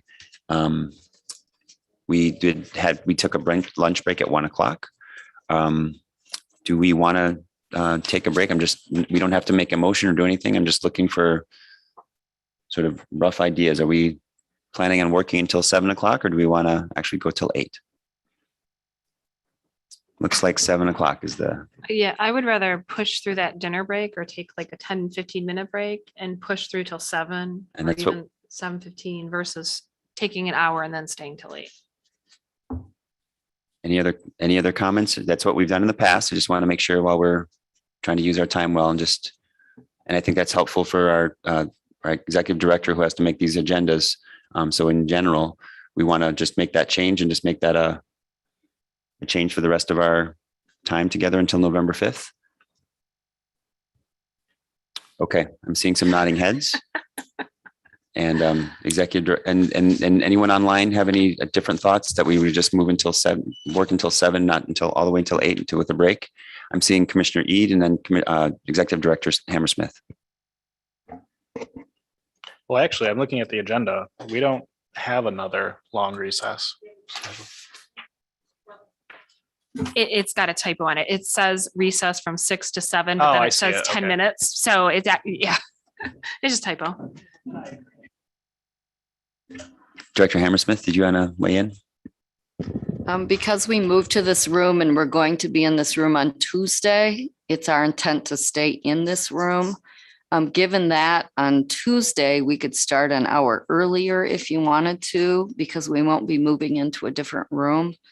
On Monday, I kind of think you might want till 10 because people will be traveling in. But on Tuesday, if you want to start at 9 to make up some of the time we lost yesterday, you could do that also. Okay, so without objection, commissioners, I'm just going to suggest that we take that suggestion from Director Hammersmith that we start Tuesday at 9 o'clock and that we just end our meetings at 7 o'clock. Commissioner Lang?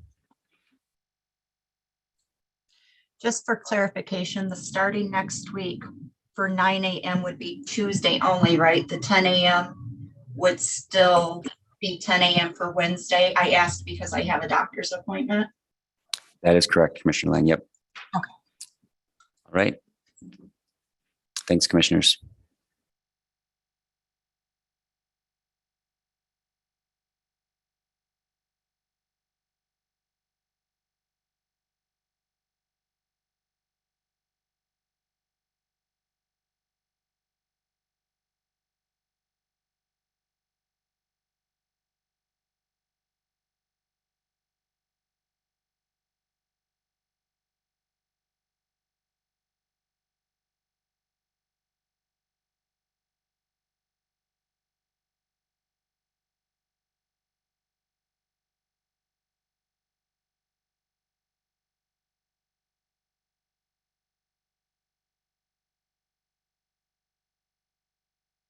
Commissioner Witches? Just a question, these spreadsheets that we're making, are they gonna be put on our website? It's a great question. These spreadsheets that we're making, are we going to put these on our website? That's a question to, yeah, that's a great question, Commissioner Witches. I'm not sure how, anyone can help us answer that question. These spreadsheets that we're making, should we put these on the website? The answer is yes. All right. So we will do our best to make sure that happens, and much appreciated.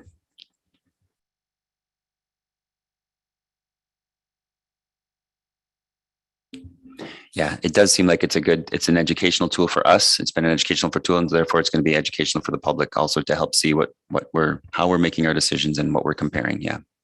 Okay, and if you could just help me consolidate these. So let's just look at the views and see if something is substantial enough to not include it in the spreadsheet. If they're similar enough, I mean. Okay, so this is the Elm version. All right, so that's our starting point. And then this is the Cherry version. And I think, yeah, it's different in District 2. Okay, so we'll include the Cherry. This is the Spruce version. It looks like there's enough differences to probably include it. You're looking just at District 2, is that correct? I guess. Yes, that's what I'm looking at too, and it does look different enough that we should, yeah. Yep. Okay, and then this is the Zatella version. Commissioner Zatella, is this substantially similar to another plan such that you wouldn't want to include it? It's based off of Cherry. Okay. Yeah, there's Cherry. So yeah. that's Cherry. So it's the same basically. Yeah, I mean, it's got small changes for, like I said, for trying to get that plan deviation down. So, but I mean, it's functionally the same. as Okay, Cherry. so not, okay, and Not for worth this, comparing. for this Yes, purpose, not worth okay, got it. Just a minute, we may have a technical issue. Go ahead. It came back, okay. Very good. Did you get all your questions answered, John, in terms of helping you think through which ones we're going to include? Yeah, I think so. So we're Okay. basically collapsing Zatella with Cherry. Very good.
All right, some Michigan trivia while we're waiting. What is Michigan's state motto?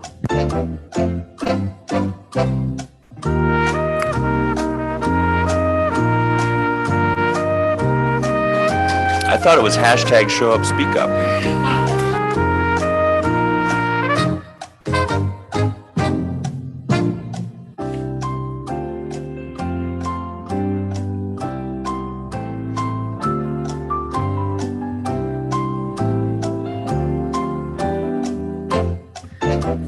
So wasn't there like a famous Jeopardy incident involving which Great Lake was the biggest too? Where they asked like which was the biggest and the guy answered based on surface area versus water volume, and it ended up being disputed because like technically he was right. It's just like, what do you mean by biggest? Is it surface area? Is it water volume? Is it depth? Like I don't remember. I thought it was Michigan versus Superior because like Superior I think has more water volume because it's much deeper, but Michigan is bigger surface area wise.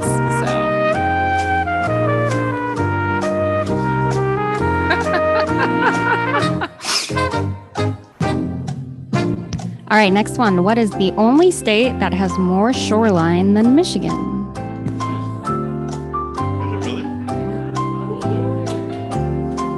Answer was Alaska.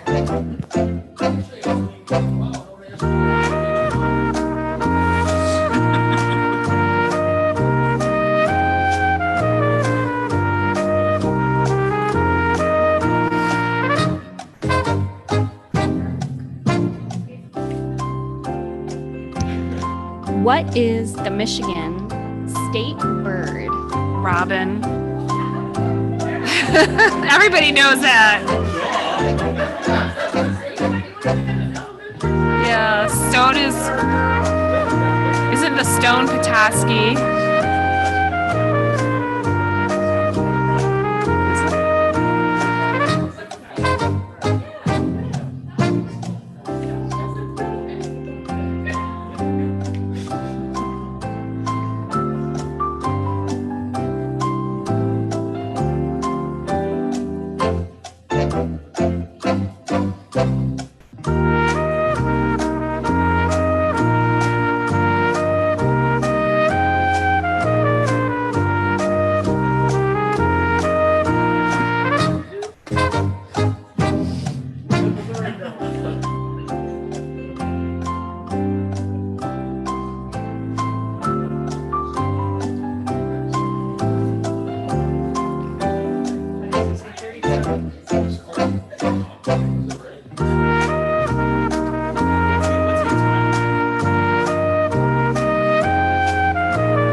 Not the gerrymander.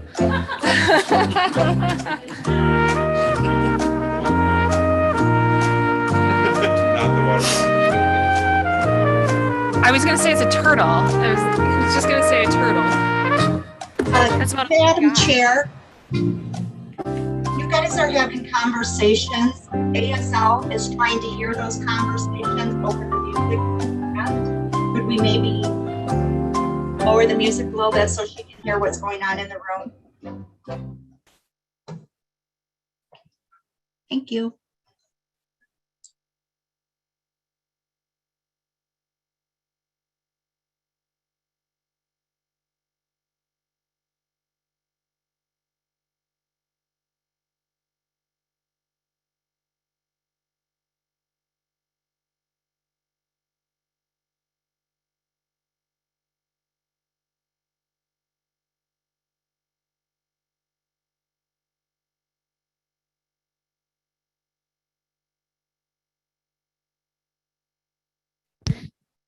All right, Commissioner Lang, we're doing Michigan trivia.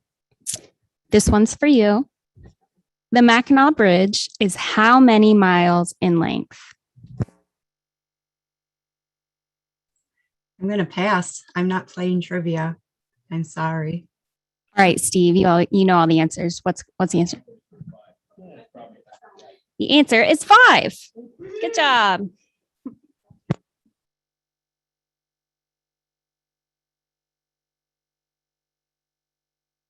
Almost there.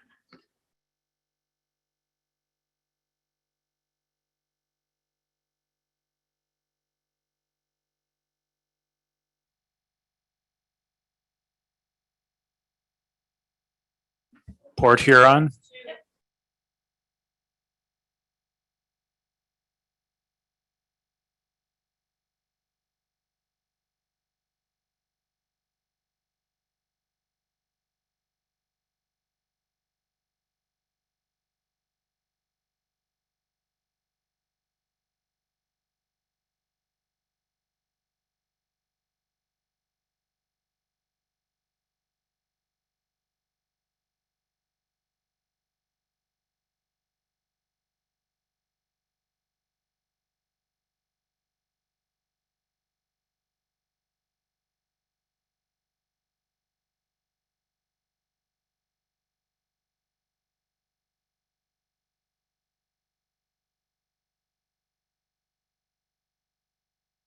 Go jeeping. Yep.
Do the no buy one.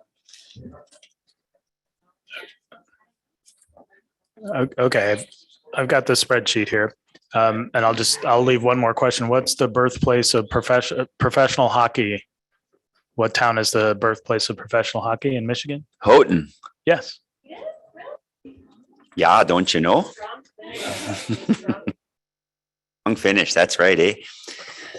Okay, so we have 5 districts, 5 plans we're looking at, and I think 7 districts in there.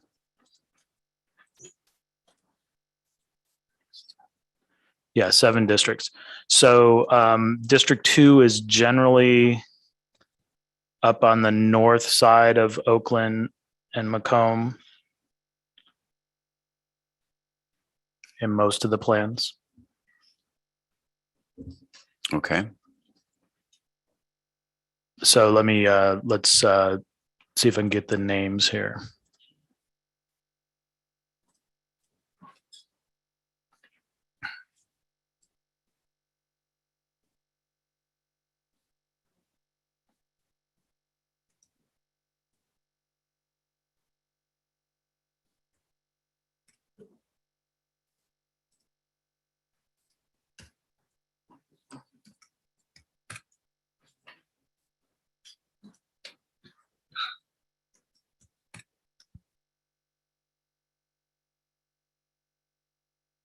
Oakland, Macomb. North.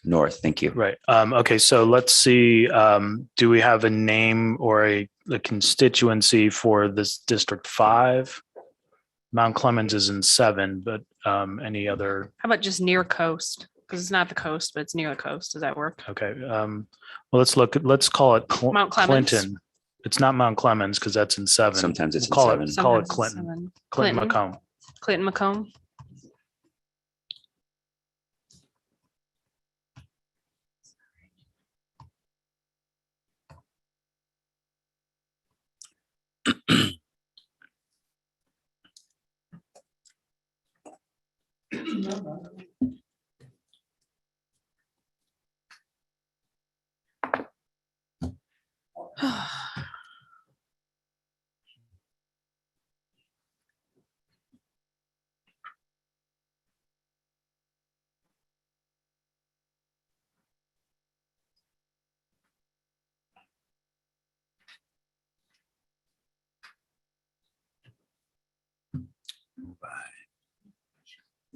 Commissioner Orton. While you're doing that, John, just when you get to it, it looks like that top pink row should be Rhonda's map, but there's no information in there. Yeah. So I didn't really find an analog that fit very well. So in Commissioner Lang's plan, let's see if I can show this. Come on.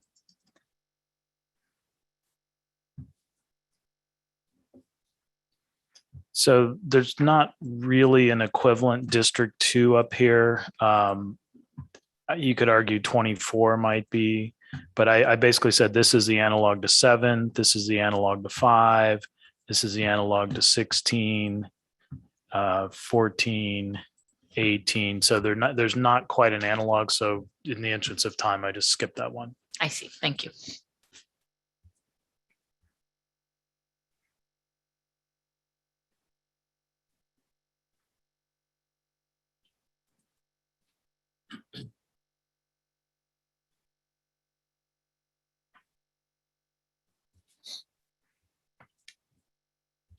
Southfield.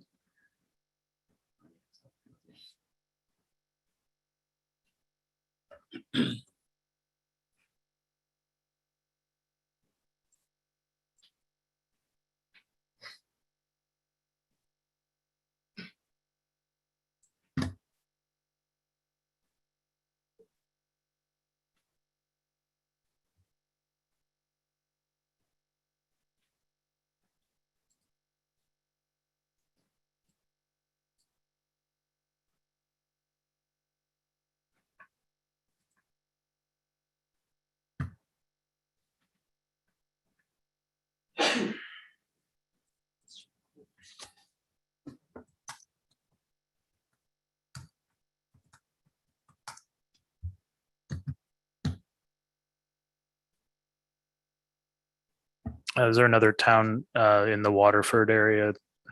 Commerce, maybe? Commerce, I don't know where it's.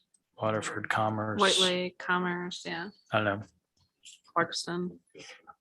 Okay.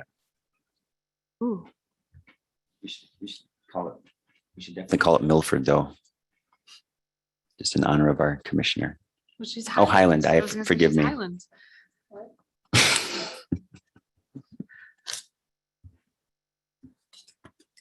Valette land.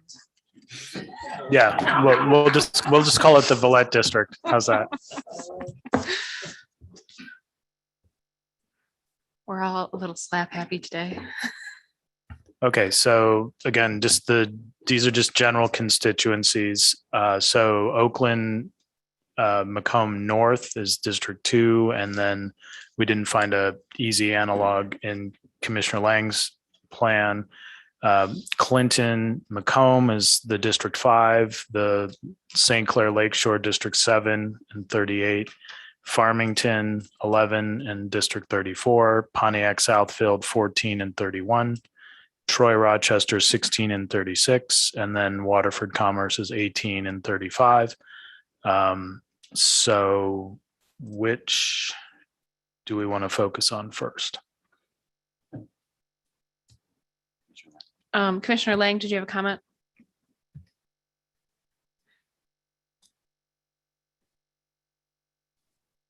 No, Sorry. she waved off. Okay, so I think we were looking at, you wanted to look at, say, maybe the Pontiac seat for the commission. Yeah. Commissioner Ede, did you have a comment? I was just gonna suggest looking at the Pontiac seat because that's the one. that's the opportunity to elect Right, district. exactly. The only one that really reaches those levels. Yeah, I agree. Okay, so here are the configurations for the Pontiac Southfield seat.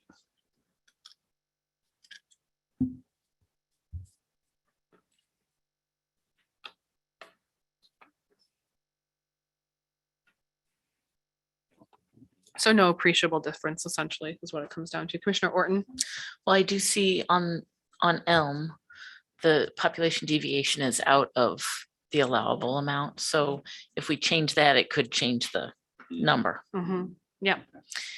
I do remember on one of the maps, we went through and did a lot of little work. I think it was his turn to bring it into good population deviation, but we only did that on one of them. So whichever ones we choose, we'll probably have to go through and do that little work. Mm-hmm.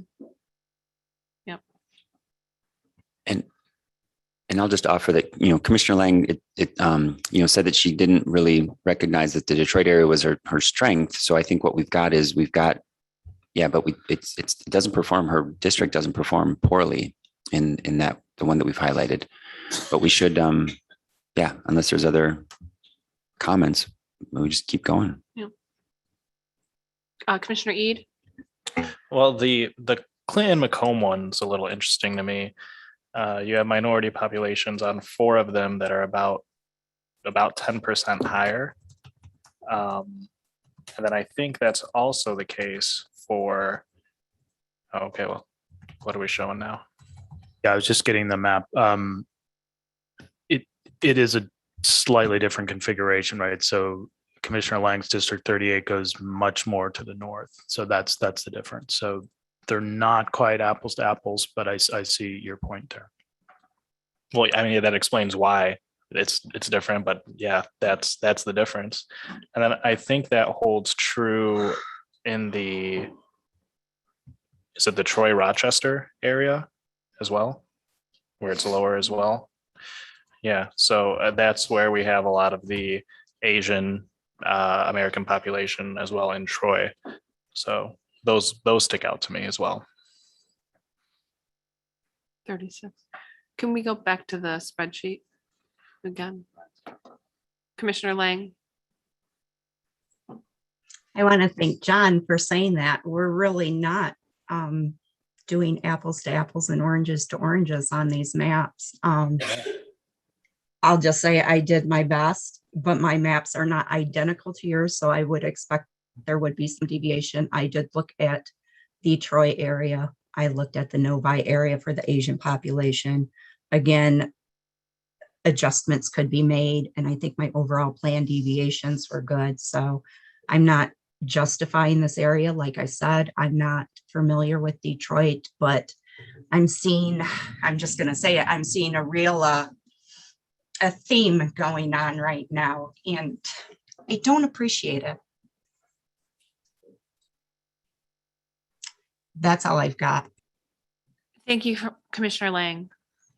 Just for the record, I don't think anyone's trying to beat up on you. We're just trying to understand what the changes are in the maps. It's not intended to make you feel like we're persecuting you.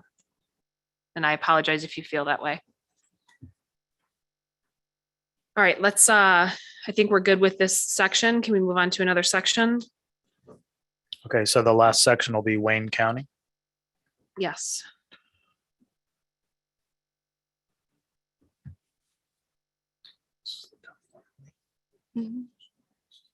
Well.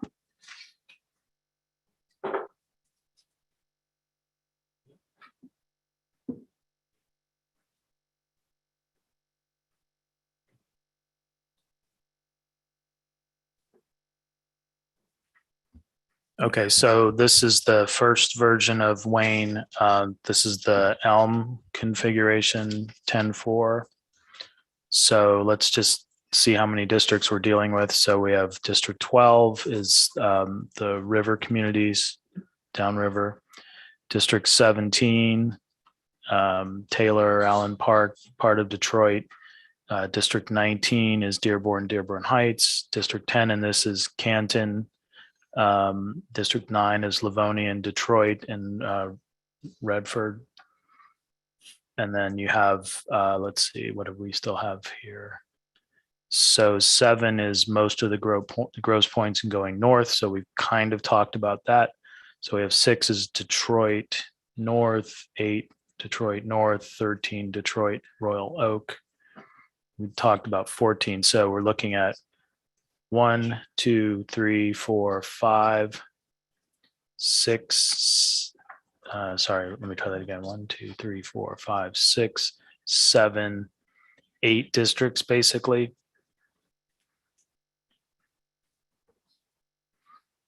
Okay, so again, this is the Elm configuration.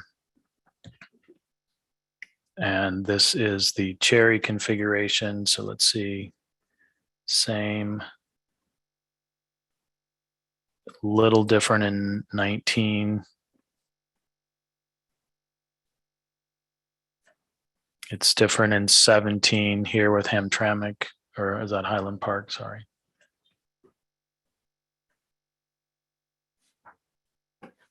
And then it's a different configuration with the gross points in 6 versus 7. Sarah, can we move the Zoom box to the side so that we can see the?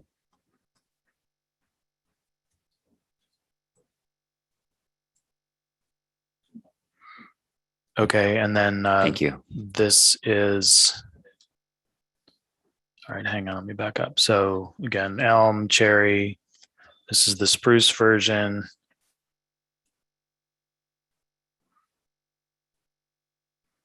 Looks like the spruce version is pretty close to the Elm version, and Cherry is different.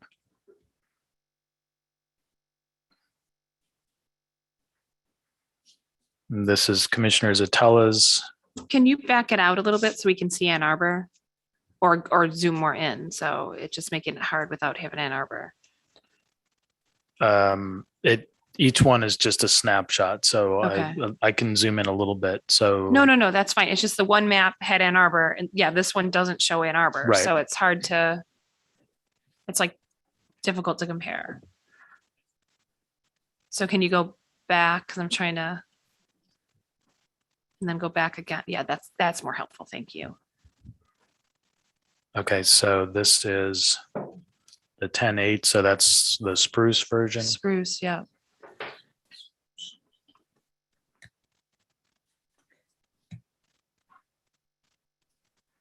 And that's Cherry. And I don't think, are there differences in this?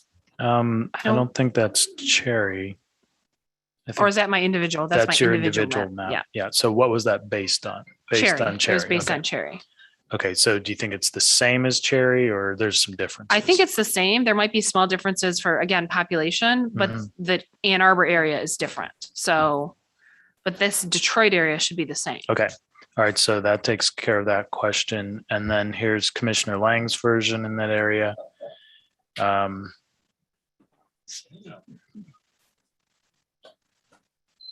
And Commissioner Eads' version.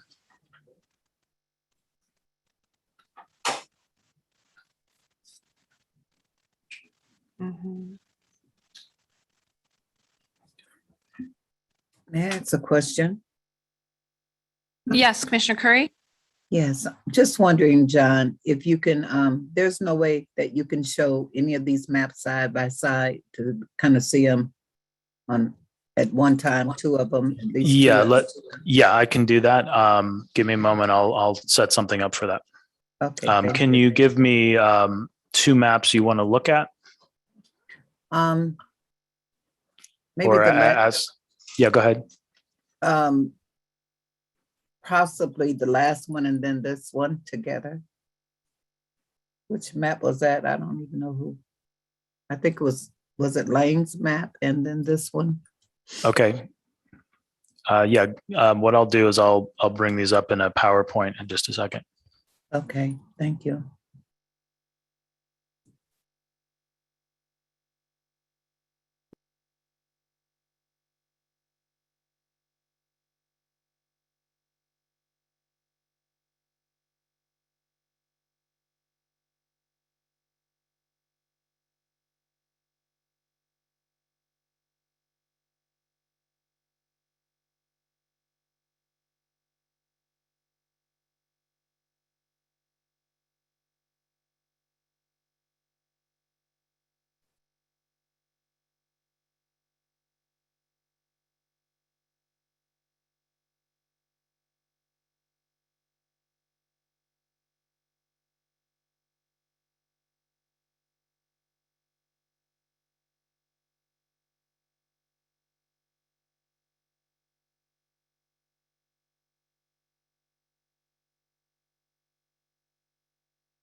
Okay, so I can compare some of these.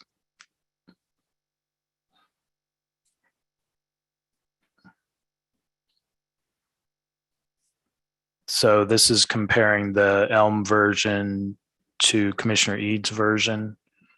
And then I can, replace those so you can compare any two you want to see. Commissioner Curry, is that helpful? You're on mute, Commissioner Curry. We can't hear you. I'm sorry. I said it was very helpful, John. Thank you.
Okay, so these are just some side by sides. We can see what other combinations you'd want to look at. So this is the base Elm map with Commissioner Eads districts.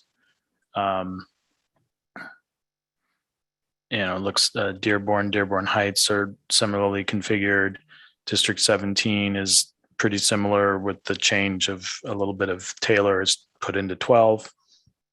And then it looks like the western Wayne towns are put towards a district outside of Wayne. Commissioner Ead mentioned the Ann Arbor District 10 combination here. So this has a different configuration with Canton going in District 29 with Ypsilanti. District 9 does not go into Farmington. 14 and 13 are similarly configured. 8 is similarly configured. 6 and 7 are. 19 and 17 are similar. So the differences are 9 to some extent, 12, and then 10 and 29.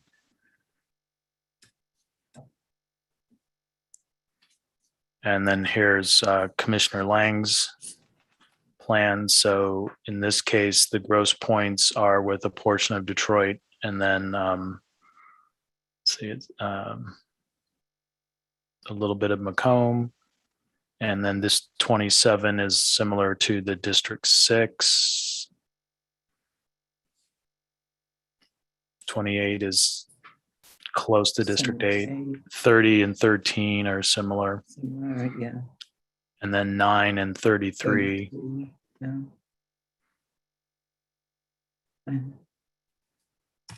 And then here's Commissioner Zatella's map, and that is the same. No, it's different. This is based on the Cherry. That's right. So this basically is a stand-in for Cherry as well.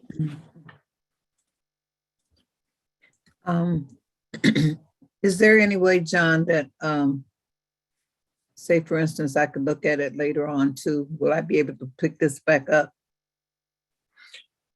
Yeah, I'm fairly certain that we can make arrangements for you to receive a PDF of this or some other document that you can open in your computer.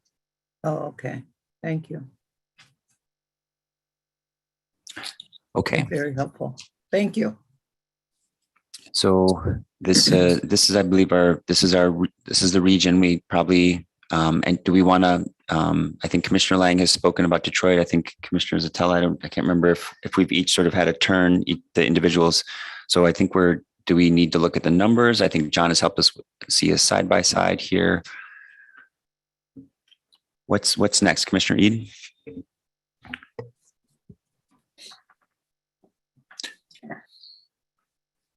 I don't, does anyone want to see any numbers? It seems like the Detroit configurations are all pretty similar. Yeah. If we do look Yeah. at numbers, there's one map, I'm not sure which one it is, but it has quite a different Dearborn configuration. Okay. And we might want to look at that. Right. And I see Commissioner Lang's hand. Yeah. And I would like to compare the 10 in Elm, and I think it's the same in Cherry versus trying to figure out what it is in your map, Anthony. 12. Because of that change of Inkster, because Elm has Inkster in with Wayne Westland and Canton versus putting it towards downriver. What number do you want to look at for that? What do you mean, what number? The black VIP and an overall minority of 10 versus your 12. I don't think 10's a BVAP district in. It might be based on the Asian population and the African-American population in both Westland and Inkster. All right, That's why I let's want look to at it. compare the two. Commissioner Lang. I would like to see the numbers on the Detroit area, since there is obviously some differences in the configuration of these. Okay. Should we start the music again?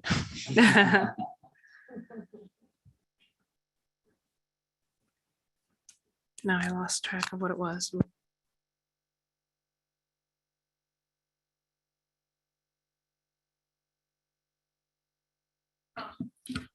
Yeah, so it actually is time for us to take a scheduled break.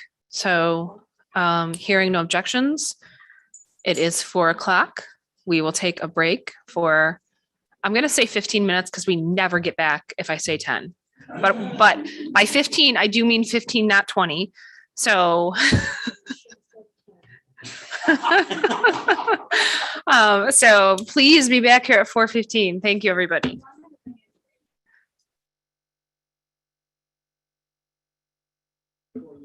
Commissioner Lang, did you have a comment before we break?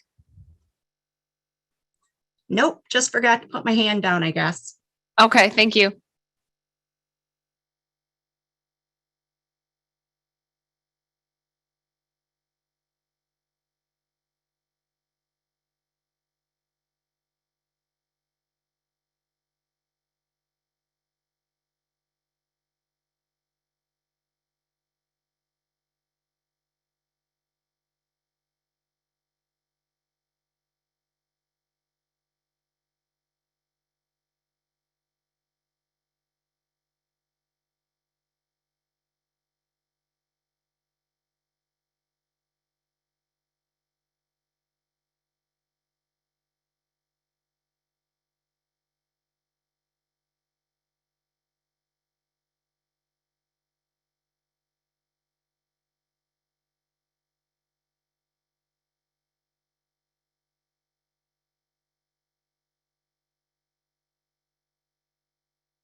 Again, Independent Citizens Redistricting Commission back to order at 4:16 PM. Will the secretary please call the roll? Absolutely, Madam Chair. Commissioners, please say present when I call your name. If you're attending today's meeting remotely, please disclose during roll that you are attending remotely, as well as where you are physically attending from. I'll start with Doug Clark, Present. Juanita Curry, Present and attending remotely from Detroit, Michigan. Anthony Eade, Present. Brittany Kellum, Present and attending remotely from Detroit, Michigan. Rhonda Lang, Present, attending remotely from Reed City, Michigan. Steve Lett, Cynthia Orton, Present. MC Rothhorn, Present. Rebecca Satella, Present. Janice Follett, Present. Aaron Wagner,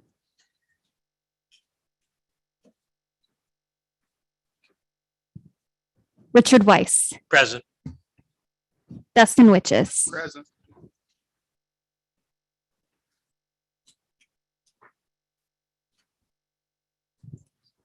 I'll return to Aaron Wagner, Present, attending remotely from Eaton County, Michigan. all commissioners are present. Thank you, Ms. Reinhardt. All right, we are continuing with our analysis of the different maps that are out there. And, all right, so John, where did we leave off? I'm just putting the finishing touches on the spreadsheets here.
Okay, so I have the different plans.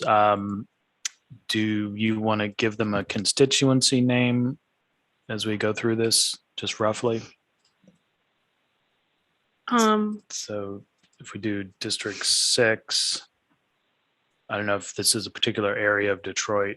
Just East Detroit. Okay.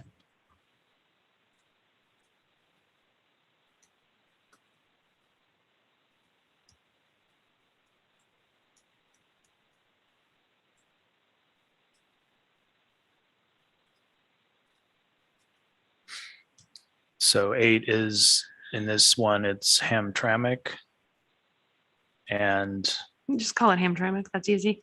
Okay, but some have Highland Highland Park. and some don't. But well, Hamtramck is common. Yeah.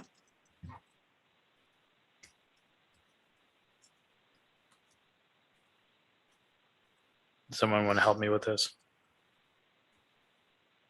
CK? That's not right. Yeah, No. CK. Yeah, Thank you. CK.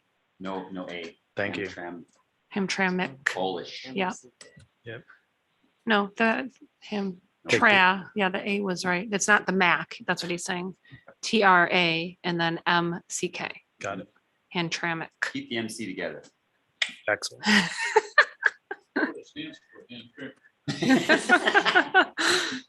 Nice one, Steve.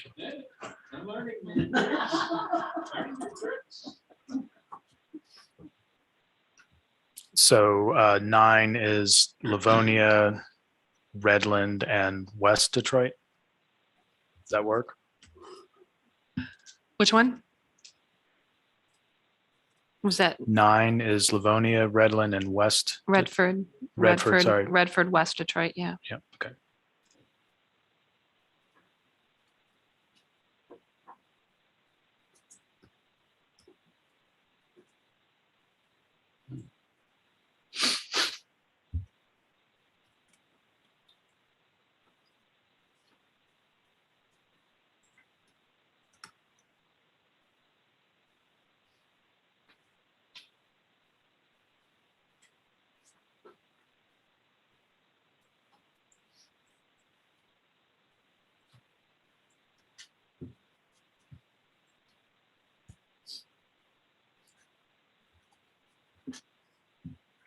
It's with your note.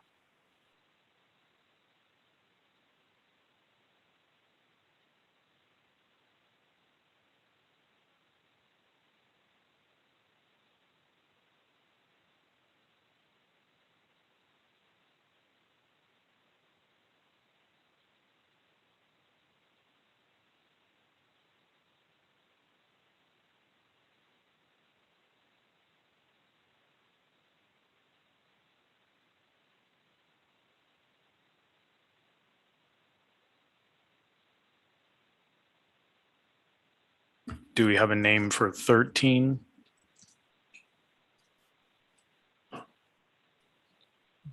Detroit Royal Oak. That'll work.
Okay.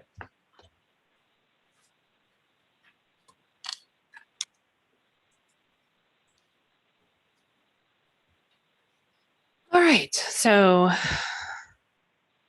we have 6 generally here, and also 6 goes north. So what's our town? Warren?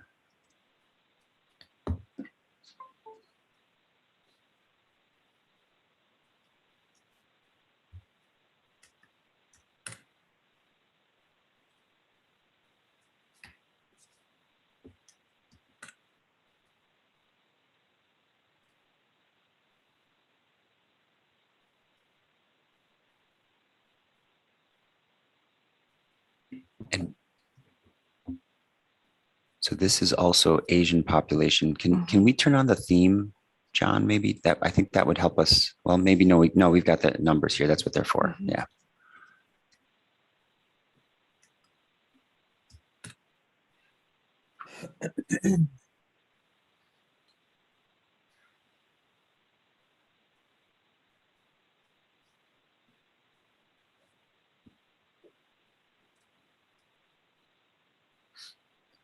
Okay. John, that downriver and towns, what is towns with downriver? Sure. What is it? I'm just curious. Basically, the District 12 are most of the Wayne towns that are downriver. Oh, okay.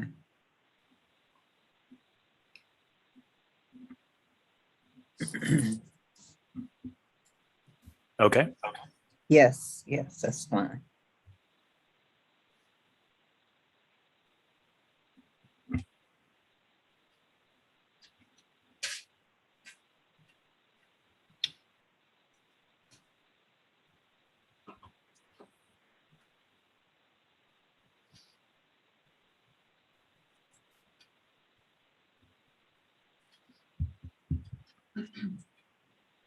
Yeah, they do. Yeah, you see the difference that Inkster makes though with 10 versus 12.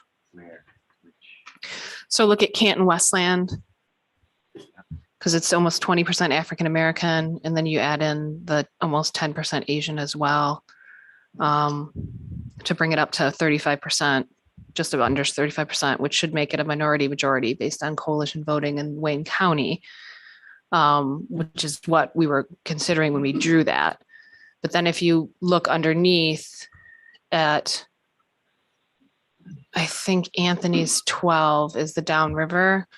You pull that same population into downriver, you end up with 18% for Inkster, because Inkster is almost entirely African American. And then you end up with a total of 30%, which is below that threshold. Okay. Yeah.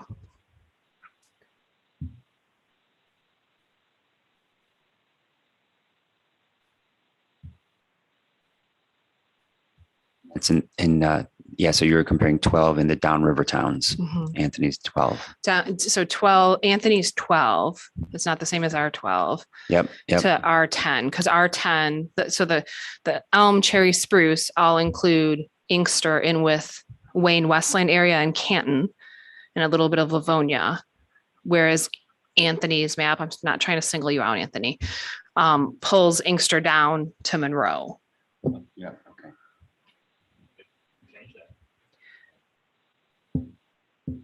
Okay, so the highlight there is that the coalition district may be disrupted Right. because of it. Right. And Okay. that coalition district is pretty close to being a VRA district, and I wouldn't want to see it disrupted. Okay. So, And in the same vein, Commissioner Lang's district in that area is similarly configured demographically. Yeah. Right, and it's pretty good. So that's the 32.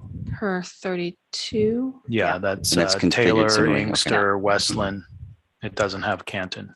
Yeah. And I think it's got part of Dearborn Heights in it. So, which that might trigger a different issue with the Arab American population because you're pulling out Dearborn Heights out of Dearborn Heights and Dearborn. So that might throw off that balance of that community of interest we were trying to preserve. Okay. So, and again, VRA considerations with the Arab American community as well. So, and we can't really tell by looking at the numbers because Arab Americans show up as white. So, Okay, and this is where we would have to look at, okay, but we're at this point, right? So we'd have to look at the electoral results to try to figure that out. for that district, yeah. Right. How At would this- that affect it? Yep. So at this point, what we're looking at is for ideas, we're seeing different districts, different ideas and different maps to try to see what we want to combine to see if we can actually agree on a couple maps, Senate maps that we want to work on. John? Yeah, I think you were contemplating possibly creating one base map Mhm. and then putting possibly certain options into that. And we've reviewed all of the regions or the areas. I don't want to, yeah, all the areas at this point. So now we have to, that's our task. Yeah. And also this was designed so that if you did want to get printouts of these for your own perusal, you could do that. Commissioner Eid. So we spent a lot of time looking at all these maps for Senate configurations. What are everyone's thoughts on them? My personal thought is cherry and spruce incorporate everything that's in elm. So I think we should just cross elm off the list and focus on cherry and spruce for the collaborative. Because there's nothing in elm that isn't in cherry or spruce that we've seen. And if it is a change, then it's actually an improvement over what we had. That's what I have in my notes as well. Anybody have anything different? Commissioner Clark? Yeah, I mean, I think spruce should be the base that we work off of. And then I would also, because it does incorporate everything that's in elm. And cherry's a little different, but not that significantly different. And spruce was the last one that we actually did collaboratively. So Cherry is a collaborative map too. Oh, no, I said last one. No, cherry was the last one. Was it? Yeah. Okay. Well, not according to the dates that were on the maps. Oh, maybe you're right. Maybe you're right. Yeah. Yeah. That's what I was looking at. But I also think we should bring forward Rhonda's map, because I think she's got some really good ideas in there.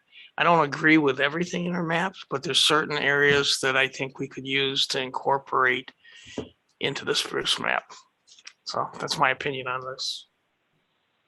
I think we should go off the cherry map because the cherry map already has a less than 5% plan deviation.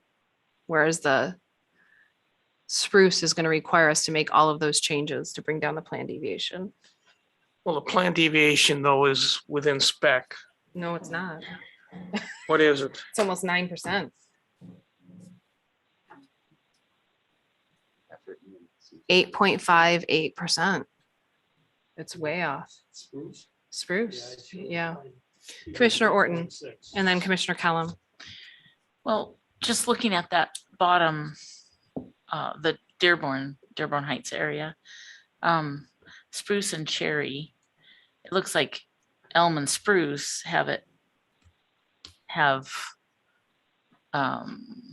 if we look at total minority population, voting age population, they have 40.81%. Cherry is 3 points lower than that. I don't know why that is. I don't know what the change is there. Dearborn Heights. My memory of that, Commissioner Orton, was that there was a deep, and you know what, I apologize. Commissioner Kellum wanted to speak. Yeah, Commissioner Kellum, go ahead. Well, my opinion is of the same that I had before, that we should begin with the map that has the best metrics and then make the changes. The things I think that folks are suggesting that they like about other maps, those maybe could take place in the cherry map. I do not think that we should start with any map that does not measure up after we work so hard to make, it just doesn't even make sense. Why would you essentially start from scratch when we have maps that we have improved significantly on? So I don't understand that logic. I don't know if it's in the eye of being inclusive or just to offer up more options, but we should start off with the map that has the best numbers. Commissioner Rothorn. So, I think what we were doing is we each reviewed these areas to look at the ideas that are in each map, right? So I think we do ourselves a service if we can just hold on to the ideas and start with one that has a good numbers, but we have to agree on that, right? Maybe we just have to sort of agree, how do we treat these numbers? Like it's like there's different when we say the numbers, we have to sort of like identify, right? It's population deviation, and we know how to do that, but it takes a lot of time, right? And I think we know how to do it, but it takes time. Then there's the VRA, and we're within, right? I think we've gotten from our consultant, right? Each of these is okay. Like we're okay. We're within, but we should make some changes. And so I think what I hear Commissioner Kellum saying is like, let's start with the one that feels like we have the least amount of work to do, but we can work with communities of interest and respect those communities and all the feedback that we got. And right, with with the numbers where we have to do the least amount of work and take ideas from the other maps, right? We're not taking a map wholeheartedly, so to speak. We're not taking Cherry wholeheartedly. We're just taking Cherry and then changing it's taking some ideas that we got from Commissioner Lang's or Commissioner White, all these different maps so that we can just, yeah, I'm done talking. Yeah, I just think that for Spruce and Cherry, there's no need to look back at Elm because they were based off of it and improved. So why not just throw Elm on the dumpster of history? Especially because its metrics are terrible. Like, look at the metrics. But there are ideas in there that I like. I do like that district. Like, there are ideas in there. That's what I mean. It's like, it's not the whole map that we're throwing out. That's all. I mean, but what ideas would you change? And if you change to what's in Elm, then you're going back to Elm. I apologize. I didn't mean the whole of the map, right? It's just the idea that was in the map. It was useful to the exercise. Yeah. But I don't need to say anymore. It's just how we talk about it. Right. But I mean, I think what is the point of looking at metrics if we're not actually going to look at metrics? I mean, what's the point of having them if we're just going to say, well, let's just consider them all? Because they are clearly Spruce and Cherry, I think, are comparable in terms of their metrics. The Lang map and the Elm map are significantly performing at a lower level. So why would we start working off of? To me, it's like the discussion is at this point, Spruce or Cherry, what are we starting with? And go from there. Not my individual map, not Anthony's individual map, Spruce versus Cherry. Which one do we want to go with? What are the differences between those two? Because they have the most similar metrics and they perform the best. They both have the 2018 seats votes ratio. They have a 0.03 bias. One has a 3.1 efficiency gap. The other has 3.4. One has a 2.7 mean median. The other has 2.2. So one's a little higher in one area. One's a little lower in the other area. One has a lower population deviation in specs. The other doesn't. So that might be a factor too. But why would we go to like Elm, which has an efficiency gap of 6.2 and a mean median of 3.4 and a seats vote ratio of 1919 with a negative 2.3 against Democrats when we have two better maps? Like, that just doesn't make any sense to me. It's just nonsensical. So without objection, maybe can we get rid of Elm? Do we feel like we can to start with something else, or is it too early? Commissioner Orton. Instead of, I don't know if this works, but instead of choosing to just get rid of something, why don't we choose the one or two we want to work on? And those ideas are still out there if we see that we want to incorporate any of those as we're working on it. So Commissioner Weiss first, and then Mr. Morgan. All right. I understand MC's thinking, but I like Rebecca's thinking better. And I go by that because I have the map here, or not the map, but the sheet. And that was my top pick. Why? Because the numbers are better. So my suggestion was going to be this morning, let's just start with this map and see if we could improve on it, if it's possible, and maybe takes a couple ideas. Of course, you might have to go back to the Elm map, but I was under the impression we started with the Elm, we improved it through the Spruce, and improved it again when we called it Cherry. Mm-hmm. So if that's the case, why not start with the Cherry map? Thank you. Well, I think we should compare Spruce and Cherry. Like, what are the differences between those two maps? What is, what do we want to keep? Mr. Morgan, and then. Yeah, I was just going to get back to the idea of like a matrix where you're comparing. So now if you're isolating, you want to compare Spruce and Cherry, then, you can bring up the different, what are the differences? Commissioner Clark, Commissioner Rothorn, did you have a comment? Commissioner Eads. So Commissioner Clark and then Commissioner Eads. Let's be quick. This question's for Bruce. When you look at the metrics for the Senate here, does any of these plans raise a red flag for you? Commissioner Clark, I appreciate the question. Are you asking in which of the categories or all of the categories? Correct. So Which the we- Livonia, Redford, West Detroit down to, Well, yeah, but these are individual districts we have on the screen. right. Are you looking at individual districts or an entire plan? No, I'm looking at the entire plan. Okay, so what we have on the screen, those are for the metrics of these areas per plan. So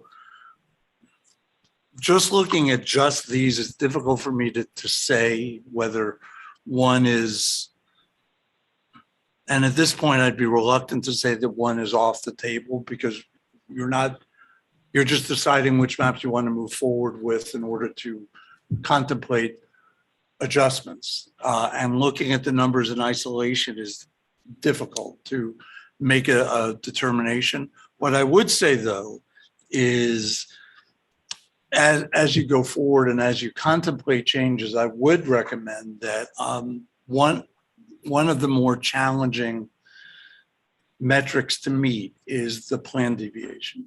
The plan deviation takes a lot of time. But I think the important point in that is as you move further from there's no equal requirement, but as you get closer to 10%, you need to justify more why. And the justification can include lots of reasons, but keep in mind that if you have maps that vary in deviation, 4.5, 6.5, 7%, that as you go further up, you'll need to provide more of an explanation for the record about why you chose a plan with a higher deviation than a plan with a lower one. So my thought in general is that the deviation tends to be among the more vexing metrics to meet because there are a lot of changes that have to be made. And I think in addition to that, the changes that you may contemplate are going to involve switches in deviation. The numbers are going to change. We've seen that before. So just being mindful of that, being mindful of everything that went into, I don't remember what the plan was, where you spent a lot of time before you went out to the second round of hearings, adjusting the deviations. It's a slog, it's painstaking, no question about it. But I think that as you contemplate where you're going the next 7 days, think about that keep in mind that deviation. To me, it's not the most important number. I'm not suggesting that, but it can be one of the more challenging numbers to get to. So I know that really doesn't address the question about which one maybe appear better or appear more problematic, but because it's difficult to assess that. But keep in mind what the deviations are. I think that can be a good guide for now. Thank You're you. welcome. Did anyone else have a question? Anthony? Well, it's not a question. It's more of the same discussion we were having earlier. I mean, we spent a lot of time looking at these maps, and how I view it is we should be using either the cherry or spruce map to make further changes on. Because let's not forget, like we're going to be making changes to this. And I personally would like to see those changes that we make on the cherry ones be copied to some of the individual plans as well, because they're based off the cherry or spruce one. I mean, we pretty clearly have like 3 different tiers of plans. We have 2 that are within 1%, we have 2 that are within 3%, and then we have 2 that are around 6%. And that's not a small difference. Like that's not the difference between the congressional maps, for example, where it's 0.6 to 0.7 to 0.8. I think those are all well within each other. But I mean, we're talking, difference between 1% and 6.2%. Well, that's 6 times the amount. So I would support, making changes to the cherry or spruce map and then putting those ideas into the other maps, like Commissioner Rothorn was saying, and using those individual maps to kind of get ideas to improve, because I think those have good ideas too. I would also add that we heard a lot about the cherry map in our public meetings over and over and over again. People got up and said, I like the cherry map. I like the cherry map. I like the cherry map. I don't really remember being that much interest in the spruce map, honestly.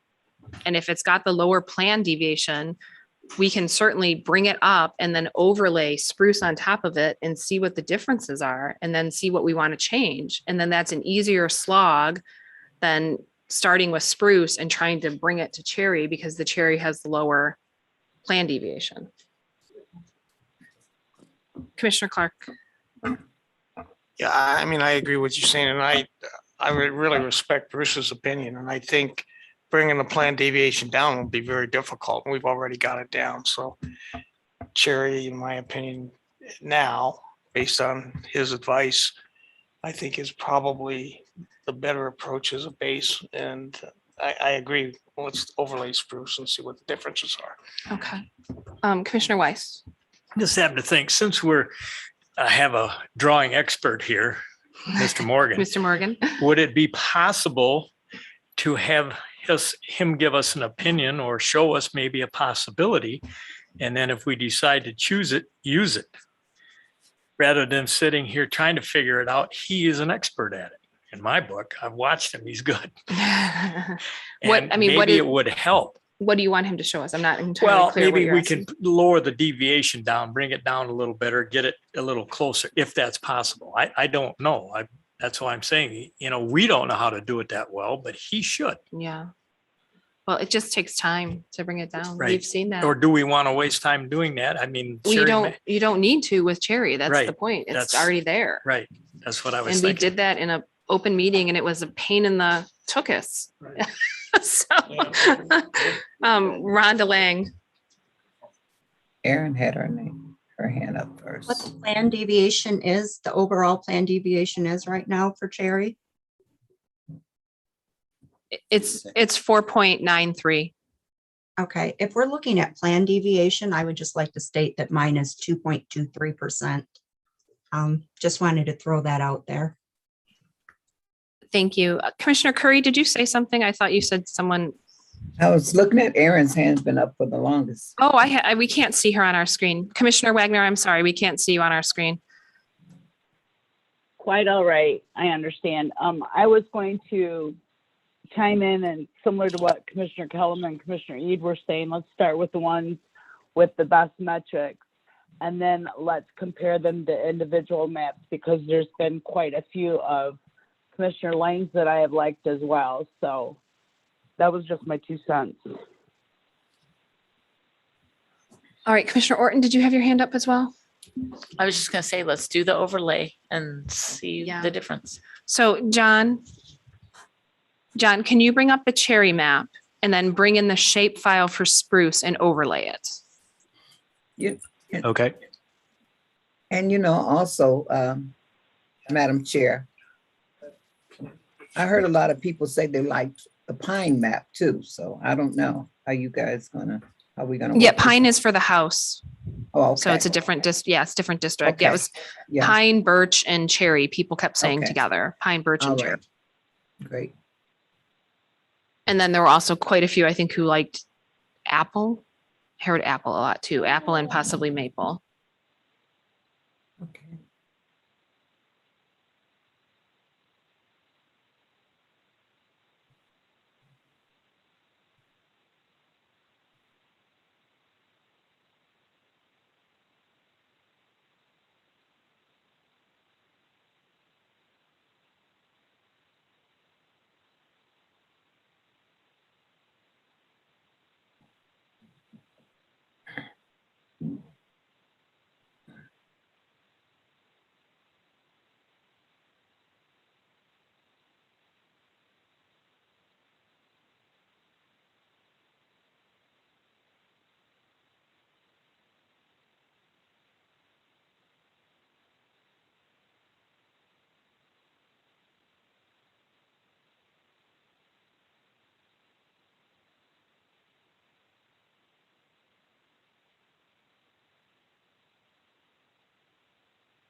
Okay, if you want to go district by district, I could zoom to each individual district and you could look at it so that it would be centered on an individual district so you can see if there are changes between them.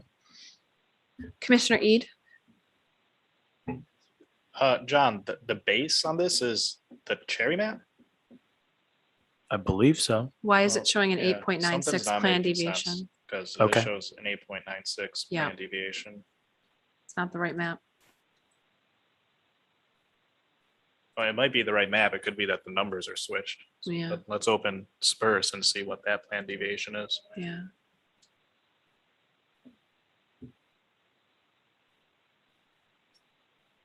It may also be that I need to go back to the website to make sure we're Re-download it, downloading yeah. the correct one.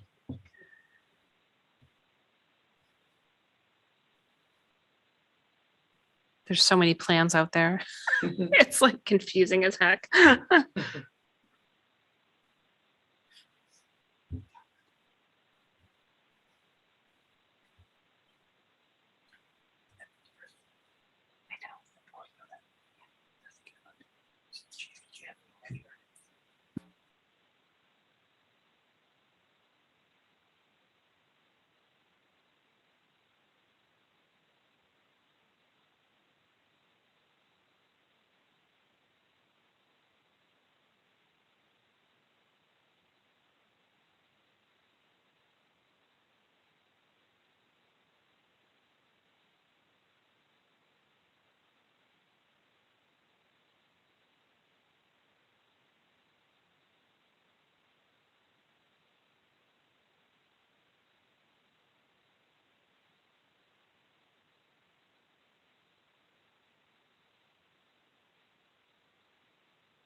Okay, so going back to the state senate, let's see which one we want to look at. It's 100721 SD RASBK. So I think it's on the next page, maybe. No, it's just, it was at the bottom. At the bottom. Yep, at the bottom. There you Bottom. go. That one right there. Okay, so that should be With correct. So an let me impressive check. 800 or 485 comments. Holy cow. Holy cow.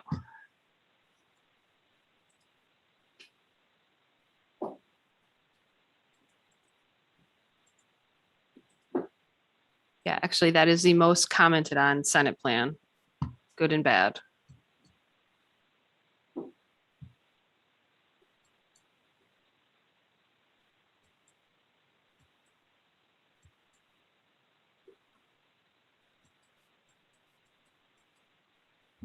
Okay, looks like it's what you're expecting. Okay. So then can we put the spruce over the top?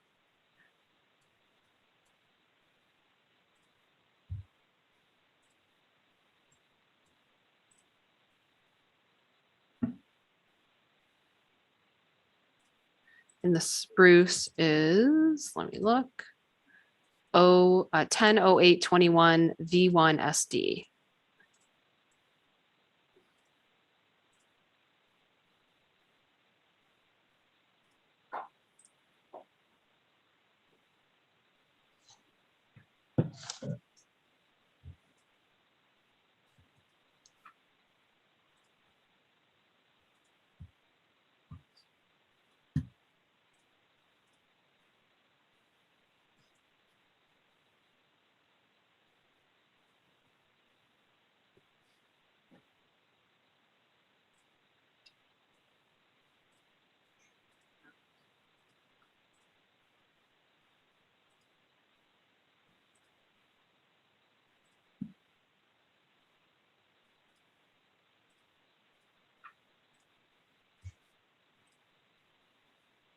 Okay, so that has the overlay. So District 1 appears to be exactly the same. Do we want to start from the UP and come down, or where do we want to? It'd probably be, Yeah, I was just suggesting that Going there's a alphabetical. function that allows me to zoom to each individual district. oh, okay, do that then. That's easy. Yeah.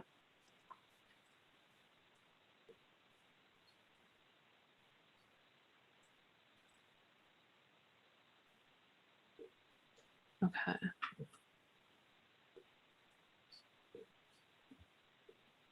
Go ahead, Commissioner Rothorn. And for what it's worth, like I do like the idea that we had in the LMAP, which was where the Lake St. Clair Lakeshore was preserved. So 25, it would be in 7 if we can, right? Because I recognize that there was a lot of work done to make this happen. And I think that you were saying, Commissioner Zatella, that may have been important. But if we can, that's one of the ideas that I'd like to preserve if we can from an older map. Okay. Commissioner Eid.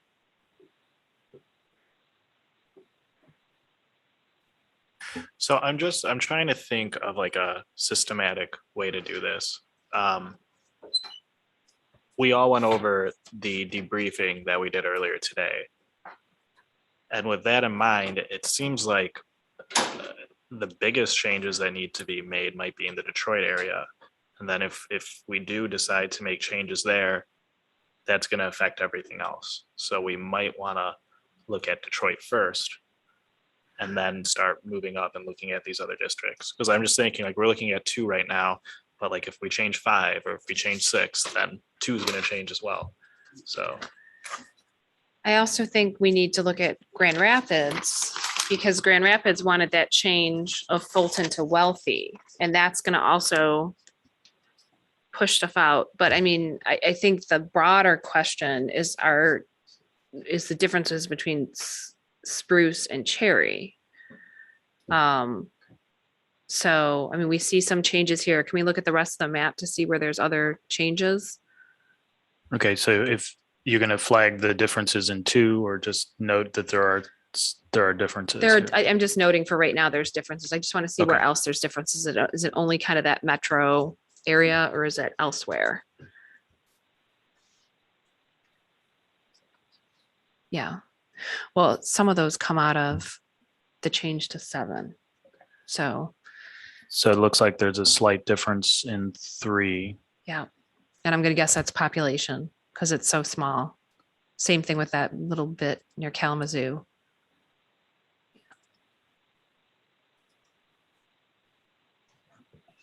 Yeah. So in this case, the red outline is the Zoom 2 district. So that's the one that's on the map. And then And the the blue blue. line is the overlay. Okay.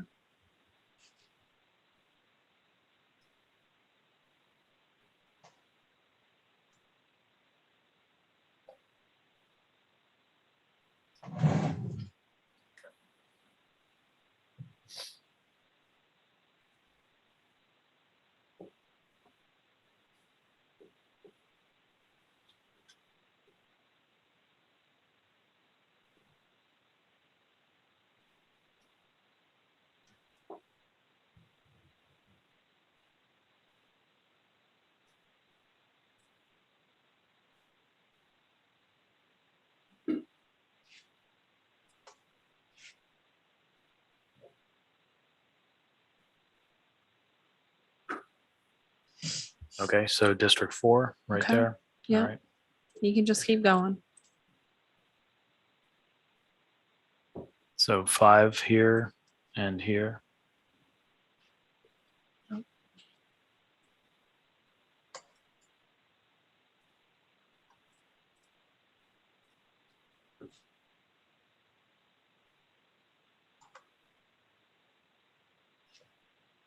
So yeah, there are definitely differences here.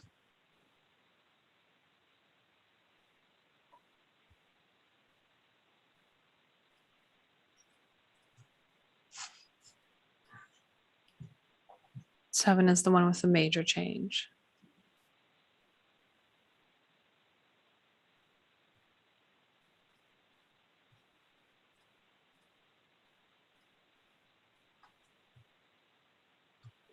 So 8.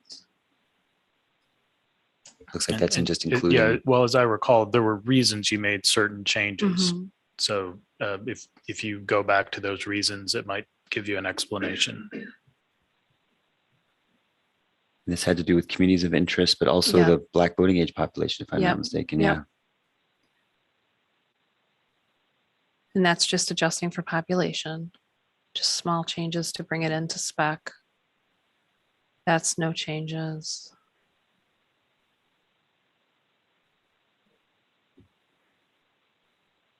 $11, again, small change for population.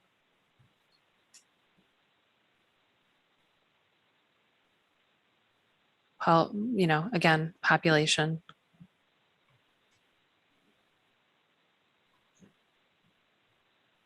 No changes that I see.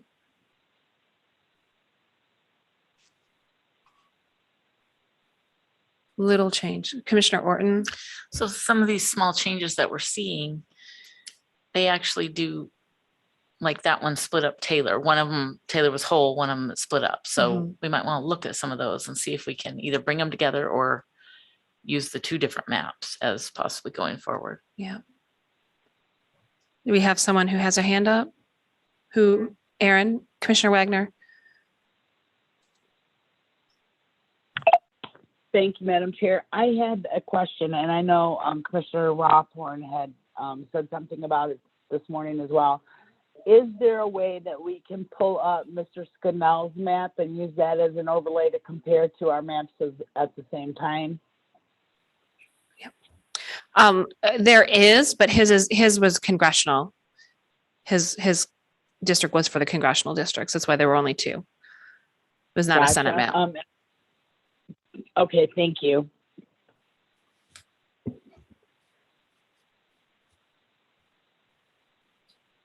So should we go back to Taylor?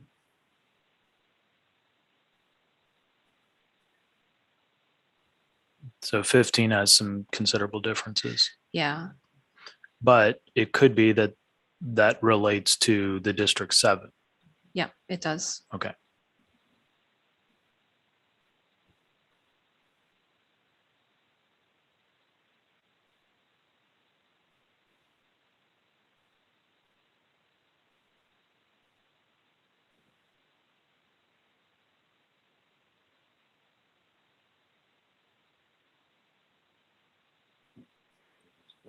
Yeah.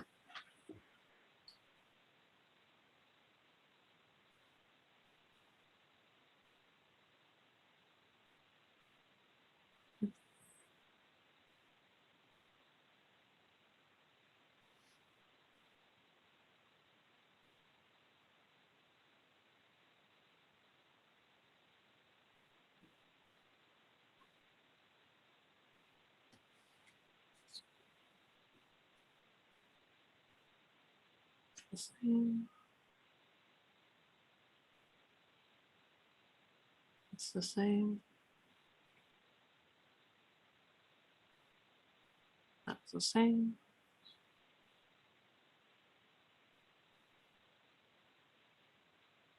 That's got the changes for 7.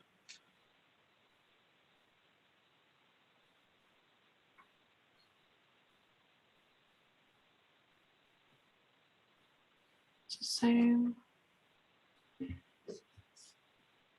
Could we go back to the Ada North Grand Rapids district? I just wanted to take a look. I think it's like 25, maybe 23. It was just, yep, the 24. So what I'm looking at, what I'm wondering, commissioners, is right, because this is Ada down here. This is Ada and Cascade right here. I think that's true. Yep. And if that is true, like, what is it? Can we just sort of like, I know it's hard, but like, it's just like, instead of going this way, right, which I think is where Ottawa County is, right? If we just sort of like shift it down this way, I know that's a lot of work, but like, that's what I'm thinking about, like to sort of incorporate what Commissioner Lang was doing. And I think what many of us wanted to do is just like respect their wish to put those in. And I think it feels like we might be able to look at that. You don't have to do it now, but that's all I'm seeing. If you all see it too, then that's what I'm thinking about. No, I think we can, and I think we should, and then we need to adjust that wealthy line, which is right there. Yep.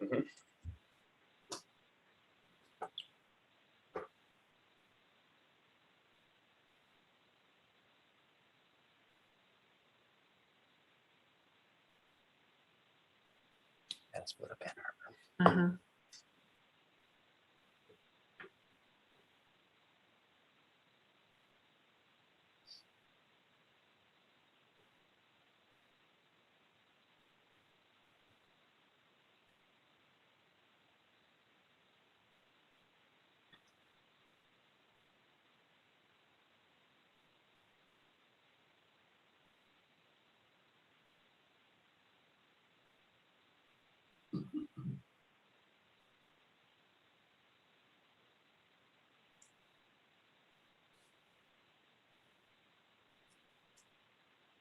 $33, yeah. Yeah.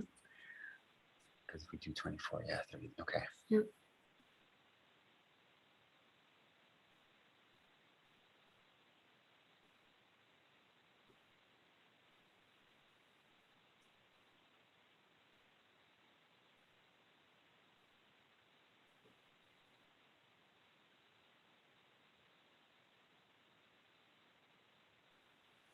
Okay.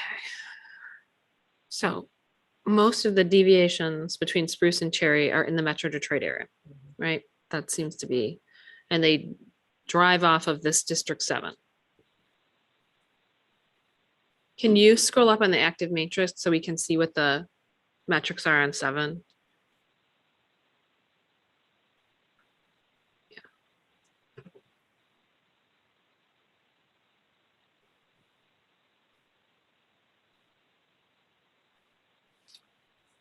And then Cynthia, you wanted to look at down towards Taylor. Well, I just noticed, and that was one of the changes I noticed. Yeah. In them to all together. There were several that was just one was split, one was.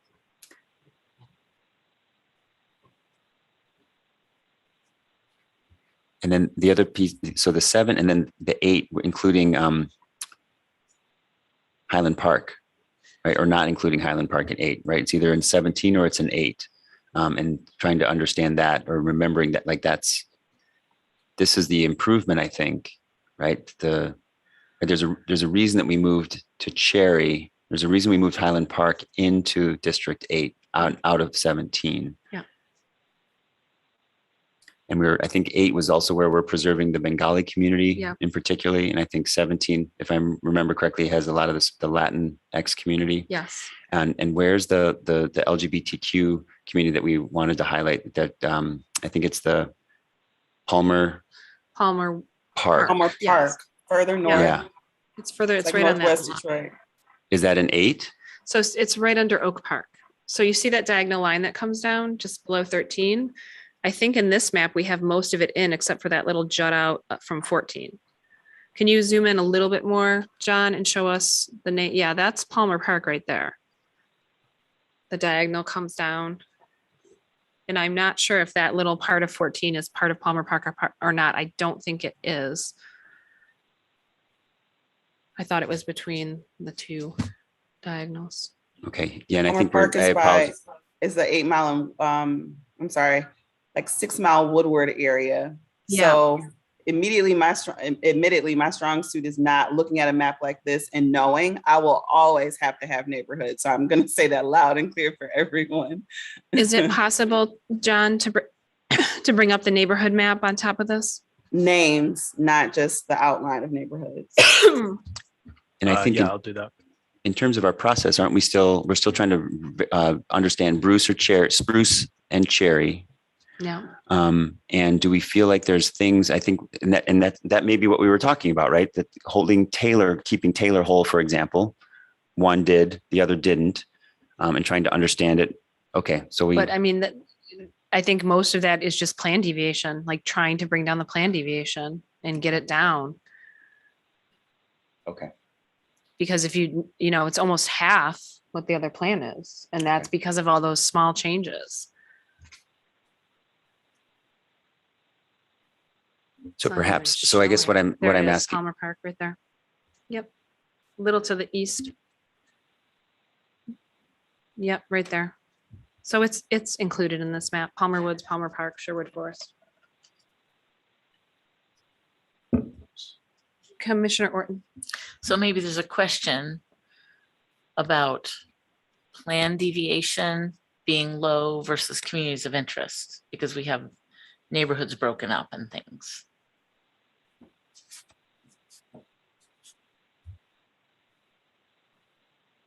Which I think is where Mr. Adelson was saying, like, we really just have to justify it. We have to be willing to justify it, whether it's a higher population. Yeah. Well, I mean, let's look on this. Let's look in the Detroit area. Like these neighborhoods are together. So can we zoom out a little bit, John?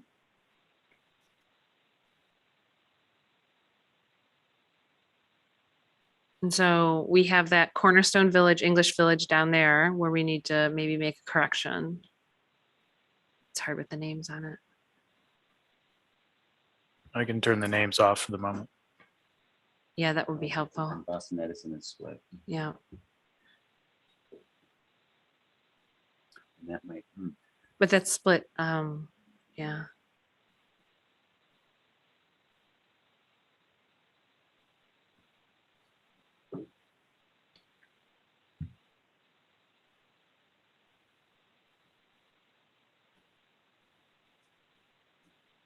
This is so confusing to look at now.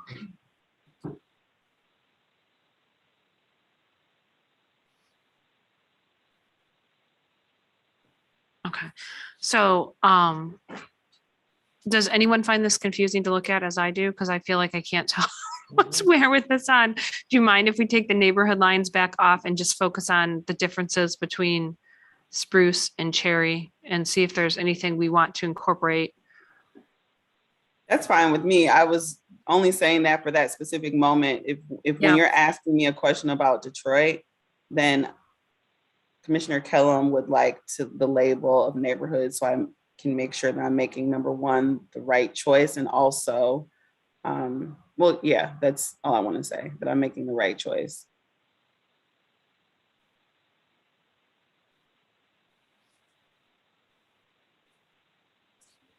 So I feel like we're stuck in decision paralysis. Commissioner Eid.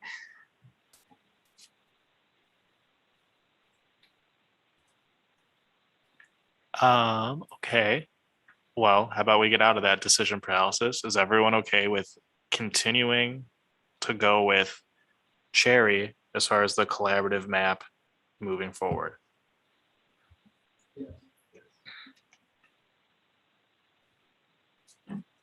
I agree. We're just looking and looking and looking. We're not doing anything. I'd say, let's pull up a map, decide that's the one, and compare it to the other one and make the changes that we want to make. We already started the meeting talking about the things that we wanted to look at.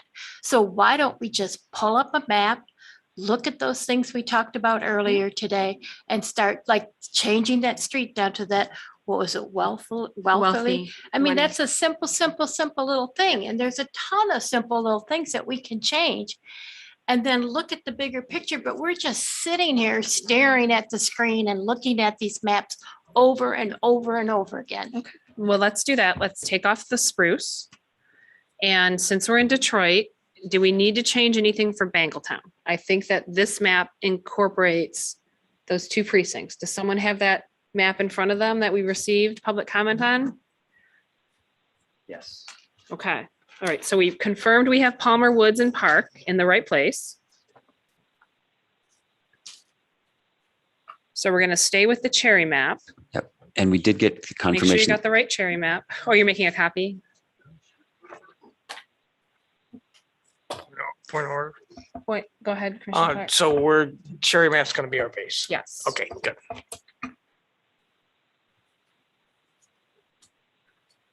Ms. Reinhardt. Thank you, Madam Chair. Excuse me. Just wanted to confirm if the commission had reached a decision that you're only moving forward with Cherry Map, or if there will be multiple drafts that will be worked on. I believe the current process. I think we're using the Cherry as our base, and there will be changes to it, but I don't think we're anticipating having multiple maps. Is that what? But I think what we're also trying to do is consolidate, taking ideas from different maps. So there's none of them that have been eliminated. We're just trying to consolidate and make sure that the best ideas from the various maps are in one map. And I think what we just decided was that the Cherry map is probably the best, that serves us the best. Sure. To take all the ideas and put them into the cherries, a Okay. basket full of great Just cherries. wanted to confirm if that was the will of the commission or if there may be a vote required to determine that it's only the one map that will proceed. Well, I think that we have to get something done. And I think that I'm not saying, let's throw the other ones out. Yeah. Let's get one for each type of map that we need. And if we have time, we can do another one on each one. Amen. But if we don't start finishing something, when the time comes, we're not going to have any. Commissioner Kellum? And I know the staff does a really good job of not trying to tell us what to do. And Sarah, I don't mean to speak for you, but what I heard her saying is pointing to, and I think we're personalizing this. We all it's fine that we like ideas, but I think we do need to say, hey, we really like Cherry and we're going to use the ideas from the other map.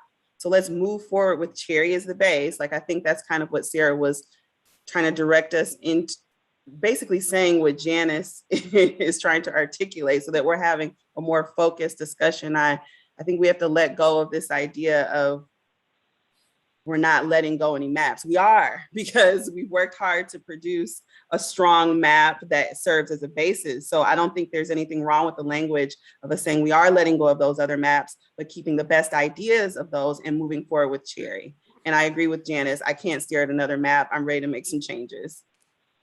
All right, Commissioner Lang? So you're saying you're moving on with one collaborative map? Or are you saying that to bring forth to the public, you're looking at one map? We're not saying that at all. We're saying we're going to work on this map and hopefully come up with a map that we can move forward. And it's not foreclosing us from potentially moving forward with another map as well. Commissioner Weiss.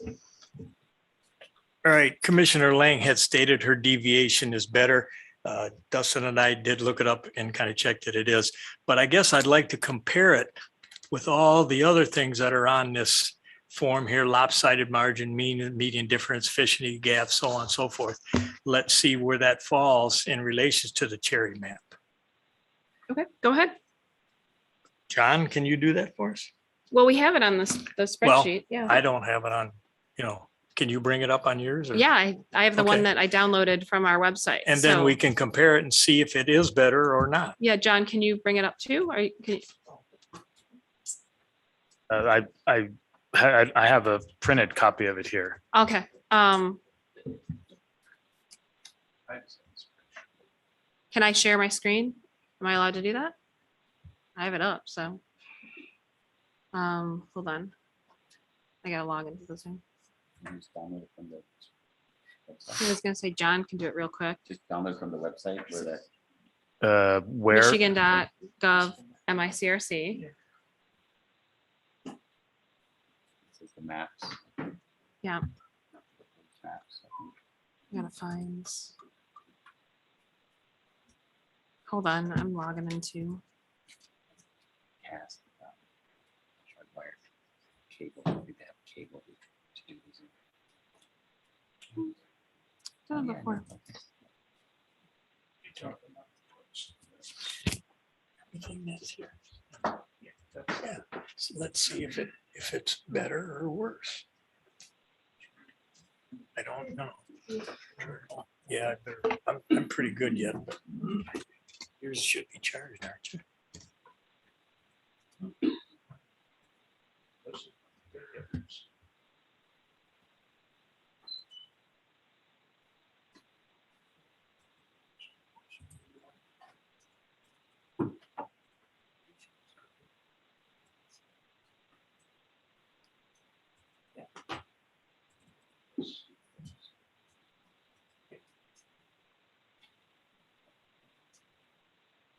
Okay.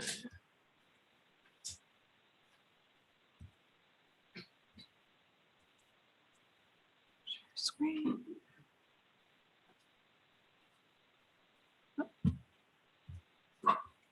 There you go. Can you hide everything except for Lang and Cherry so that we can kind of compare them? It's just easier when they're right next to each other.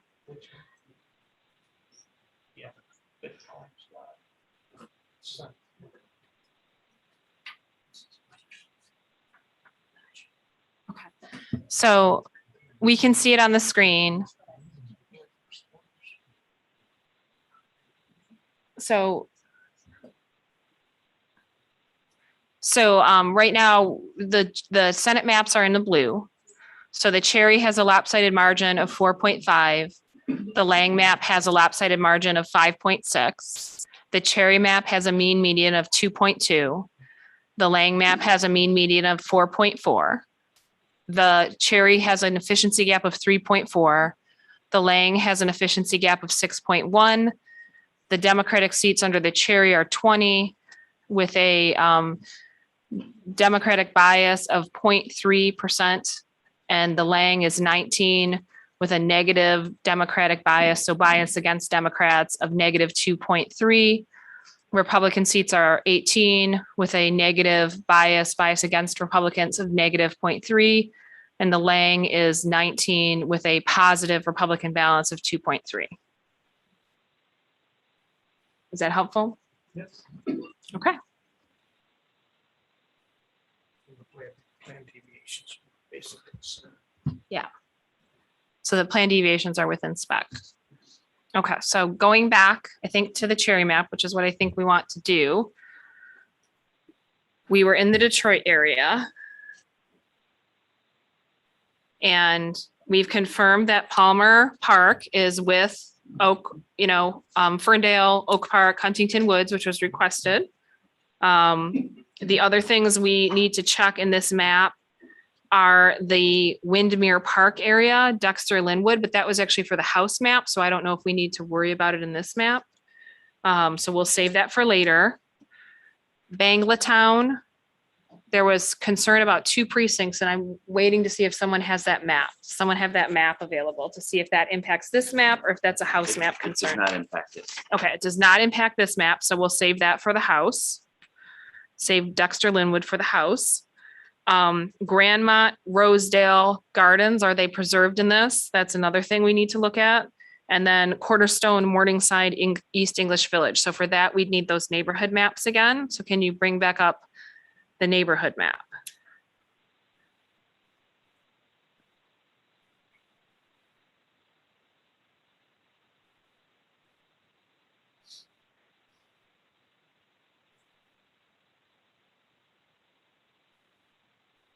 Okay, so Rosedale is sort of on the west side, north of Dearborn. I think we'll need the names too, John. Sorry, the probably will, neighborhood yeah. names.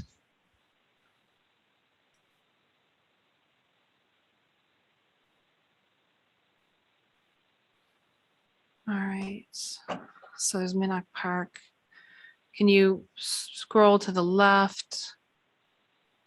So it's a lot easier if we have, there it is, Rosedale Park, Westmont, Westwood, Grandmont, North Rosedale, they're all together.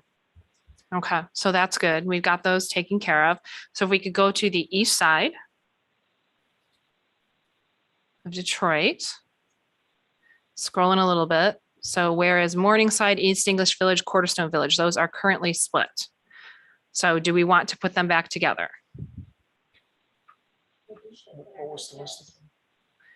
Cornerstone Village, East English Village, and Morningside, they wanted to be together and we have them split. Brittany, are you shaking your head or? I was shaking my head, yes. Yes, try okay, that. so I would recommend that we try to put those into 6 and then see what we need to change with 7 to account for what we just did.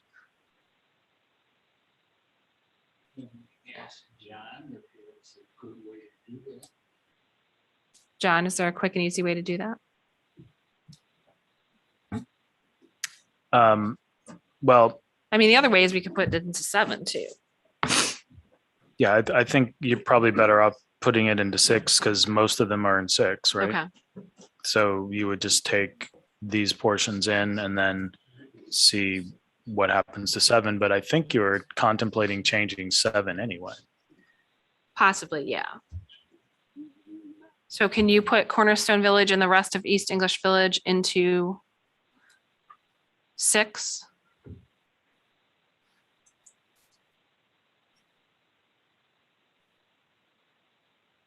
Was there also an issue with the gross point since we're in this area? Yeah, we'll deal with that next, because that was going to be my next question. If we want to, we might be able to bring in Grosse Pointe if we do that. Because that was also a comment that we have the one Grosse Pointe split off from the other 5.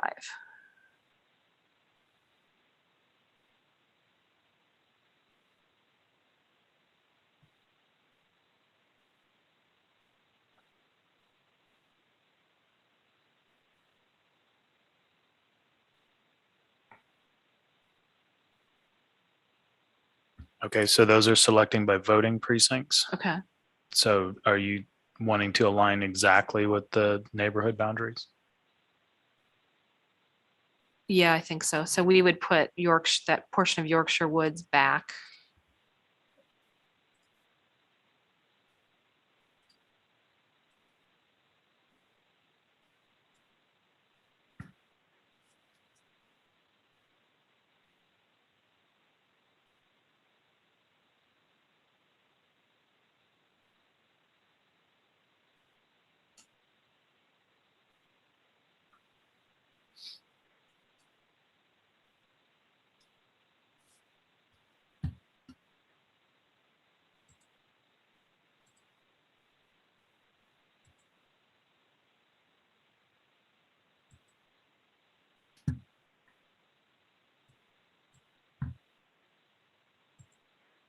Okay. Okay. And then Miss Reinhardt. So similar to our last round of mapping, as we're making adjustments, I'll prompt you for justifications for making the adjustment.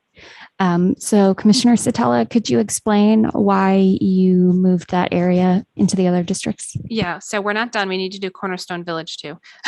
But before we do that, yes, it's because East English Village, Morningside, and Cornerstone Village have identified themselves as being a community interest and wanted to be kept together, and we had them separated in this plan. So we're putting them back together, and then we're going to evaluate Grosse Pointe because we have a portion of Grosse Pointe that is also split off from the rest of Grosse Pointe, and see if given what we just did with Morningside, East English Village, and Cornerstone, if we can now add in that section of Grosse Pointe back into 7. Once again, community of interest. Did you want me to put the outlines on from the other plan? Because it may have done this already. Yeah, if you want to.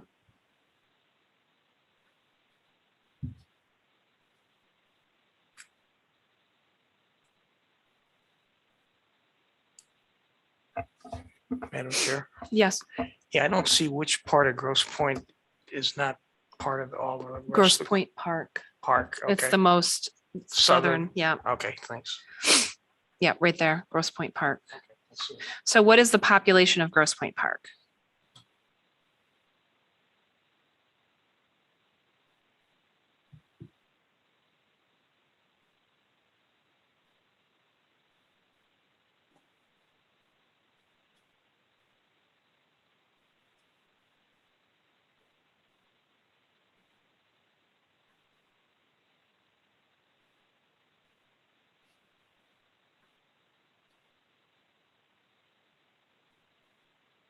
Can't see. It's being difficult.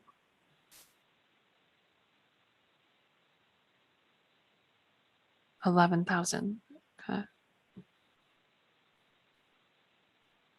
Which is about what you need. Yeah. So does anyone have a problem with putting Grosse Pointe Park into 7?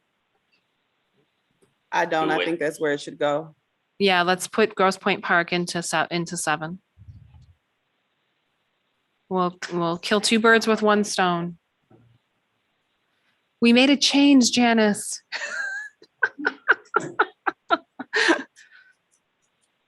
Okay, so did that damage our demographic balance, our voting rights balance in 6 or 7? I'm thinking no, but let's just, I don't think so.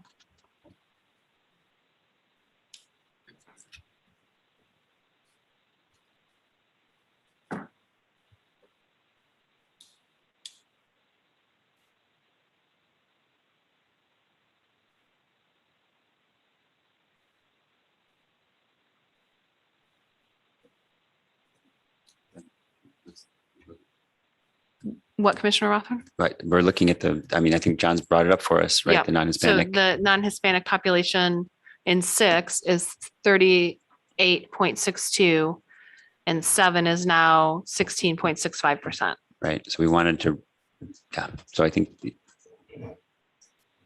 until, but we've got a coalition potentially. Yeah. Yeah, I think we're good. And the deviation is still below 5, so we're good.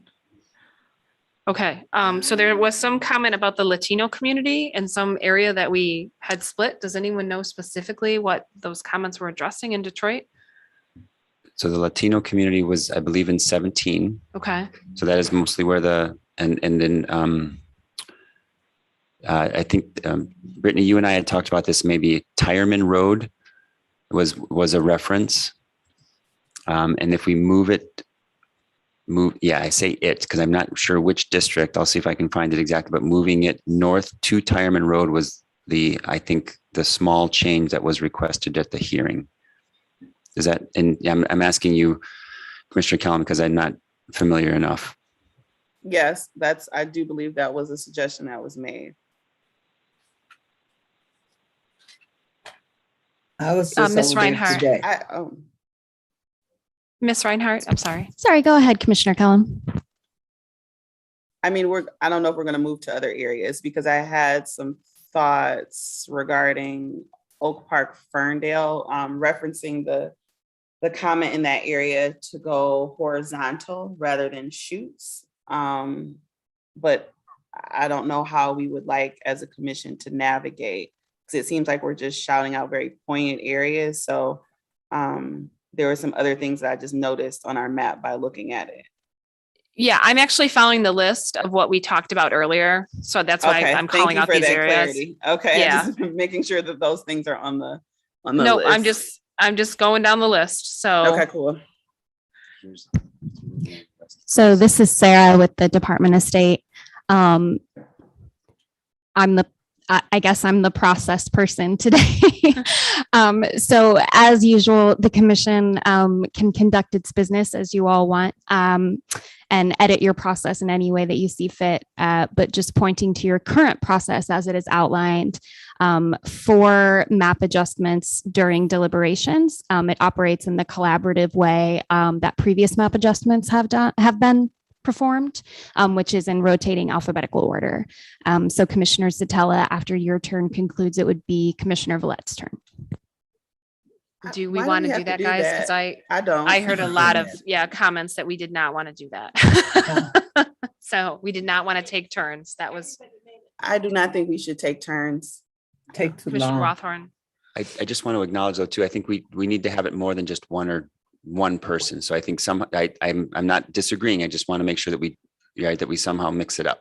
That's all. Fine. Yeah, like I said, I'm literally working off the list that we discussed earlier because I And wrote as a long as list. you stick to the list, that's good. That's all I'm doing.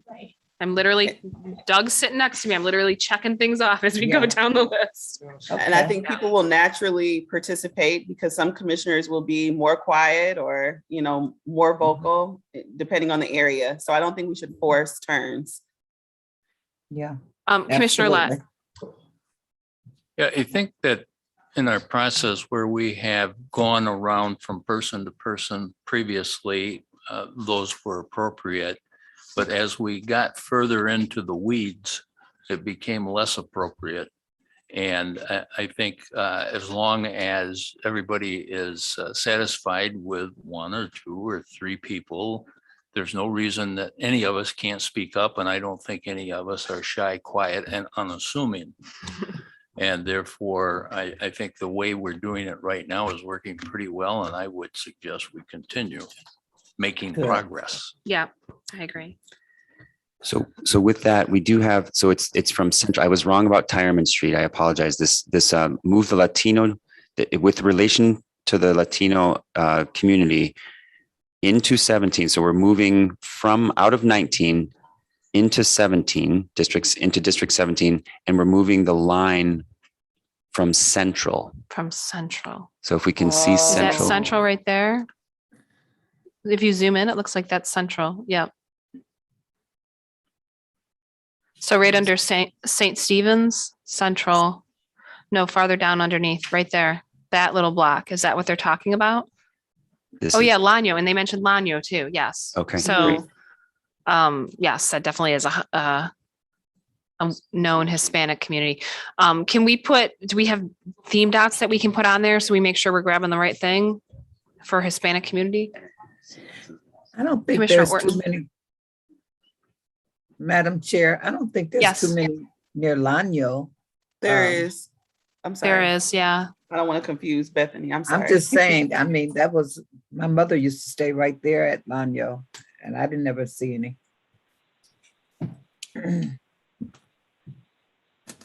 Commissioner Orton. So I can't tell right now because it's so zoomed in, but isn't 19 the Dearborn district? So would that mess up any of our numbers that we tried to get that we worked on really hard to? Yes and no. So that area that we're looking at is actually in Detroit.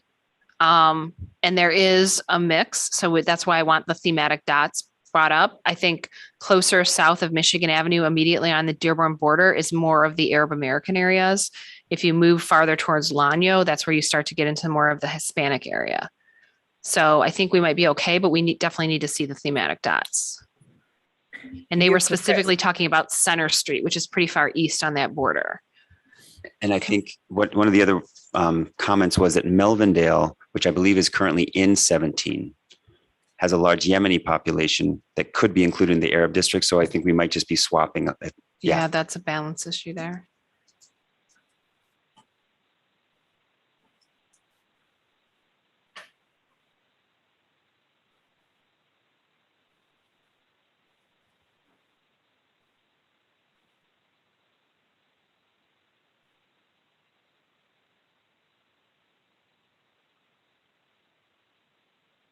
Holy cow.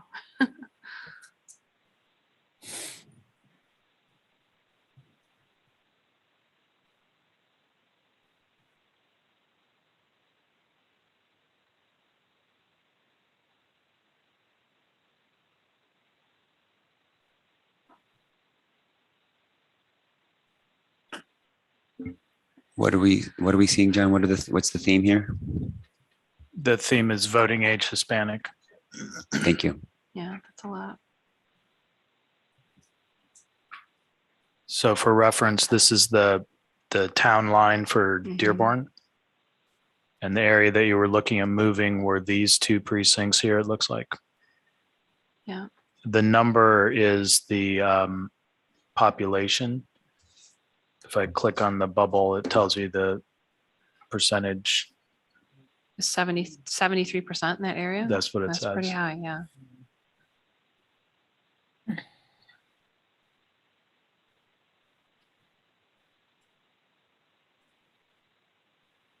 Yeah, so it may just be the one. It's suppressed if it's below 10%. Yeah, unless someone disagrees, I would say move that one precinct and move it into Detroit.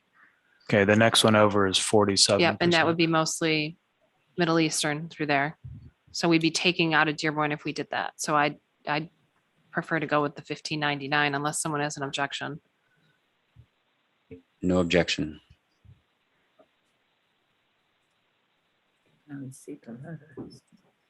Okay, so that precinct. Yeah. Okay.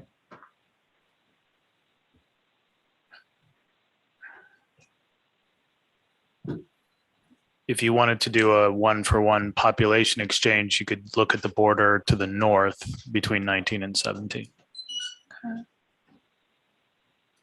Well, and I think if I remember correctly, if we go a little bit further south, John, like to where 17 and 19, yeah, Melvindale is around there, and this is where an Arab population, Yemeni, thank you, Yemeni population may, if we move it into Dearborn, but this is where, right, we don't have any theme that can guide us here. Yeah. Do we have anyone that has enough understanding of the area? I need to see what we're looking at here. Commissioner Eid, There is a COI map that has that. the Yemeni. Yeah, I've brought it up before, but P6764 or P6762. One of those. But it's a P, so I'm not sure if it's a COI map, you know what I mean? Yeah. But I that's mean, what was it referenced. had Dearborn and all of Melvindale in it. When we first drew this, I had brought up including Melvindale with the Dearborn district, but I think more people wanted Melvindale with downriver. Right. So it just depends on where we go. I think having part of Melvindale to be with Dearborn's appropriate. I think it's also appropriate to have it with downriver. It's just whatever we decide for this exercise that we're doing now. Well, and we can always, as John suggested, go north to the northern border between 17 and 19 and see what's up there where we might be able to do a 1,500 population swap. I'm okay with it. Either way. Can you zoom out a little bit so we can see what's north?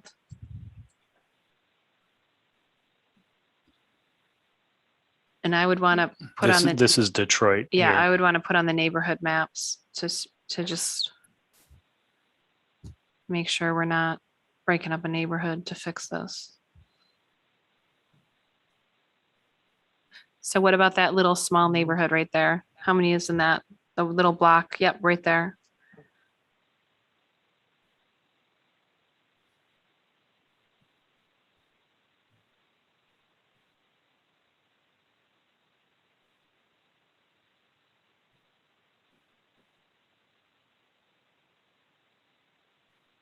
$1,700, so pretty close.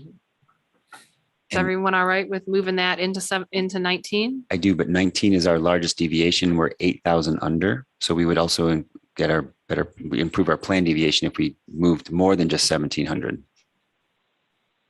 We can do both. That's what I mean. Yeah. Yep. But you do just one at a time, see what happens. That takes all the fun out of it. Well, that's true. So that was one voting precinct that covered both of those Okay. neighborhoods. All right, so that's answered the questions for it. Right there.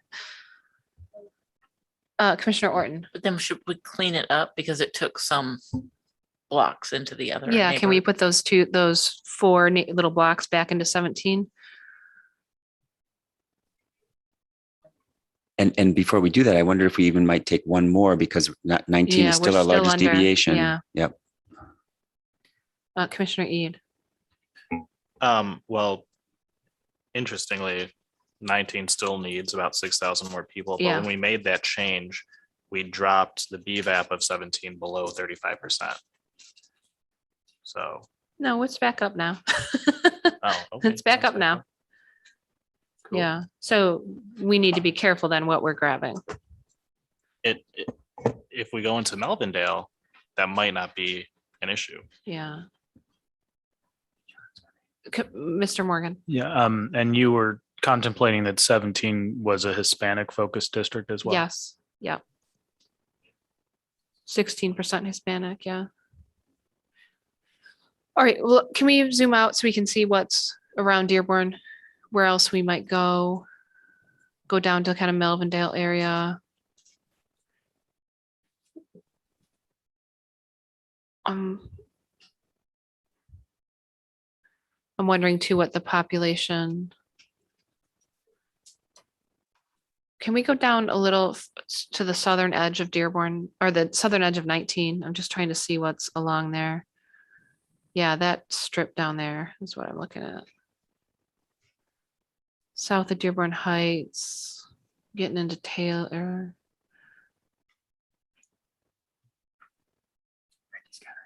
Who does? Brittany, Commissioner Kellum. I heard MC whispering. Yes, I have my hand up.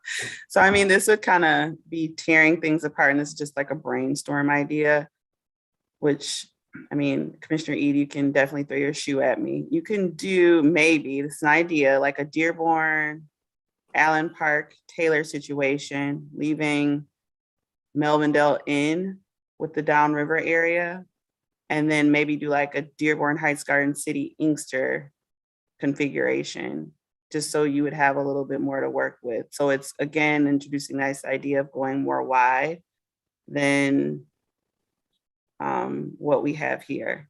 Just my thoughts. It sounds good. I wouldn't want to redraw the entire Dearborn district, though.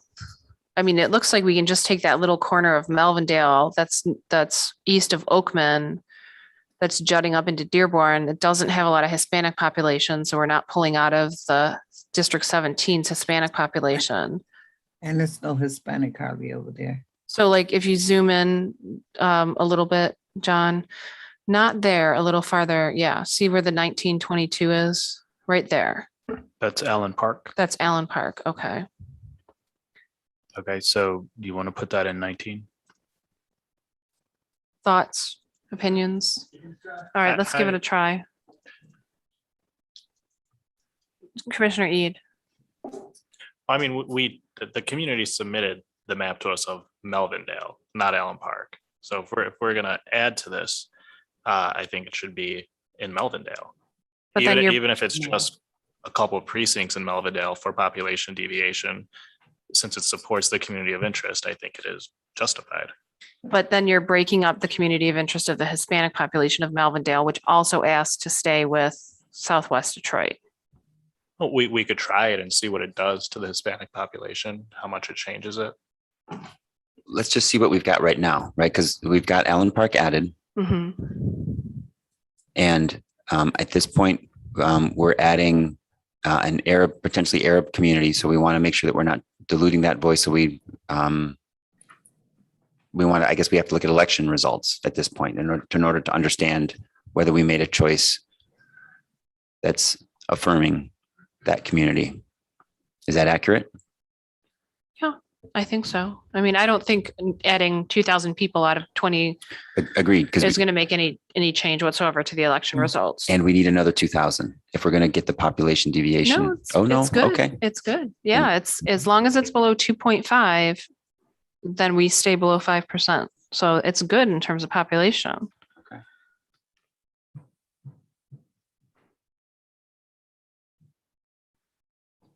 Yeah, and then you're not.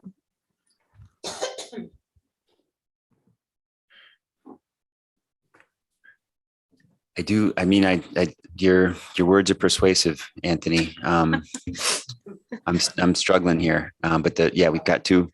So you're okay with it? That's pretty good where it is. Okay. And Commissioner Curry, I heard said it's pretty good, and then Commissioner It's Kellum, pretty you were good. gonna. Madam Chair kind of got it right. I mean, I'm right. I know exactly where that is, so that's pretty good. All right. And So, I was, yeah. so before Brittany, go ahead. I was going to say before we move out of the Detroit region, Brittany, did you want to? There was something you wanted to address with Oak Park area. But I just wanted to look at it. The Oak Park Ferndale.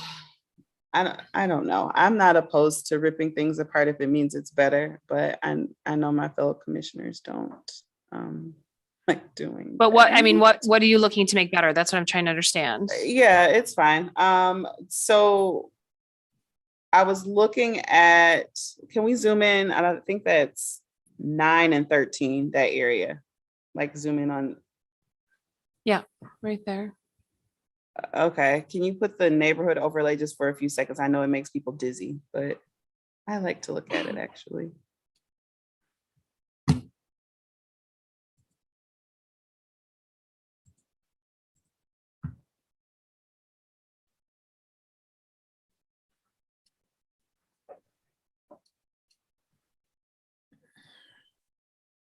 And then how far can you all tell me does 13 extend up to? So Southfield's together, that's fine. And then all the way to Birmingham.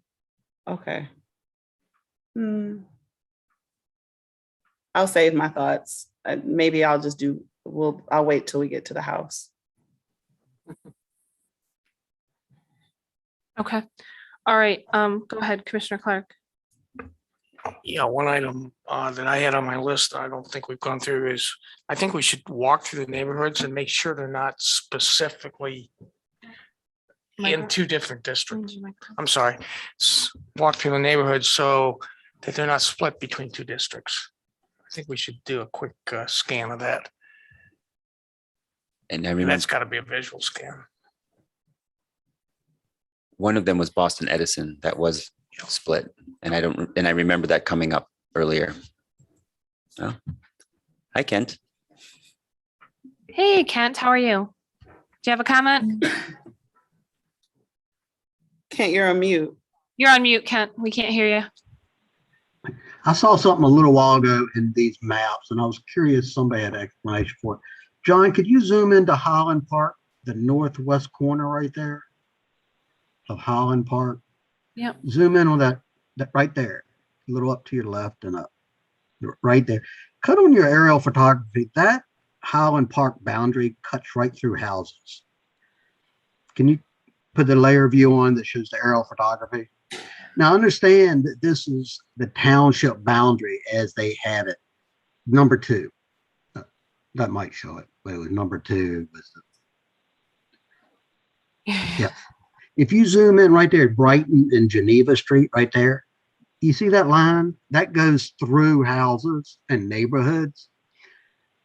And since y'all were in this area, I understand the 2 townships may have worked out which house is in which, but for the sake of drawing House and Senate district maps, when you have a line like that going through a neighborhood, there's no physical feature there. Would it, I mean, I was just wondering if you could put all of those census blocks on that street in one district or the other, or would that matter to the neighborhood? See, it goes all the way down. See, it's cutting through. Yeah. There's going to be some discussion about which district people are in. It may not, it may not be a big deal, but it could be people asking, I'm in this district, I'm in that district. If there was a power line or a road or anything through there, you could say, no, it's one district or the other. Anyway, just wanted to bring that to y'all's attention. It caught my eye a couple weeks ago, and I was wondering if that was, all right. or would it be easier for the registrars and the local people to have those split? That is crazy. Yeah, if you were looking if you were looking for a resolution of that, you would probably add the precinct that's outside of the township into the district with the township rather than the other way around. Yeah. All right, guys. We've gone about 2 hours. Do we want to take a 10-minute break so everybody can get up and No, we stretch? need longer. These 10-minute breaks aren't getting it. Get up.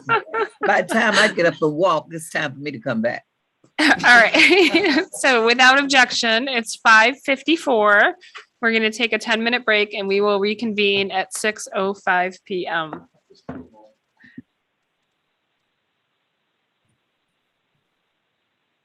Oh, boy.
As chair of the commission, I call this meeting of the Michigan Independent Citizens Redistricting Commission back to order at 6:06 PM. Will the secretary please call the roll? Absolutely, Madam Chair.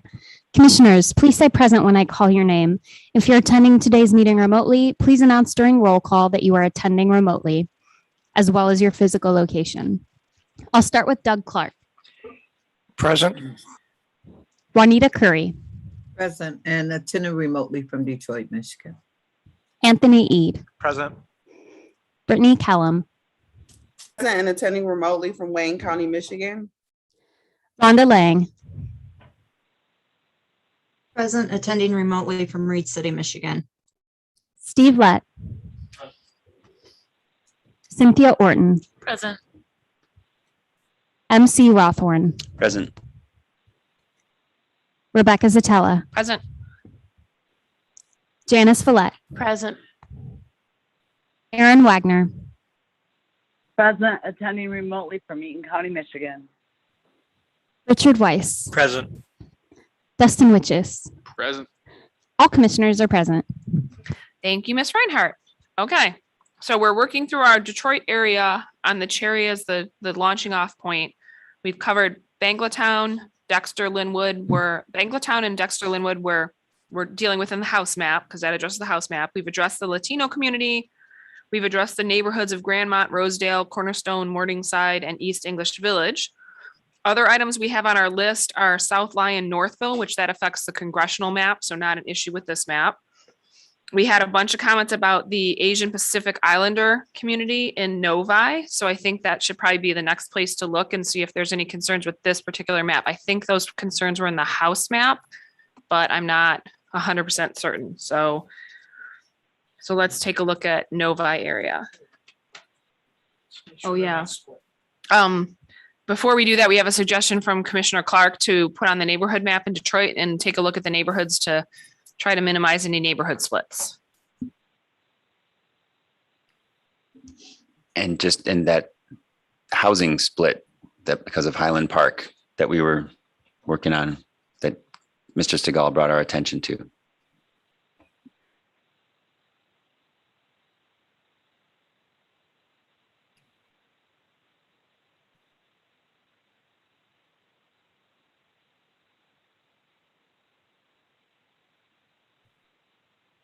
Okay, so do you want neighborhoods in Detroit or Novi? It's in Detroit.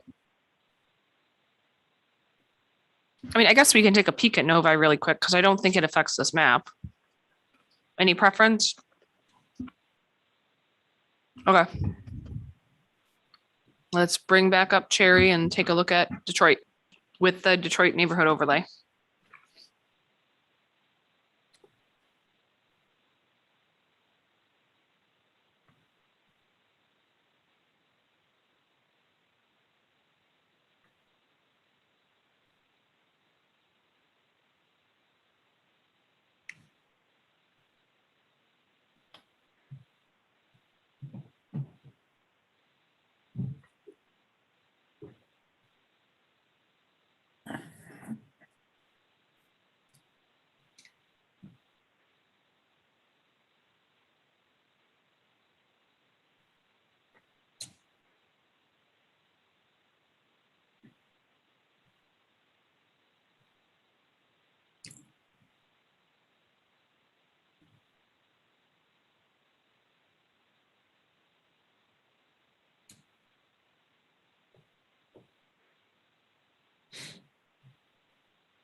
Okay, the neighborhoods of Detroit are on the map.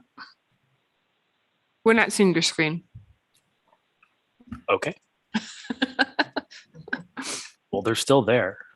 I'm sure they are. Take your word for it.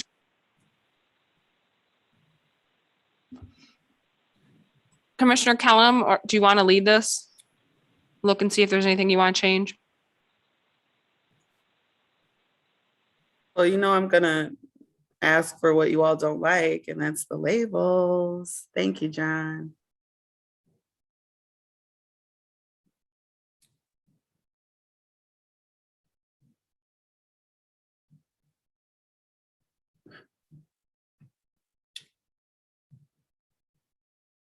So if you want to do this systematically, here's one, this District 5 only has a few neighborhoods to consider. Okay. So yeah, you could, I mean, that looks like Mohican region. The funny thing about neighborhoods, some of the neighborhoods in Detroit is Detroiters don't always use the neighborhood names. So are you all wanting to take that small area where it's split and put that into 5? It's such a small little. Yeah, or you go the other way, put it into Yeah, 6. that's true. I mean, it's up to you. I don't think it hurts to put it into 5. Yep. Yeah, I'd say put it into 5. Honestly, And I think the reason, my understanding is that the reason we put this on our list was because we do understand that neighborhoods are important, and we, so if there's someone who can help us understand, right, the two of, right, Commissioner Kellum, Commissioner Curry, right, if you can help us understand which ones, right, where there's an egregious, like they cannot remain divided, right? That's what I think we're trying to do here, is if you understand something other than like, hey, it's okay. Yeah. I got it. I think Commissioner Kellum is correct that like some neighborhoods have a stronger identity than others. And so for some neighborhoods, maybe it isn't such a big deal, but for others, it might be. So that would be the areas that, go ahead, John. Yeah, what I was going to say is I brought up the other plan for reference. So in the other plan, it looks like that's not in.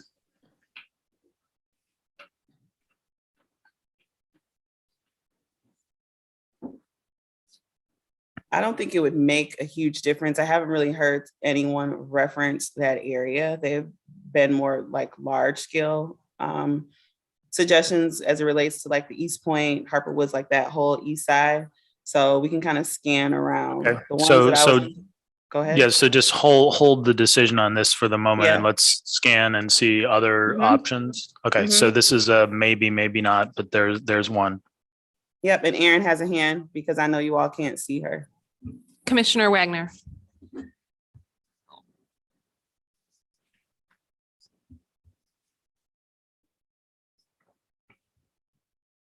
Commissioner Wagner, are you talking? If you are, we can't hear you.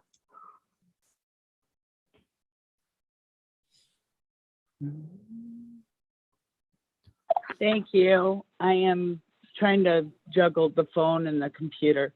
But for those of you that are familiar with the Grosse Pointe area, didn't we hear testimony that Cornerstone Village belongs in with them as well? They did not want to be with the Points. Cornerstone, Morningside, and East English Village wanted to remain together. Yep. They're all Detroit neighborhoods. Yeah, we did. Well, she's asking if Cornerstone wants to go with Grosse Pointe. I don't know. Yeah, sorry. All right, keep going, Commissioner Kellum. Yep. What I see on my little screen looks good. I don't see anything right now that needs to be shifted. Okay, so I'm just going to go along the border. So we see here District 5. Now we're going to look, there's a split neighborhood here between 6 and 7.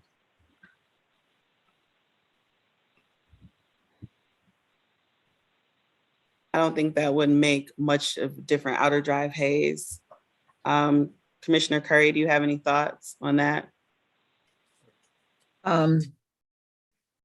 No, English Village is pretty much to themselves in Detroit here. So Hayes is doing their thing over there. So I don't think it would make that much difference. Okay. So you want to go ahead and put all of this into 6 or leave it split? You can put it into 6. Yeah.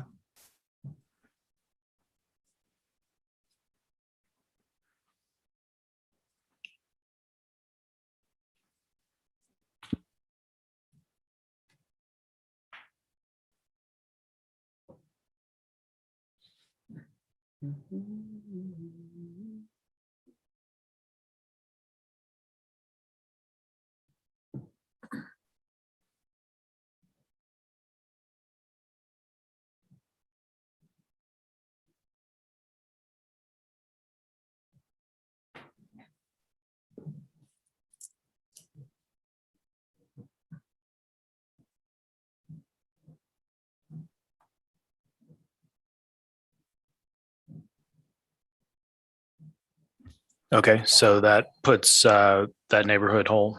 Mhm.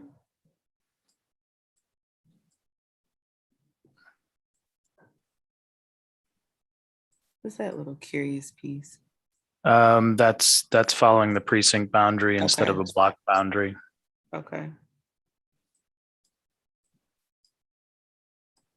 Okay, and then here's the downtown by Greektown.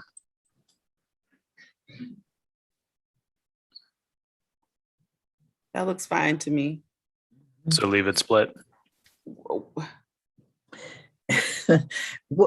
What street is that? I was gonna say zoom in to the street before I say yes. I think that's by. I think it's Michigan Avenue. So here's Which one? Jefferson Avenue is here. Oh, that's Jefferson Avenue. This here Down that at the I'm bottom. following, that's the That's 10. like the Gold Coast. Yeah. You can leave them split because they're more or less split anyhow, the way they're made because of the large streets down there. Larn and Michigan Ave and all that. Okay.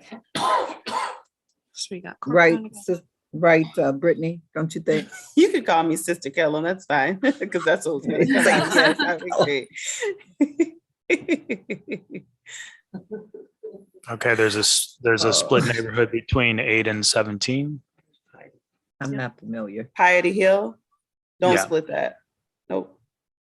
Okay, so all into 17?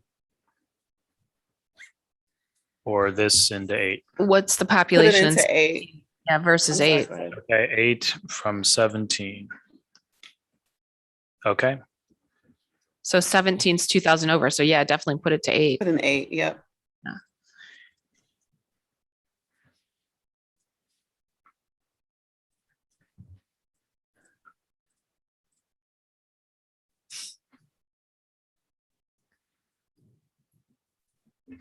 And Boston Edison is split. And I think that was one of the things that, I'm pretty sure we heard comment about that, but I don't know if this was, yeah. Yeah. yeah, that's following the major roadway though, if that makes a difference. Is that Woodworth? That's Woodward. Yeah. Yep, and so Boston Edison extends on either side of Woodward. So that's why that's the boundary. Does that make sense to you all, what I just said? Yep. Yes, it does. Okay. I like participatory feedback. Okay.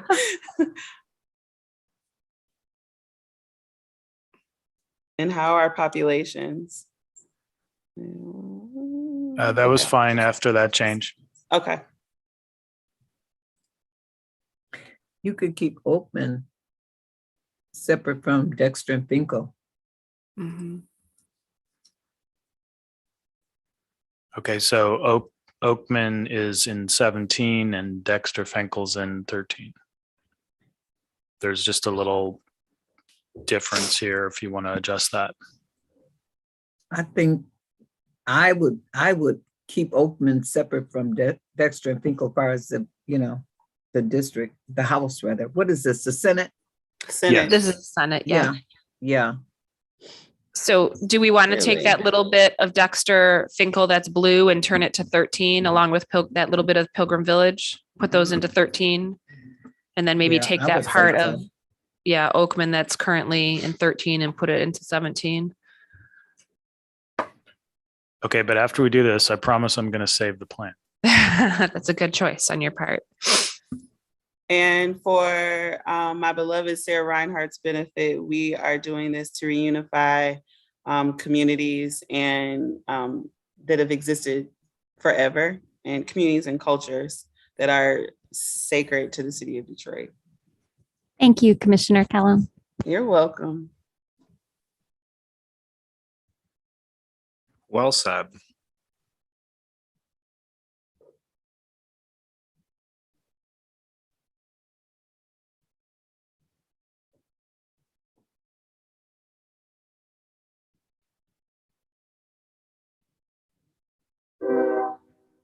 Have a train. I'll mute for a minute. Okay, so as I'm going through here, these census blocks are on two sides. Well, the census blocks are split by the neighborhoods. So you have to decide which way you want to go. You want to go Can back you and show look. houses? Are there houses in that triangle there? Because Yeah, I'm just, there's, if there's houses near Dexter and Finkel, you can kind of keep them together, but I think Oakman is more of a Chaldean neighborhood. yeah.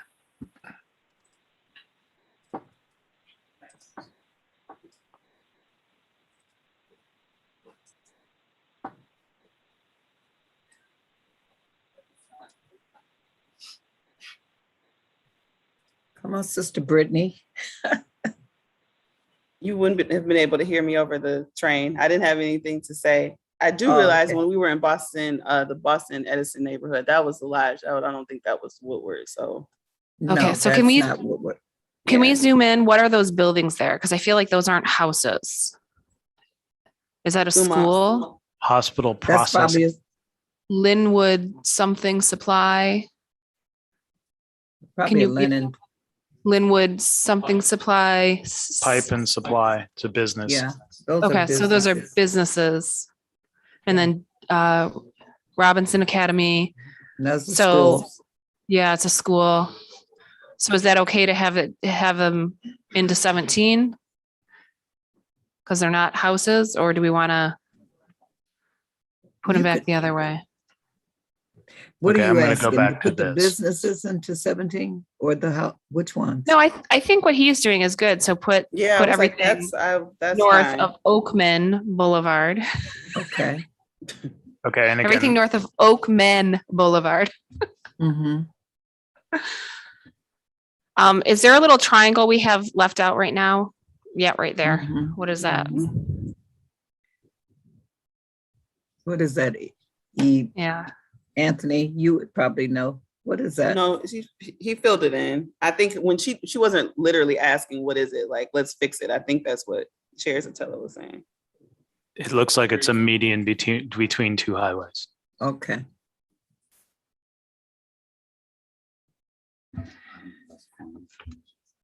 Bottom left corner.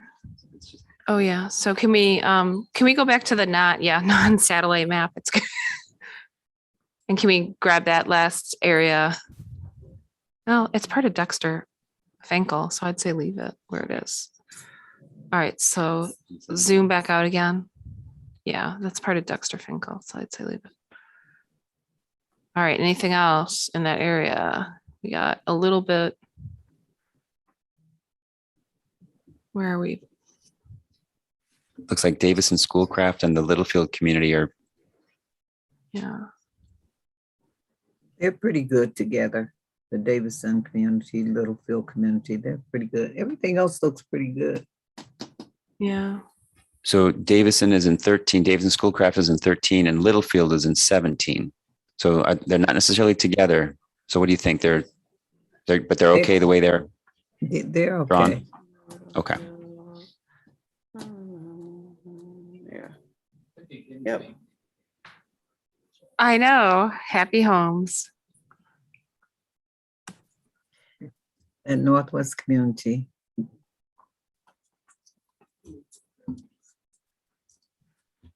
What is that little strip? And oh, never mind. I think we already fixed that. That little line that was by Dexter, Finkel, Davison Schoolcraft, where it looks like 17 kind of bleeds into the area. I think. Yeah, that was Yeah, part of the yeah. same precinct. Yeah. Yeah.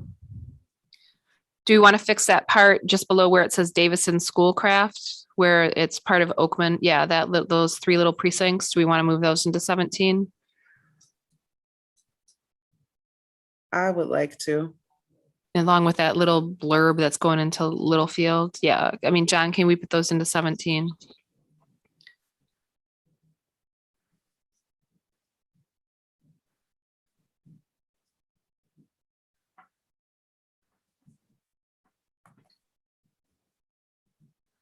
Okay. Yeah, and just fix Littlefield, put Littlefield together with that line. And I think that will be good. Because there's houses there.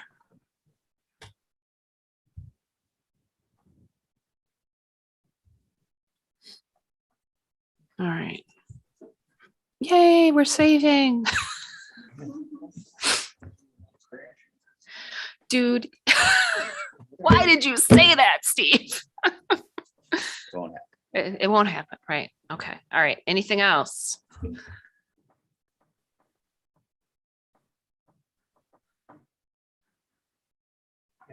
No, I don't see anything glaring there. Commissioner Curry? I'm good.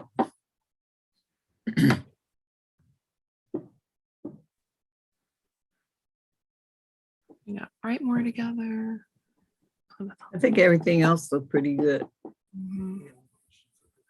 Commissioner Clark has a question. Hey, Juanita, you, after we went past Boston Edison, you mentioned that that was not Woodward? That road that we were looking at? No, Boston Edison goes up to Woodward. The Boston Edison is a very pretty nice. Yeah, I know where it is. Yeah. Yeah. So it runs into Woodward, but no, it's not. Yeah, I was saying that it was the lodge, that curvature that I was describing, that I saw and said that it was Woodward. It was not, in fact, Woodward, even though there are pieces of the Boston Edison district on either side of Woodward. That particular strip was the lodge. That's what I was correcting. Okay. And it, myself. yeah. I thought your comment was that was not Woodward, that road. So, okay.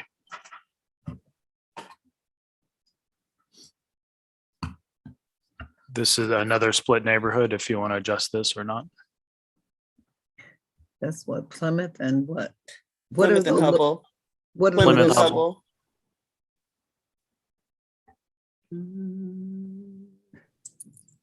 Is that going? I don't know how towards you would Redfern? adjust that.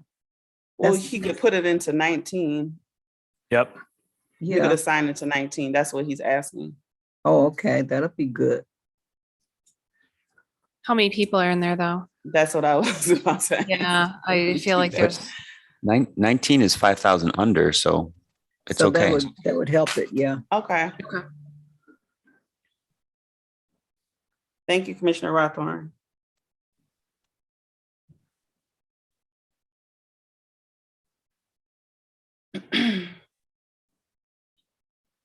okay. You have Pride area is split. What is Pride area? I don't know.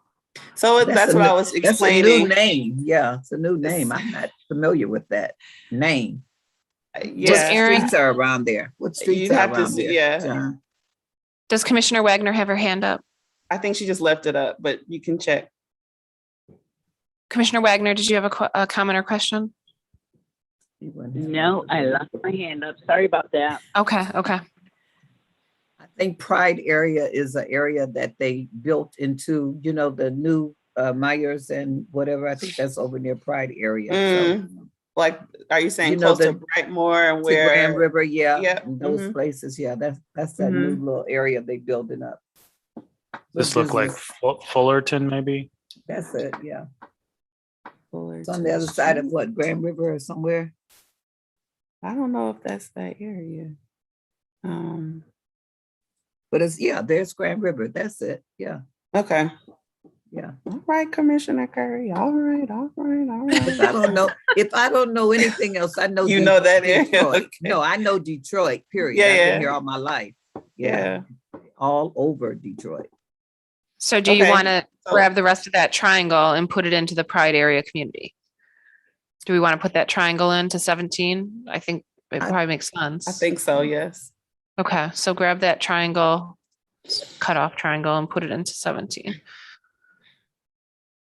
All right. That's a trapezoid. That's what? Trapezoid. Trapezoid. Oh, That John is geometric shape. correcting us. It's very geometric. What if we actually put 13? So 13 is under and 17 is over. Maybe it doesn't make that much difference. 13 is under and 17 is over. We'll see. I Let's would see how keep much. some of 13 with Grand River 96 area, because when you get to that new little place, what we just talked about, what was that? What was that? The little place that they built in. Pride area Pride community? area. Yeah, that's more of a business little area where they put new little businesses in and stuff. It's not that many houses right there on that particular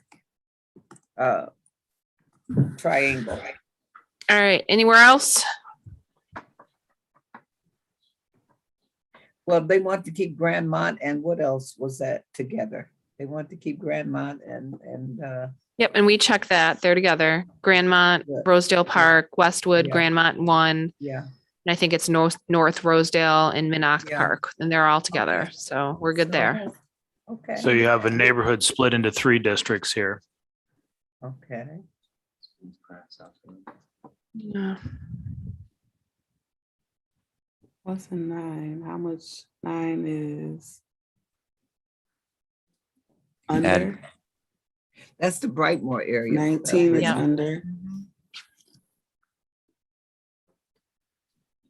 Is that Brightmore neighborhood specifically though? Can we It's zoom all the way? in? neighborhoods and it's a lot It's of out, houses yeah. over there. Oh, that, no, Yeah. Brightmore is over there. Yeah, Okay, Brightmore is so- over here in 9. Good. Yeah. And then Okay, this Elijah is Howell, Castle Ridge. Schoolcraft Southfield. If we follow the line, this is the entire neighborhood and it's in 3 different districts. 1, 2, 3. I think As we long as should you kind don't of change, fix it's that. probably okay, yeah. I don't What, know. Brittany? I don't know that that's okay. Oh, okay. I didn't hear anybody complaining about it. Yeah. Can we zoom into the street? This, so I can see the names of the street. And it's split up, yep, it's split into how many different, 4 pieces? It's in Three. three different Three. districts. So the pink portion is in District 9. This is District 19 and this is District 13 over here. Could we at Here's least, here's the interstate. could Leave we it at like it least is. put that little area of 19 into 9? But I'm not looking, that could be a too much population. I'm not sure. That's gonna be too much. But it's relatively small population, probably. These are census blocks. And it is right off the freeway, so it does tend to have a lot of businesses along there. Yeah. 9.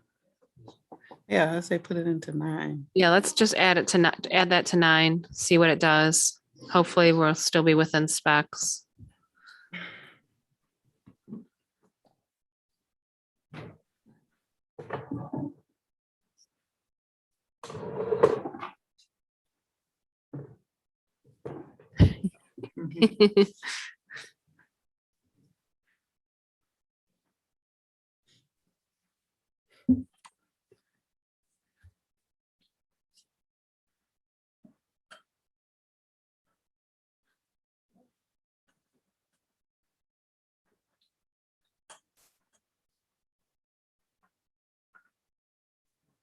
Gee, what is that? What is that, John? Oh, these are just areas that I didn't get with the clicks. Oh, okay. You what? 19 is our largest deviation. Yeah. Okay.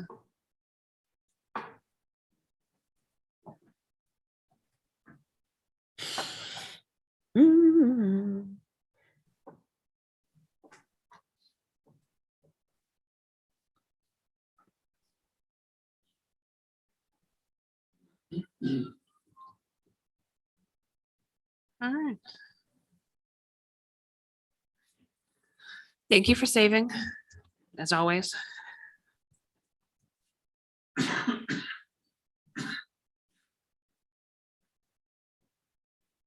Okay, so now it's split just between 2 districts.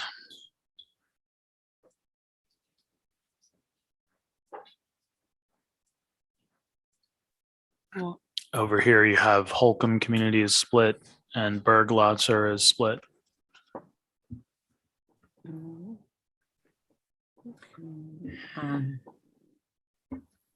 I haven't heard anyone really complaining about the splits over there.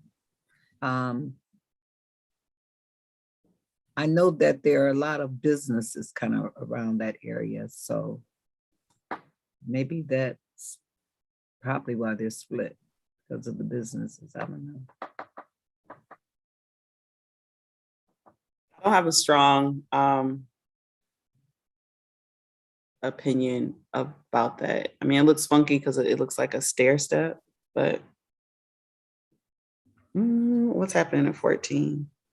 It's under. Yeah, you could take some of this into 14, or you could take, you could just. Let's try to even it out a little bit. Yeah. Keep both of the Lassers probably together, maybe the Berg and the Evergreen Lasser.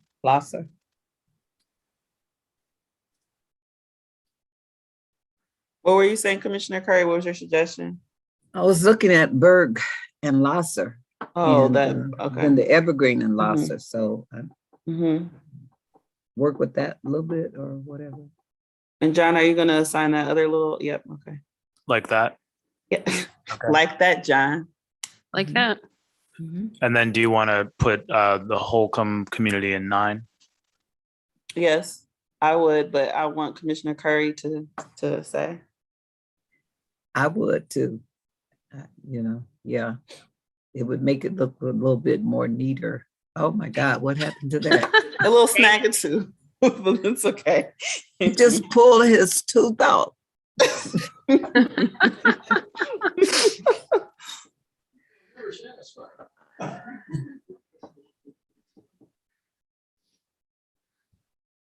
What streets are those, John? That little toothless part. Yeah, this is it's by Lasser. It's the Berg neighborhood is mostly single family houses. Yeah, I know where that is, but I'm talking about where the thing looked like a tooth that was being pulled out. Oh yeah. That line. Yeah, what streets are those?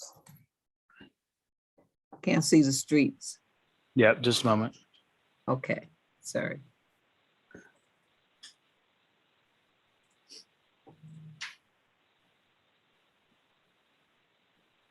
So here's 7 Mile, and this is a shopping center, Renaissance Village Apartments, Apollo Market. Yeah, I wouldn't even worry about that. Those are all businesses. Okay. So and then this little portion of the neighborhood in. I was just going to ask about that. Are we moving that too into 14? Those are houses. What you think, Brittany? Chippewa and those are mostly houses over there, aren't they?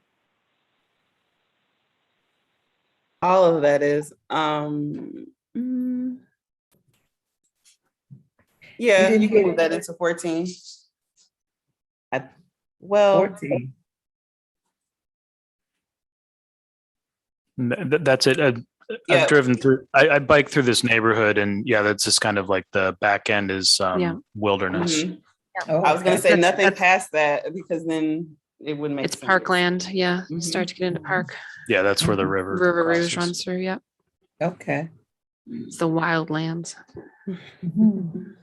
I like River Rouge. Yes. Can we, before we leave this area too much, that 19 is our largest deviation and 17 has extra, meaning 19, we're under populated by 6,000 and 17 is over. Oh, and so I just, because we were working on neighborhoods, what I'm hoping you might be able to help us do is between 17 and 19, because they do touch, I think further north, John. So what about aviation? Is 19 we need in 19? We need to reduce it. Reduce. Excuse me, we need to add to 19. We need to add to 19. What about aviation? Can't you put Delray into Spring Wells? It says 19 is our largest. Mm-hmm.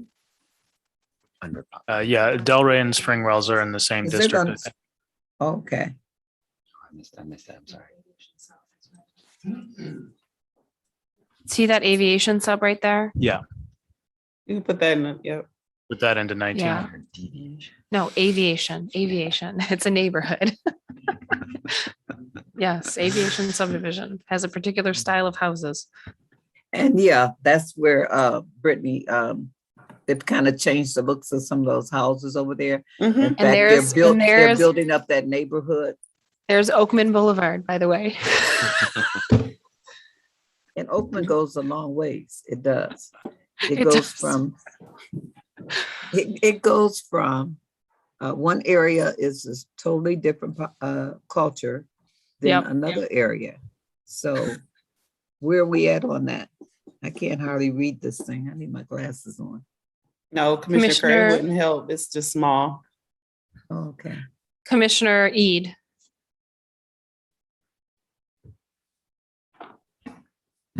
So I understand that this is a plurality district, but we're still, and I think these are all good, great changes that we've made. But just want to be aware that we are dropping that BVAP quite a bit. We almost dropped it below 34%, but it went back up with that last change. So we should just be careful, making sure we have that number in mind too. Yeah, that's true. All right, Mr. Morgan. The Hispanic population went up though, I think. Yeah. What area was that in?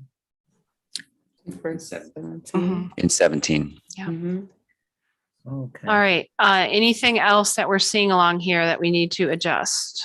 I'm through when you get that far up.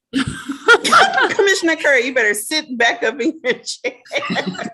No way. I mean, I know the area, but I'm not familiar, all these different neighborhoods have made a great change in the past couple of years. So I'm not too familiar with what's going on in them. I know where they are, but when you kind of get up more towards the north, I'm not too familiar with what's happening in that particular neighborhood. Last area, I think John is trying to get our focus on is Farwell, and we've got a little bit of Pershing. Do we want to change anything here? Davison? Do you want to move any of these lines around? I didn't hear anybody talking about it, so I don't know. I probably would. What's happening in 6? And I was looking, how come I see District 17 at the bottom? Yeah, that's weird. It says districts in view, but it's not showing us districts in view. And I was like, well, that's not going to help me make any decisions.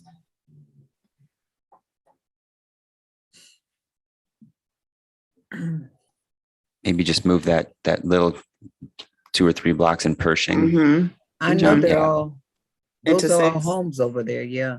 So maybe they're satisfied. We're They moving didn't them do too into much 6 talking. or into 8? Into 8. Into 8, okay. Sorry, thank you. Just Going the wrong way. What about Davison? You want to take that cube off and put it into 8 as well? Yes, please. Yes, John.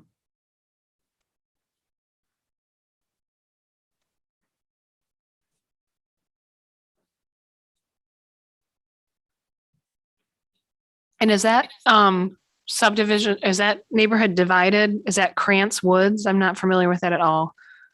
Is that do we want to put that ahead, go into ahead. 6? Do we want to put that into 6, the rest of it? I think we should be careful where we go to, because these are some new neighborhoods that have popped up where Dugan has planted a whole lot of nice new homes there. And so they're new little Using neighborhoods. Dolomite in. So I don't know how to hook those up. And Rebecca, your question is, should Krantz Woods go into 6? That's what you're asking me? Yeah, Or into just because 8? we're a little below population there, and we could balance it out if we put that whole community in. That's what I was thinking. Do that. Including Krantz Park? I think so. I'm not sure how much Okay. population is there, or we can just leave it. I mean, it's You've also got the Mohican region over here. You Oh, could put yeah. into 6. I would say put it into 6. Yeah. Yeah. Okay, What's the so population of 5? I'm not seeing 5. Okay. I don't see They're all five under. either. But 5 is more under. So would we want to take away from 5? No, I'm thinking not. No, I'd say 'cause just five look like it leave needs it. some more in it. Yeah. also that was a district you might change on the north end anyway. Yeah. So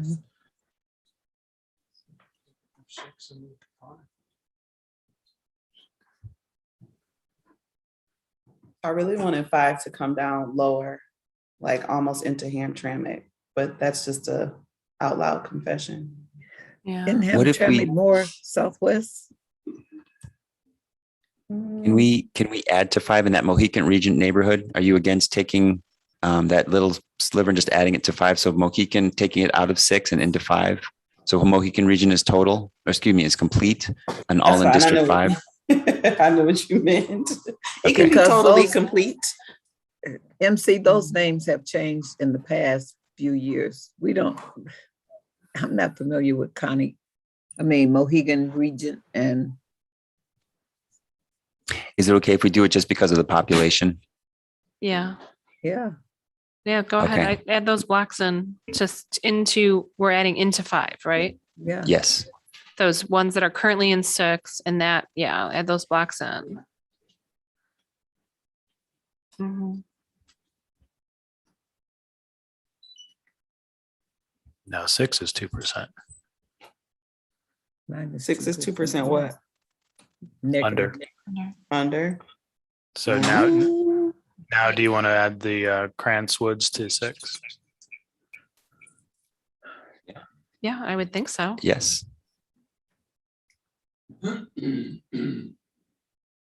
We probably need to see the streets so we can't tell the names. Krantz Yeah, but I Woods. think it's fine. Yeah. Oh, I think it's fine to add it to 6. It probably is fine.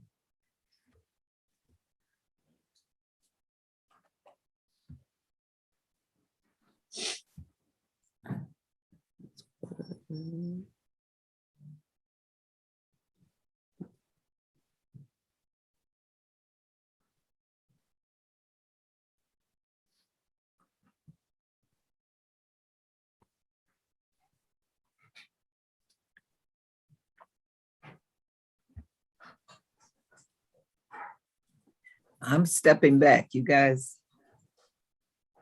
Yeah, I'm trying to save the plan, and I think the computer may be protesting.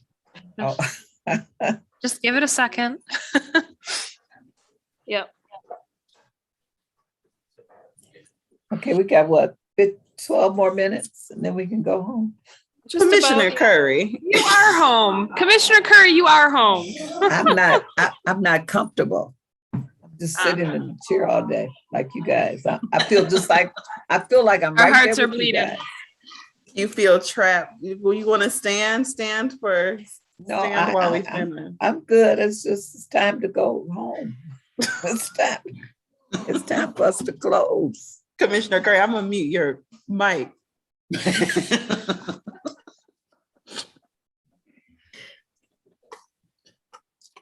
We are very close. We're about 10 minutes away. Yep. And I think we're making some good progress. We're going to be back here again at 9 o'clock tomorrow morning. And I think I know, I see your face, Commissioner Curry, but 9 o'clock tomorrow morning. And it won't be quite as long a day, but we will be, starting early and getting as much done as we can. With computers willing. Computer says no. Doggone it. Well, at least it's no longer Yay. saying unresponsive. So, I mean, that's positive. So,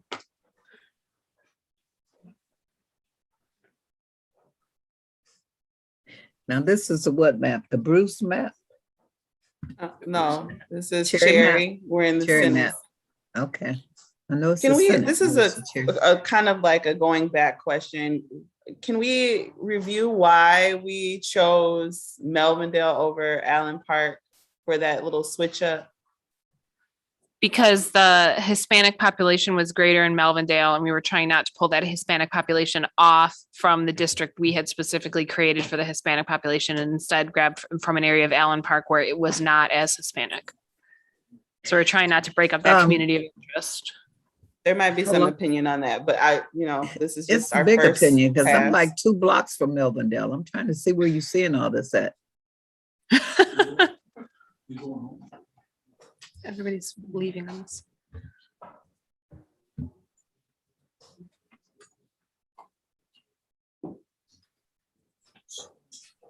After this change, I'm going to close the program.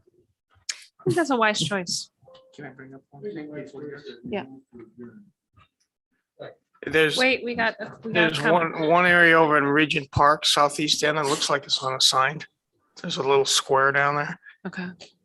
Well, we're not In gonna be able Lincoln to. Park? Regent Park. right? Regent Park. Oh, We got a total unassigned at 0 though. If you look Yeah. at the bottom. So I think Okay. we're all right. Yeah, my,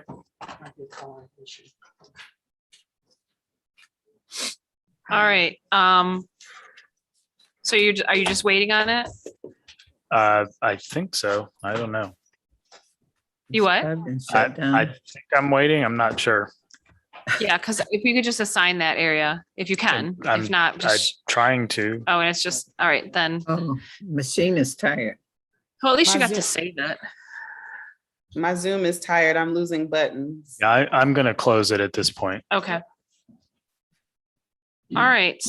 Well, in light of that, let me take a quick gander at our agenda.